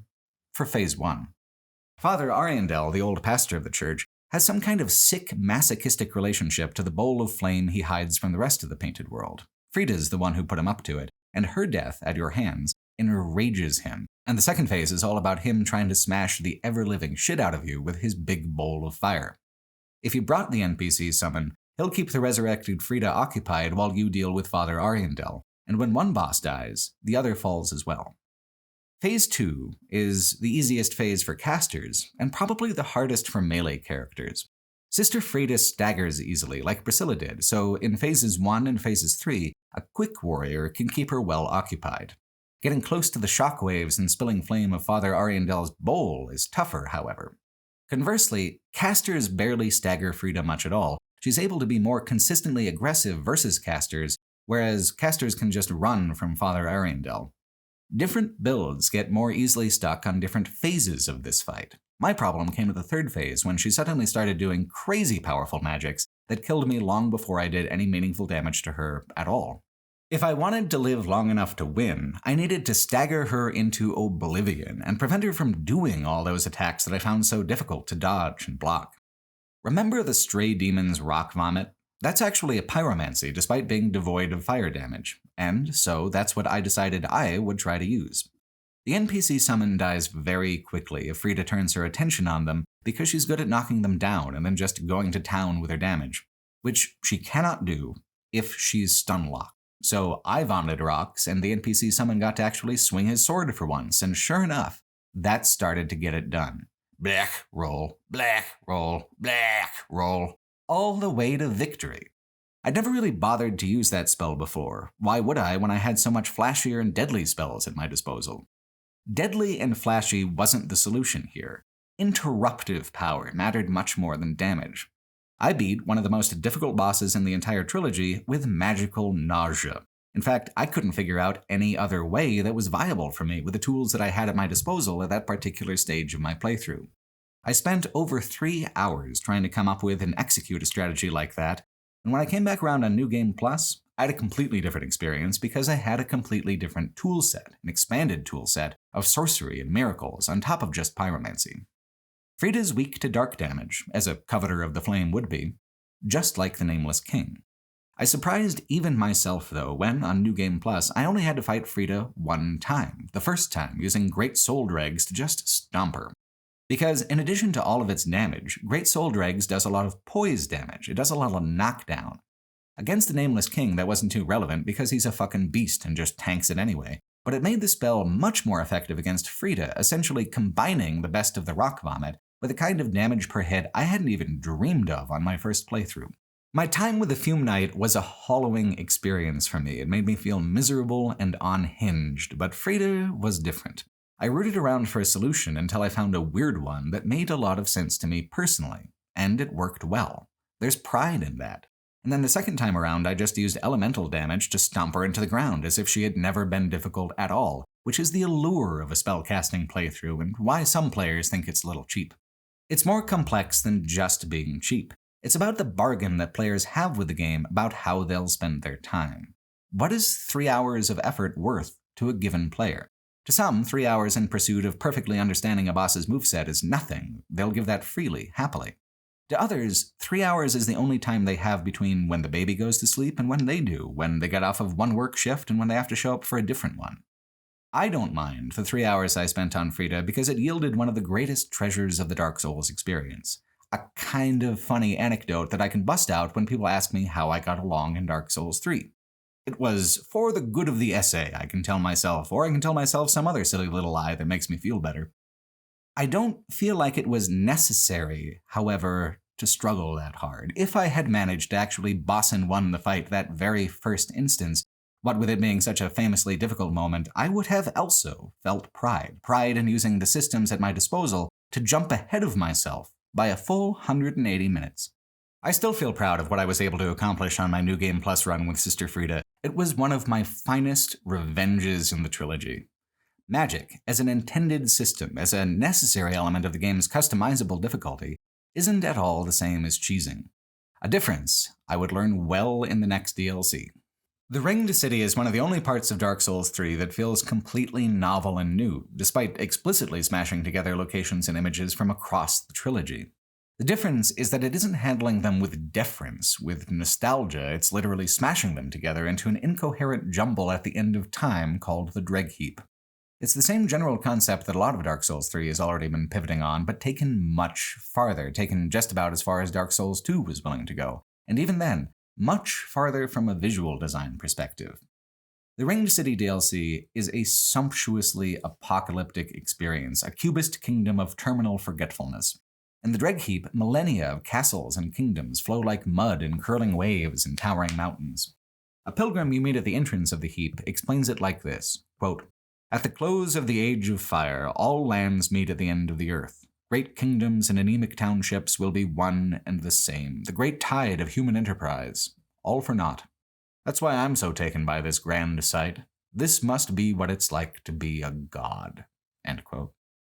This is it. This is exactly what I wanted but did not get from the primary campaign of Dark Souls 3, not just batting around the same 3 ideas from the last 2 games about how to end things, but showing me something new, something powerful, something that explains to me exactly how consumed by chaos and entropy this entire universe has become, and tying it to the last great mystery of the trilogy.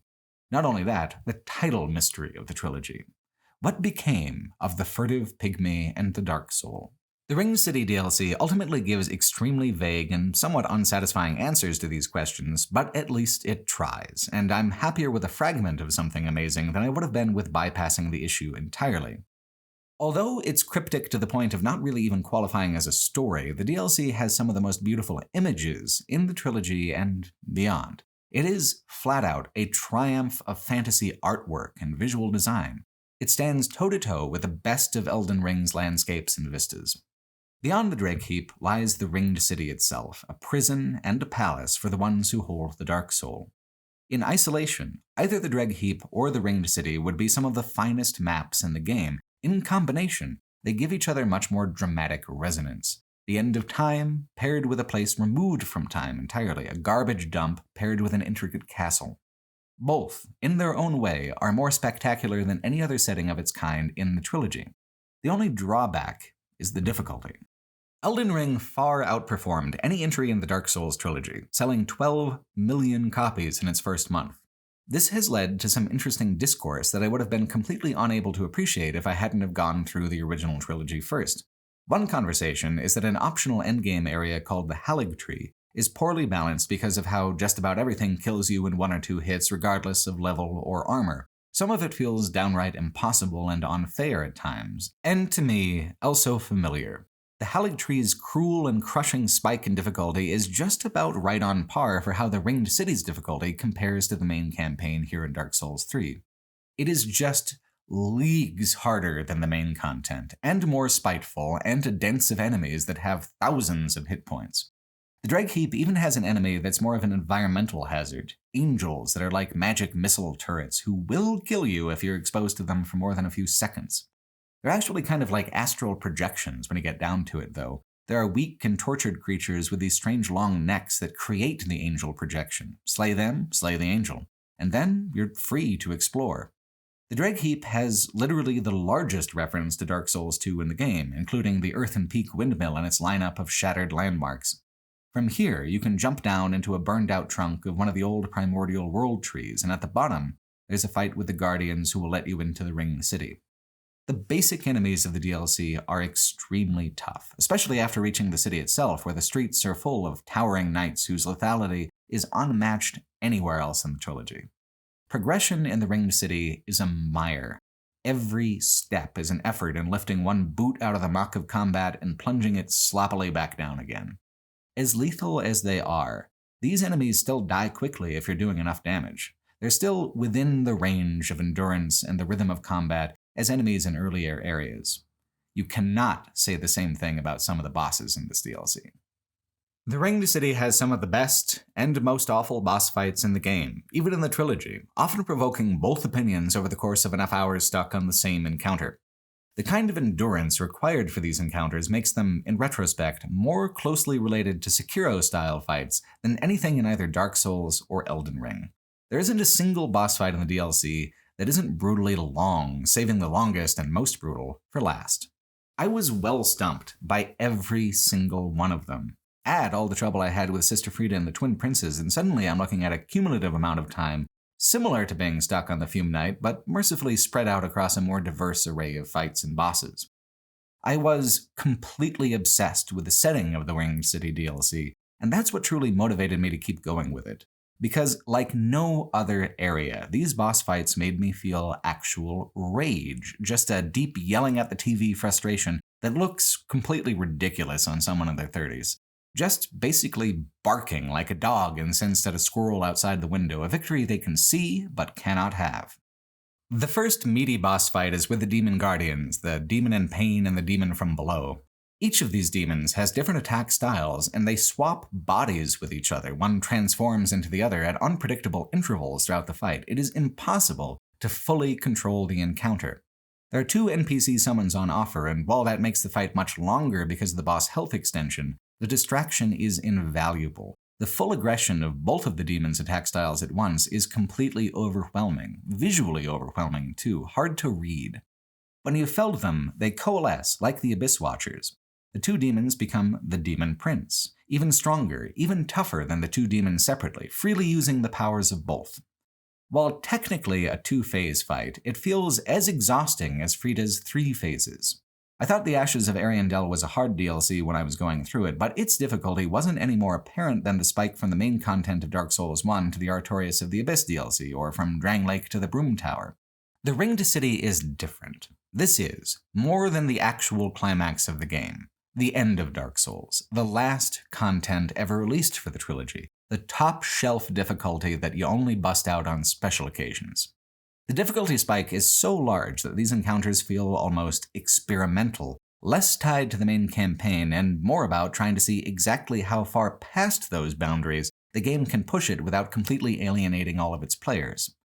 The Demon Prince took me a fair few hours and wasn't any easier for me on New Game Plus. Just getting to his second phase is a ton of work and fatigue is cumulative. The more I fail, the worse I perform, with the exception of these weird rally moments where my clarity comes back and I suddenly start really feeling it again. But those moments are limited, and if I can't secure a victory within that moment of clarity, then I go back into decline after a while. Dark Eater Midir, the trilogy's most dangerous dragon, put me through all of those phases of fatigue and failure. Midir is fascinating because he ties together so much of the lore of dragons and the abyss, but not in a very conclusive way. He's a descendant of the ancient dragons, from the timeless primordial world of fog and trees, like the dragon at that hidden beach in Dark Souls 1. He's immortal on account of it, as his predecessors had been. So, he was given a divine duty to hold back the abyss and fight its expansion. The secret ancient chapel where the entrance to his boss arena can be found is decorated with images of the primordial serpents, which is just about the only appearance they make in any shape or form in the third game, or the second game. They're an incredibly important but underexplained element of the mythology of Dark Souls 1, and then they just kind of disappear. Until now. Is Dark Eater Midir paired somehow to Darkstalker Kath? Is Midir cleaning up the mess that Kath left behind? Are the serpents and the dragons mythically linked in a way we haven't seen yet? It's hard to say because no actual details are provided, but there's plenty of time to think about it as Midir murders you over and over again. There's a contingent of players who think Midir is actually extremely easy when you get down to it, and in a subjective way, these people are correct. If you play well enough that you can simply not get hit, Midir's moveset is pretty limited and somewhat forgiving to melee characters because of the opportunities to strike Midir on the head and cause a massive stagger in the last quarter of the fight. The only move Midir does that's crazy unfair is this magical laser that's not only a one-hit kill with the beam of the weapon, but also its area of effect shockwave. It's just about the biggest instance of magic artillery being deployed against you in the entire trilogy. If you just stay close and simply don't get hit, he won't do it too often though. This is why some people insist Midir is easy. He doesn't require a large amount of cunning to defeat. He just requires perfect focus over an absurdly long amount of time. Some people just don't understand that simply don't get hit is not transferable or useful advice to most players. Midir has so much health compared to you that you need to, generously, hit him 15 times for every one time he hits you to stay ahead of his damage and heal adequately over the course of the entire fight. His moveset might not be large, but because of his size, I have trouble parsing it. Even after fighting him for hours, I just couldn't quite figure out what he was up to half the time. A summon to distract him helps pull focus, but it also makes Midir less predictable. He moves around a lot more and gives you less opportunities for direct damage, especially melee damage. The closest I got on New Game was using another obscure spell I had never really busted out before. Pestilent Mist, a spell that does small damage over time. It's meant to be just an inconvenience, but it does damage based on a percentage of total health, not a flat rate. And so, with a 15,000 hit point boss like Midir, it's actually weirdly brutal as a spell. Of course, you need to live long enough for it to work, and get Midir to stay in the cloud. So, while I got closer than any other method with a mist, it still didn't cut it for me, not on my first playthrough. I straight up gave up on Midir my first time through, my first hard pass since Dark Sun Gwendolyn. That kinda ate at me over though. People do kill him, I mean he's not impossible, so on New Game Plus I took a different approach. 60 Faith, Lightning Arrows. It's the same attack the NPC summon uses, so you can actually trade volleys and split the boss's attention with the spell. It worked so much better than anything that I had tried on New Game. It took me maybe an hour to get anywhere close to victory, but the fight is so long that an hour's time really only represents like 5 attempts. I wasn't the only one to give up on Midir. He is a major hurdle that a lot of folks give up on. Overall, the difficulty of The Ringed City feels more comfortable across the board on New Game Plus than the first playthrough. As post-release content, it feels almost like it assumes you're on your second playthrough or higher. Midir is tougher and hits harder in New Game Plus, but my damage output totally outpaced the improvements they gave him, making the fight that felt impossible the first time much more manageable.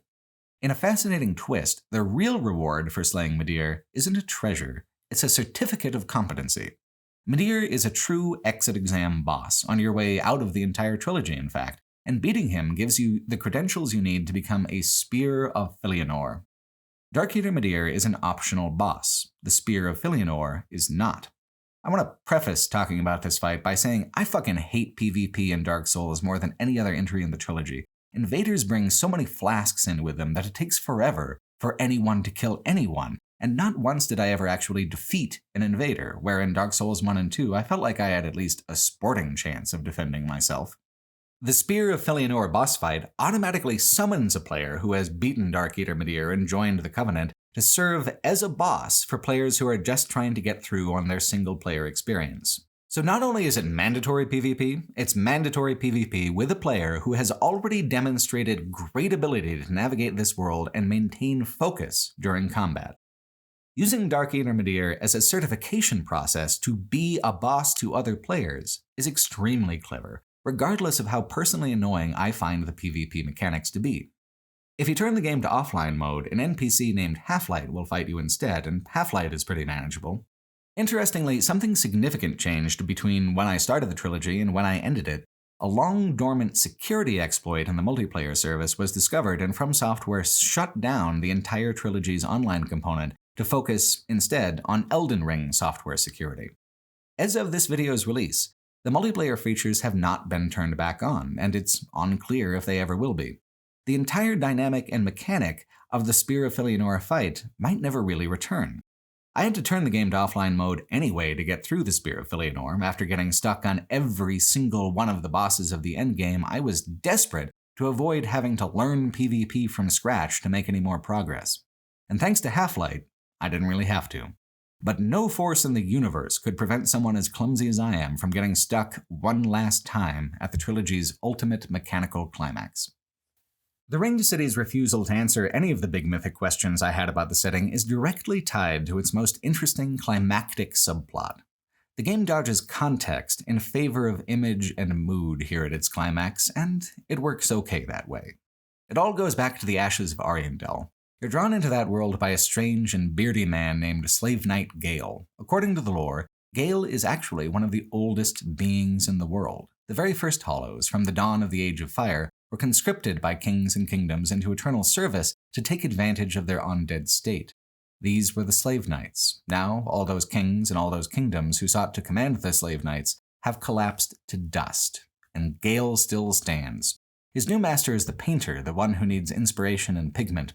In the Ashes of Ariandel, you're helping Slave Knight Gale. He's the NPC who helps you defeat Sister Frida. He even helps defeat the Demon Prince if you want him to, as he ventures further along in his quest and you in yours. The conflict only comes at the very end, and only past the most gorgeous moment in the trilogy. Hidden within the Chapel of Filianore is Gwyn's last daughter, who lies in an eternal sleep awaiting the return of her father, who will never come on account of how you murdered him in the first game. Princess Filianore's sleep is tied to this egg that she holds, cryptically and flatly called the Embraced Shell. Much like how the whole kingdom is decaying, the egg is rotten and crumbling. Your character reaches out to touch it, and one touch is all it takes for the egg to disintegrate. In doing so, you shatter the spell that holds the Ringed City suspended from the flow of time. Time suddenly catches up. Filianore rots into a mummified corpse before your very eyes, and the Ringed City is instantly buried in the ash of 1,000 lost eons. Now, you are truly at the end of time. Nothing remains. The ash stretches as far as the eye can see, and hills and mountains, bricks and fragments of the Ringed City stick up from the ash like ribs, and in the extreme distance, you can still see the tattered remains of the high wall of Lothric. The imagery, this beautiful imagery, is all you get. There's no clarity or context still to come, just the mood, the moment, the incredible sensation of finding yourself in a place that feels truly cursed, forbidden, and forgotten. Gale is here. From the very beginning of the Age of Fire to this awful final moment of its twilight at the end of time, Gale has persisted. He has outlasted everything around him. He has staved off his own hollowing for longer than any other creature, human or inhuman. What are you to the Slave Knight Gale but a moth dancing in the candlelight? There's only one thing that will suffice for the painting of an entire world: the blood of the Dark Soul. But the furtive pygmies who rule from a ring of dilapidated thrones have become so fully stagnant and withered within the fullness of time that the blood has dried up within them. So Gale does what any insane holdover from the dawn of time would do, and eats them. He pulls them apart limb from limb and devours them, taking the blood into himself, revitalizing it with his own essence and will. He doesn't ask questions. He just eats. I wanted a concrete answer, but instead I'm given an odd mirror. Isn't devouring the gods for their essence what I've been doing this whole time? Aren't I also a ravenously violent ghost who only shows up to usher lives and kingdoms to their end? In this last confrontation with Slave Knight Gale, the game arrives at an especially strange and melancholy Highlander moment. There can be only one. I'd long to see more of this odd council of pygmies and have something, anything about the title object of the entire trilogy explained, but that's not ultimately the way the game wanted to creatively approach its own ending. Instead, you march to the end in ignorance and misery, which is absolutely a deliberate artistic choice in keeping with what the rest of the trilogy has done, and I can't fault it for that. It's not what I wanted, but it's stranger and more poetic than what I wanted. And the fact that Dark Souls games lean that way more often than not is what makes them so tonally unique, so artistically compelling. The fight with Slave Knight Gale is a lot of people's favorite fight in the entire trilogy because it's mechanically constructed along the same lines as it's thematically constructed. This is a confrontation of two equal hollows at the height of their respective power, one last battle in the last gasping moment of the universe's entire timeline. Gale himself is in the tradition of Artorias and the Fume Knight, a one-versus-one duel with no easy path to victory, demanding an actual mastery of the systems to get through it. While not as instantly deadly as the Fume Knight, Gale comes extremely close. Despite only having a single health bar, this actually is a 3-stage endurance fight, one where Gale has as much health as Dark Eater Midir, up in the 15,000 range. It is brutally long, and Gale is fast, faster than Artorias or the Fume Knight, with a larger moveset than both. I respected the moment thematically, and I wanted to participate in it the right way. Not as much ultimately as I wanted to avoid a repeat of the Fume Knight experience. I would not be stuck here for another 8 hours. Not now. Not after the hundreds of hours I already put into the trilogy. Not with the end so close in sight. Oh no. And if I didn't want to lose my time, I would have to lose my honor. It was time to become the big cheese at last. Scattered throughout the arena are fragments of ruins that are meant to provide cover and break his line of sight. They're an intended part of the strategy. An unintended possibility is that you can use these features to scramble Gale's AI pathfinding. If you're within the range where he thinks that he can get at you, but the wall is blocking him, he'll press directly into the wall indefinitely until his AI unhooks itself or you no longer hold his attention. Then comes the pestilent mist. Even from Dark Souls 1, you could throw shit at enemies to kill them. I would now destroy the most fearsome foe in the trilogy with my toxic farts. That was the plan, and it was sound. Stacking poison ticks his health counter down even faster, and if this was the only thing you had to do, I would say that it was extremely cheap, but it isn't a sure thing. He unsticks himself pretty frequently, and you need to be on top of your dodging very well to reset him back in his stuck spot. And then, in his third phase, when he becomes even faster and starts using huge lightning storms, it is unlikely that he will fall for the trick of getting stuck at all. He moves around too much and too fast. So for the third phase, I adjusted my strategy to include running to a different set of ruins with an up and down component, where instead of getting him completely stuck, I could get him more temporarily hung up and kind of control the way that he chased me, leaving him to suffer longer in my fart clouds. I said to myself, I'll fight him for real in New Game Plus, but when the time came around, I just really wanted to fart him to death again. You're supposed to fight as equals, but we are not. I am a human, and he's a little computer puppet man. To fight him head-on is sporting and keeps faith with the actual tone of the scene and its thematic resonance, but even narratively I don't feel bad about finally actually cheating my way through an encounter because I did have to work at it. It took me a good 90 minutes to figure out how to endure his third phase and the lightning storm. Because, narratively, I am not Gale's equal either, the other way. Like with Artorias, I'm no master swordsman. I'm more of a lucky fool who refuses to quit. I've been rewatching Game of Thrones in the background as I've been writing this script, and while it's extremely frustrating to know where the show ends up, there's a lot of great little moments in there along the way. In an early season, Bronn the Sellsword fights in a trial by combat on behalf of another character. He tricks his opponent and slaughters him cheaply, so the noble presiding over the trial shouts, "You don't fight with honor." And Braun replies, "No, but he did," as he kicks the favored knight's corpse into a void. Slave Knight Gale may very well be the best boss fight in the trilogy. For an honorable man, which, in the context of Dark Souls, I absolutely am not. All that for a little bit of paint. Seems kinda odd, doesn't it? Well, it gets odder. Once Gale is defeated, you have the option of returning to Frida's chapel and giving the pigment to the painter, as she had asked Gale to do. The chapel is on fire now, the spilled flame in the basement rising up to consume the whole structure. The painter keeps painting. She doesn't seem to mind the flame. You can't admit to killing Gale to her either. On receiving the paint made from the blood of the Dark Soul, she just says, "I wonder when Uncle Gale intends his return. I hope the new painting will be to him a gentle home. My thanks, Ashen One. I will assuredly finish the painting of a cold, dark, and very gentle place. One day it will make someone a goodly home." End quote. What does any of this mean? She needs the fire of souls as an inspiration and the abyssal pigment of the Dark Soul to paint, but what will she paint? Why? Will it be a world like this, iced over and forgotten like a half-tube of hamburger at the back of the freezer? I feel like an aspect of this is meant to be hopeful, a fourth ending and a fourth option beyond what the player can choose, a world beyond both fire and dark, painted in the unfulfilled dreams of this dying world. It's just ever so slightly too cryptic to even be able to tonally nail it down one way or the other as bleak or hopeful. It is very frustrating that way, as are, in truth, just about all of the endings.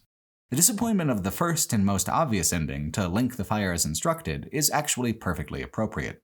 Heroes have been linking the fire for innumerable years now. You just spent an entire game hunting down and killing a key selection of those figures. To link the fire is to change nothing, to cling to a dying world and prolong its necessary death and release. So the fire is weak and the moment is short, sad, and quiet, a deliberate anticlimax. The anticlimax is clearly meant to be motivational in a way. It is not the ideal ending or even the most interesting ending, and that's just obvious. If a player somehow misses all of the contextual clues about why linking the fire is a bad idea, their own personal sense of being underwhelmed at the end might fall into place as the final clue. What's surprising, though, is that the Age of Dark ending is equally underwhelming. It was so much more the dramatic choice in both Dark Souls 1 and Dark Souls 2, but here it's roughly equivalent to the first ending in terms of being a known quantity that doesn't surprise or challenge in any way. The Firekeeper scoops up the sad little ember of the first flame into her hands, and she lets it go out. She talks about how, beyond the edge of the dark, are little flames dancing, connected to each other as the Lords of Cinder have linked the flames since time immemorial. Yes, this is the cosmic cycle as established, but it also bypasses what's dramatically interesting about the Age of Dark ending, the willingness for a player to let the fire fade and allow nothingness to reign. It's a scary, weird choice to make, and it almost completely negates the weight of making that choice to emphasize that the dark is just a season in the years of the cosmos. Soon fire will return. All this will happen again. Maybe not exactly the same, but similar enough. Nothing changes. Not really. Just the same as if you had chosen to link the fire anyway. The cycle isn't broken, it's advanced exactly by one. The third ending is the most dramatic, but if you took the tale of King Vendrick to heart, it's impossible to say that it's a narratively satisfying ending either. There is an odd subplot that stretches all the way to the Ringed City that you can experience. There, in the Ringed City, you find these priests with these big turtle shell-like outfits. These seem to be the inspiration or origin of the pilgrims who have journeyed over many years and tremendous distances just to die at the foot of the capital, possibly to transform into the pilgrim butterflies, these odd stick-like wraiths who fly around the towers of Castle Lothric. The pilgrims aren't all dead, though. One of them, Yol, can be found early in the game. Yol gives the player 5 free levels per playthrough, at a strange cost. Your character isn't hollow in a traditional sense to begin with. Instead of restoring your humanity, you use an ember to turn on the multiplayer features, and you don't zombify on death. If you take Yol's levels, however, you do go hollow. You do zombify, and you require a purging stone to heal the undead curse and restore her humanity. Temporarily. Though really it's all just thematic and cosmetic, there's no mechanical consequence there. Consider how crazy a gift that is on New Game Plus cycles. If your cost per level is over 200,000, then LoL is handing you 1,000,000 souls or more for free. It's nuts. When Yol's given you all he can, he dies and is replaced by Uria of Londor. She has a plan for you. To become, wait for it, the true monarch, the Lord of Hollows, and reign supreme over all the world by usurping the first flame and taking its power all for yourself. Because that worked out so well for Vendrick. The other two endings are cosmic choices. This is a personal option. This is the ultimate and final ascent to the throne of want. To do this, you're married to the corpse of a very nice NPC who would otherwise help you in the fight with Aldrich if the pilgrims hadn't murdered him. You stab a ceremonial blade through the man's face and absorb all of his hollowing. The true monarch of Dark Souls 2 staved off his hollowing through the power of the crown. The true monarch of Dark Souls 3 embraces their hollowing. They draw strength from the erosion of their older self. Having gone through your gross and bleak wedding, Uria will now help you fight the final boss of the game, the Soul of Cinder, a living memory of every great hero who ever sought to link the fire, from Gwyn to your own character in Dark Souls 1, right on down. The Soul of Cinder is every class, every methodology. He always has the same elemental weaknesses to lightning and dark, but he mutates freely between a ton of different combat archetypes. Compared to the DLC bosses, he's not too tough at all, but he does feel properly climactic. You fight him on a field of flowers and discarded swords, a kind of beautiful visual summary of the push and pull between horror and beauty that really defines the aesthetic of the Dark Souls trilogy. No matter the ending, he is the last obstacle between you and the very end of these legendary games. I had put 80 hours into Dark Souls 1, I put 120 hours into Dark Souls 2, and then I put 80 more hours into Dark Souls 3 with another 40 to come by the time I arrived here. I had come so far. I had faced so much. I had endured, even when the enduring was interminable and awful and unpleasant. And here I was, at the beginning of this universe's lore, the seed of the first sin, the kiln of the first flame, the climax of the first game, looping the loop and ending things for good. The endings individually might not satisfy, but this last boss fight does. It is visually, dramatically, mechanically, everything it needs to be to feel like the end, to get a player into the mindset of feeling on the threshold of something immense. Dark Souls 3 might not have been everything I wanted it to be, and there's so much more it could have been. But it is enough. It speaks for itself, and when it's done speaking, the curtains close on a trilogy that has done a better job concluding itself than most. It feels final. It is final, since there won't be another explicit sequel to Dark Souls. In the Lord of Hollows ending, the pilgrims all worship and bow as the primordial serpents had in the Age of Dark ending in the first game. They hope you will be a good monarch. I think the player knows quite well they won't be. Absolute power corrupts absolutely, as the saying goes, and as someone who draws actual strength from the hollowing, from the degradation and decay of the self, the Lord of Hollows is pretty damn corrupted from the very start. It is, in a straightforward way, badass enough, a Kratos on his throne kind of ending. In a poetic way, though, it's ironically dark, almost accusatory. Is this what you wanted? To win? To be worshipped? Have it. Be the true monarch. Wear the crown as long as your tender neck can bear it. All three of these games are melancholic, pessimistic, and sad. Ending this way is extremely appropriate and consistent, and it's a further part of what makes them so beautifully unique. In almost any other game, the level of effort required to make it all the way from one end of the trilogy to the other would be, at the extreme least, congratulated in a celebratory and heartfelt way. Not here. Not Dark Souls. Your work has made you a monster, a sullen king of a sunken realm. Ambition and desire brought you to this victory. Ambition and desire also unmade this whole world, brought suffering on a supernatural scale to all of its inhabitants. Sekiro is the game that makes the connection between Buddhism and the mythology of these games explicit, but even if Sekiro hadn't deliberately drawn the connection, the parallels are very much still there. In place of a satisfying concrete ending within Dark Souls 3 itself, let's turn, instead, to the Buddha's fire sermon. There's a lot of repetition of phrases in the original text, so I'm going to slightly condense some of it. The Buddha says, "Bhikkhus, all is burning. And what is the all that is burning? The eye is burning, forms are burning. Eye consciousness is burning. Eye contact is burning. Also, whatever is felt as pleasant or painful or neutral, that too is burning. Burning with what? Burning with the fires of lust, with the fires of hate, with the fire of delusion. I say it is burning with birth, aging, and death, with sorrows, with lamentations, with pains, with griefs, with despairs. Because all is burning. And what is the all that is burning? The eye is burning. Forms are burning. Eye consciousness is burning. Eye contact is burning. Also, whatever is felt as pleasant or painful or neutral, that too is burning. Burning with what?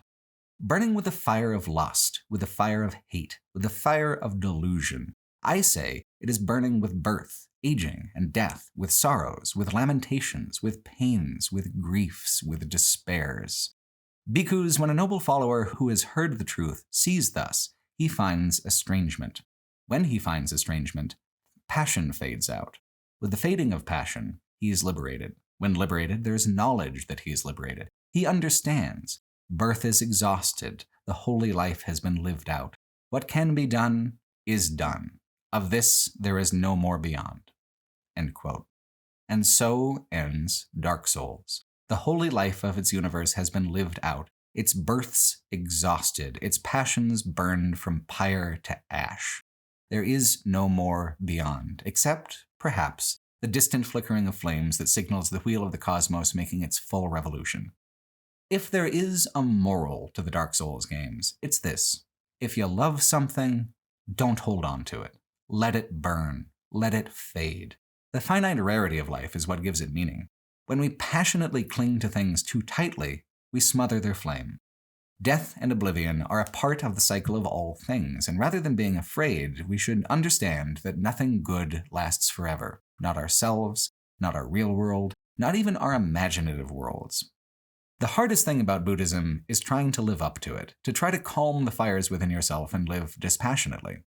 I've always found that pretty much personally impossible to do, and that's why Buddhism isn't for me.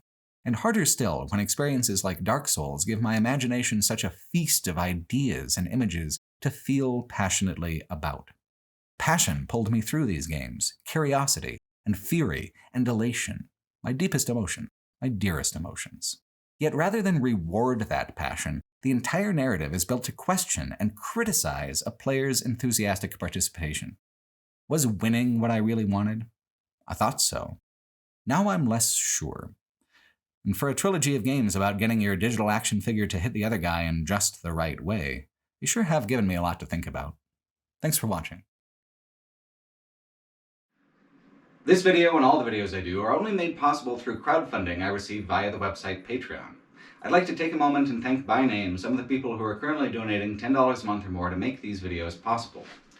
People like Josh Smith, Ron Gervais, Arvid Karlstrom, Joan Oma, Midji, Miruna Vozara, Peter from Denmark, Alex Hansen, Nikolai Vladimirov, Anonymous, Patrick Maudalid, Tyler Collins, Connor McLeod, Eli Bergmass, SG Response, Tiernan Garces, John Paul Queller, Eddie Burton, James Sullivan, Jay Sizzle, Mieszko Zaha, Soeb Sheik, Zach Millington, Carew Woodbury, Carol Henderson, Cato, Corey Bofil, Costas Ivranos,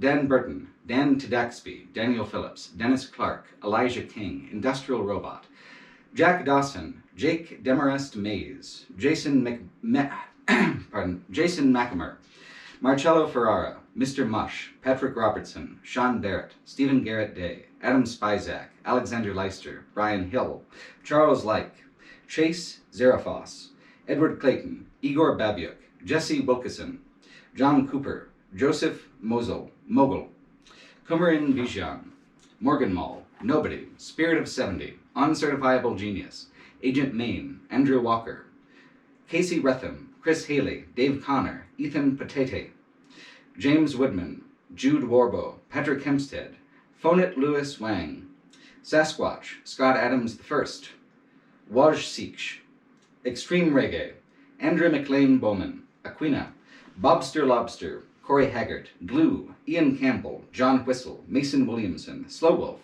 Venus in Furs, Vodka Blitz, Agandine, Fallout Fanboy, Julian Renault, Jared Meyer, T. Kelly, Lewis, Paddy, A1 Steaksaw, Aaron, Adam Alda, Aaron Goldbach, Adam Finley, Adam Howard, Adam NH, ADC 400, Adriana Bacara, Adrian Kumale, Adventure Top, Ingus Cunningham, Augustin Castro, Aidan Hensel, Aidan Seedman, AJ Ponde, Aldo Curtis, Alec Blue, Alex, Raymond, Alex Farah, Alex Keane, Alex Monasterio, Alex Ryan, Alex Salato, Alexander Smith, Alexander Clatworthy, Alexander Fink, Alexander O'Connor, Alexander Romanov, Alexander Sundin, Alastair Strook, Alison Sugar, Andreas Larson, Andrew Battenberg, Andrew Seco, Andrew Davis, Andrew Hunter, Andrew Nielsen, Andrew Oplinger, Andrew Schultz, Andrew Seuss, Andy Bene, Andy Gershuni, Angel Ortiz, Anaphylaxis, a non-follower, Anthony Bardil, Anthony Petrillo, Anthony's Gaming, Apothecary 2, April, April Mahan, Aquatico, Archwizard Saim, Argus Swift, Ari Adair, Ari Chiracula, Arik Strickling, Arcady Ragzia, Arnie HD, Asbjorn Volk Kavalbian, Askance Glance, Astrozoid, Austin Matheson, Austin Milner, Austin Aloisio, Ava Gravy, Avery Holmes, Avery Thorpe, Banks, Barton Donaldson, Bastion Frost Succubus 87, Ben McDonald, Ben Pace, Ben Perkle, Ben Wellard, Benjamin Glover, Beth Leuenberger, Bib Bob, Biggest Communism Builder, Blind Fighting, Blue Bishop, Boogers, Brad Wallace, Brandon Richards, Brandon Rodriguez, Brianna Manassa, Brendan McCullough, Brent Hughes, Brenton Buchanan, Brett Brothers, Brian Barrow, Brian Plockelman, Bryant Vanderlei, Brian Davies, Bougere 88, Byron Cullen, C, Cal, Caleb Fields, Callan Helms, Callum TM, Cam Pentland, Karu Council, C.E. Keane, Chad Horton, Charles Merrick, Charles Woodman, Charlie Potch, Chase Banker, Chase Carnival, Chase H, Chobi Bang, Chris Hariuk, Chris Teckington, Christopher Clack, Sian Higgins, Claire Gillian, Clancy Bundy, Cobra, Codfish Cartographer, Code Avery, Cole Wardell, Colin Basnet, Colin Bereens, Colin McRae, Colin Stoltz, Comfy Hat, Commissar, Conceited Axis, Connor Plaintier, Connor Stett, Corey Austin, Craig Farrell, Cross Muradin, Dekian Delamast, Dan Custer, Dan Ludwig, Dane Rosengren, Daniel A. Roos, Daniel Bilo, Daniel Sarnowski, Daniel Drexler, Daniel Floyd, Daniel Kemp, Daniel McCarthy, Daniel Morton, Dano Morrison, Danston, Daniel Orn Christensen, Daryl Schaefer, Dastardly Bastard II, Dave Hoyt, Dave Kassan, David, I Cannot Fly, I Computer, Imran Mamori, I'm sorry about that, Isa Porta, Ivan Echeverria, Jack Davis, Jack Holmes, Jack Ronayne, Jack Shahan, Jackson Frazier, Jackson Rolls Gray, Jacob Alexander, Jacob Benson, Jacob Eston, Jacob McMillan, Jacob Mwanish, Jake Lamb, Jake McWilliams, Jake Raynor, Jacob Sindelar, James Brandon, James Crowley, James Gutierrez, James Henderson, James Mosca, Jared K., Jared A. Hicks,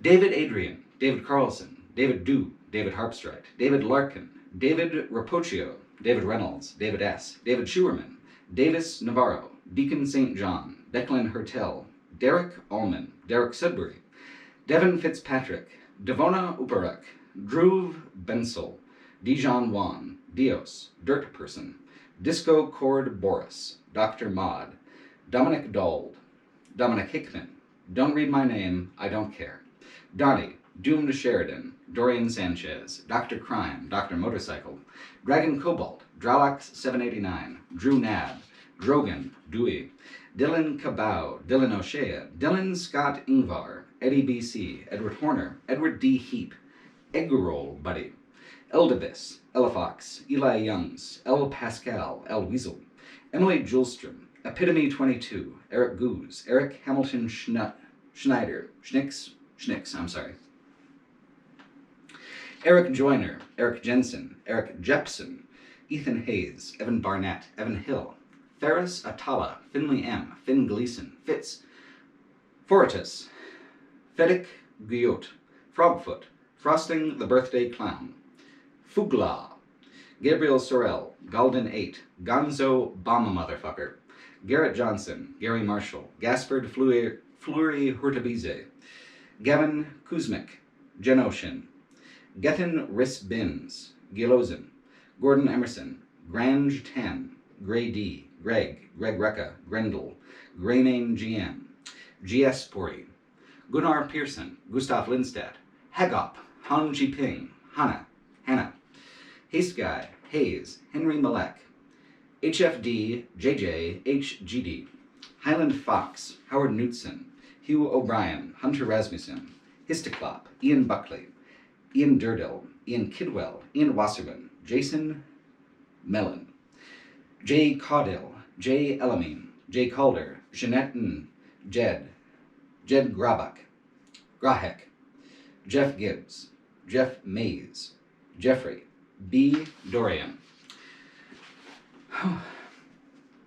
excuse me, Jeffrey McIntyre, Jens Christian Sorensen, Jeremy Harris, Jeremy Kirby, Jeremy Saunders, Jeremy Wolf, Jesse James, Jesse Lax, Jim McGeehan, Jimbo, Jay Mackery, Joe Davis, John Brown, John Henry Franker, John Libra, John Soklowski, Jonathan Gill, Jonathan Harrison, Jonathan Sisson, Jonathan Wainio, Jordan Klein, Jordan Greisman, Joseph Greisman, Joseph Smith, Josh Schulze, Josh Waters, Joshua Aslin Smith, Joshua Lewis, Josiah Tull, JRG123, JS, Juan Treveno, Julius Yanuskevicius, Justin Michael, Justin Miller, Yuan Nixon, Kai Sorensen, Cale Perriam, Caleb, Carl Gleason, Casa Korstaja, Kazra Fedowsri, K, Keegan Little, Ken Ollendorf, Kevin Martell, Kevin Oliver, Kevin Schaub, Kevin Sheehan,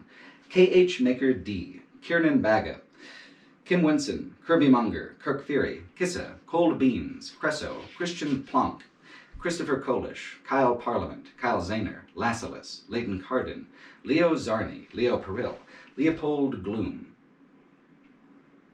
Lesser Sage of Stars, Levi Thomas, Liam Pierce, LIYWJL, LL, Logan Hickman, Logan Sailors, Lord Jenkum, Lorenzo, Louis Larade, Low Beyonder, Lucas Snanaland, Luke, Luna Litwin, Magus, Manfred, Manu Weedman, Marcus Smith, Merrick Jones, Marius Labontiu, Mark Phillips, Markalaf, Martin Mickelson, Martin Peterson, Mathis Vanderbosch, Matt Belvin, Matt Finia, Matt Loeffler, Matt Juan, Matthew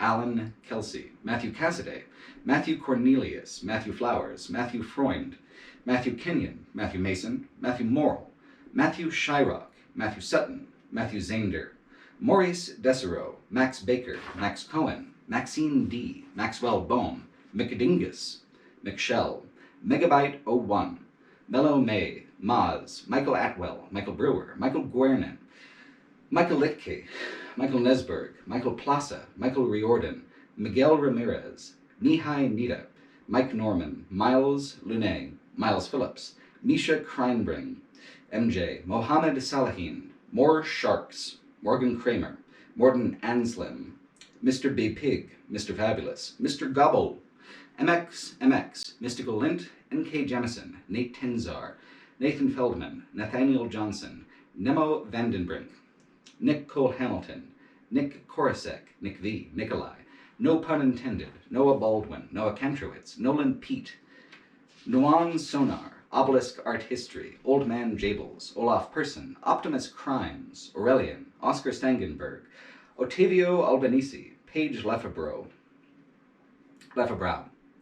Page, Pascal Moret, Pat Healy, Patrick Gaumond, Patrick McGranahan, Patrick Mills, Patrick Morrison, Paul Beach, Paul D. Mackey, Paul Field, Paul Glazer, Paul Quast, Pedro Gonzalez Fernandez, Peter Sicolo, Peter Flink, Payden Helix, Phil Harding, Philip A. Coffey, Philip Woolley, P-Face, Pierre Bourki, Pigeon Boy, Piotr Kasperzik, Preston Michelizio, Proton Reader, Quainin, Q-Ray X, Quitch, Rachel Reeves, Ralph Rainwater, Ranger Ridiculous, Rasmus Jensen, Rauno Villaberg, Riley Peters. Resell Calendar, Revan777, Rex Shepard, Rich Stower, Rich to the Ard Yo, Riley Bozarth, Rob Deal, Robert Conley, Robert Strange, Robert Stiffen, Robert Gast, Rogue Thrax, Ross Bennett, Ross Drexler, Rotten Avocado, Ryan Francom, Ryan Kenny, Ryan Rowe, Ryan Snyder, Scream Black, S. Engval, Cybot D, Sam Bellmeyer, Sam Weinstein, Sasha Ya, Savannah Jones, Savannah Kestrel, Scott, Scott Dick, Scott Lynch, Sean, Sean Cullen Bessener, Sean Henson, Sean Murphy, Sean Yoon, Sella, Sergeant QQ, Sergio Alejandro Estrada, Sergio Proxy, Shane, Sean Sovey, Shieldwall, Shiny Wolf, Snake Pup, Simon Lilleburn, Sky Jansen, Smith 754, Snowhole, Saab Akaduka, Soldier Hawk, Sophia Naylor, Soso Meso, Soy Sauce, Spoderman, Spot, Stephen Lovedance, Steve Bellegarde, Stephen Heim, Stickman Grit, Stimson Sneed, Stuart Jackson, Stuka Bliat, Super Deluxe, Swirly Gig, Symmetry Master, TJ Hemmen, Ted Cooper, An Actual Dragon, Kaiser Vicarian, Ted Kern, Tech, Texas Dan, Thaddeus Wojak, Thatchy Odin, the Nikophorovs, the Rambling Bard, the Spade, the Bloke, the Dark Soul 2, the Last Great Opium Den, the Soul James, Thomas Georges, Thomas Vavasseur, Thomas Watkins, Thomas Whitty, Tilts, Tim Featherston, Tim Froelich, Tim Marsh, Timofey, Timothy Demar, Timothy Lee Peterson, Timothy Rebedu, Tinfoil Pancakes, Ticentes 13, TJ Michael, Toadheart, Tom Painter, Tom Rowerdink, Tom Webster, Tor Highlander, Trevor Schnacknies,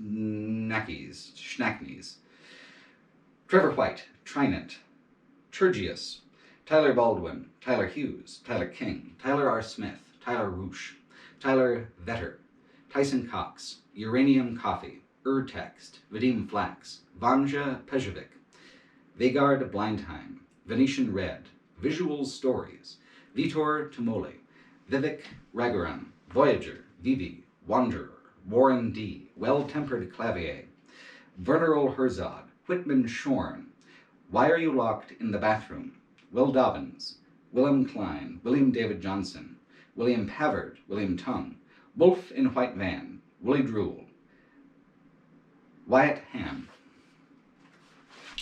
Yarrow 12, Yeah, You Do You Noah, Zach Ehrlich, Zachary Brent, Zachary Leonard Roper, Zachary Ziemba, Zach B., Zed Supremus, Zero Promises, Zilverbolt Malproximate, Orvind Garberg, Lucas Greslick, Christian Fratta, Connor Dwegan, Jason Lee, Keffel, Out of Context, Noah Gervais, Stuffed Wombat, Bernardo Ribeiro, Carl, Saris, Charlotte Stephen, Kess, One Player, Alexander Suchinek, Anatha Enel Kumar, Andrew Emerson, Andrew Venus, Days Cops,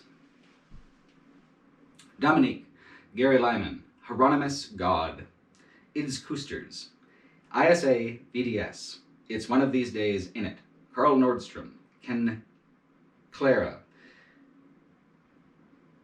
Kezabfiz, Krautman, Messiage, Matuz Lakonsky, Mauricio Fontes Alexandra, Mila Javaris, Paul Bartley, Peo Pascual Hernando, Peter Flauger, Peter O'Brien, Peter H., Robin Kamen, Sebastian Schaefer, Siegfried Panzer, SJR SKL, Sorcha Dubagale, Tim Rosensky, David Cryer, Jack Hogg, Joshua Piercy, Barry Lafoy, Connor Savage, Curly, Danny, David Jackson, Euphemia Wilson, Gavia, Gravesplendor, Jacob Geller, Jamie Wallace, John Hughes, Kevin McOnchie, Christian Whitfield, Logan Matheson, Mark Fraser, Mark Wales, Michael Enger, Omnishambles 8, Roberticus 1992, Sam Hogden, Scott Postlethwaite, Soren, Felix Roberts, 2000-ish, Matt Durant, John Doe, Deadhead Yates, Jareth Seinfeld, Colin Barnhouse, Drake Pliskin, thanks for hiring an editor, Chris, Connor Butler, Steph M, Ew Shamrock, Daniel Faustino, Ariel Echo, Alexander, a non-follower, Evan Candy, Ethan Patrick McLean Waymeyer, Dan Wheatley, Jacob, Kiefer, Kyle Osen, Lemur, F, Sean Godecki, Kerfligel, somebody on The Largest Duck, Andrew, Dennis Scott, Salamander Lights, Matt Saturn, Beat Crusader, Ezra Wallet, Jesse Reimers, Patrick Kerman, Mike Oxlawn, Harry Henry, Vince, that's Harry, Vince, Shawnee Butler, Epsicola, Anton Hand, Nick Hurd, Hunter Prigg, Joel, Cole Kurkowski, Cheeseburger, Chloe Taylor, Brienne, Bronca, Michael Zartler, Zambri, Arouge, Chris, Elijah Levi, Tyler McDonald, Dylan Zengoda, Isaac Yankum, DDS, Laserbat, David, Retrotainment, Heather Pletter, Derek McEachern, Nick Nyazian, Sam Harper, James N, Dylan Knapp, David M. Whitecar, Ali, Anthony Rizzo, John Alexander, Tim Barnett, Joseph Paladna, Aphex Twink, Best Tiger, Harrison, Juliet Pirock, Elliot Jester, Caden Darnell, Eric Scott DeBee, Arpanet Bandit, Keith, Samuel Pavlik, Ray D, Nico Jorgensen, Mama Horsetooth, Richie Campbell, Jeremy Rogers, Stephen Grapes, Parker Clancy, Dysregulated, Zach Wheat, AJ, Shantanu Bhatia, Tish Doolin, Goofy, Patrick Clear, Maggot, Witless Wretch, Malempo, Amanda Kroiger, Isaac Hampton, Jay Trissel, Joshua Hayesgasm, Ashley Hillsman, Will Bradley, Jeremy Gassion, Chrysanthemum Foley, Mr. Duck Equack, Floyd, James Markinet, Usman R. My biggest fans are Joey and Victor, Jimmy Madden, Couch MOBA, Joaquim Berg, Ventreth, Jacob Majit, Zach Phillips, and the many others who donate a lesser amount. Thank you all so much for watching, and I'll see you on the next one.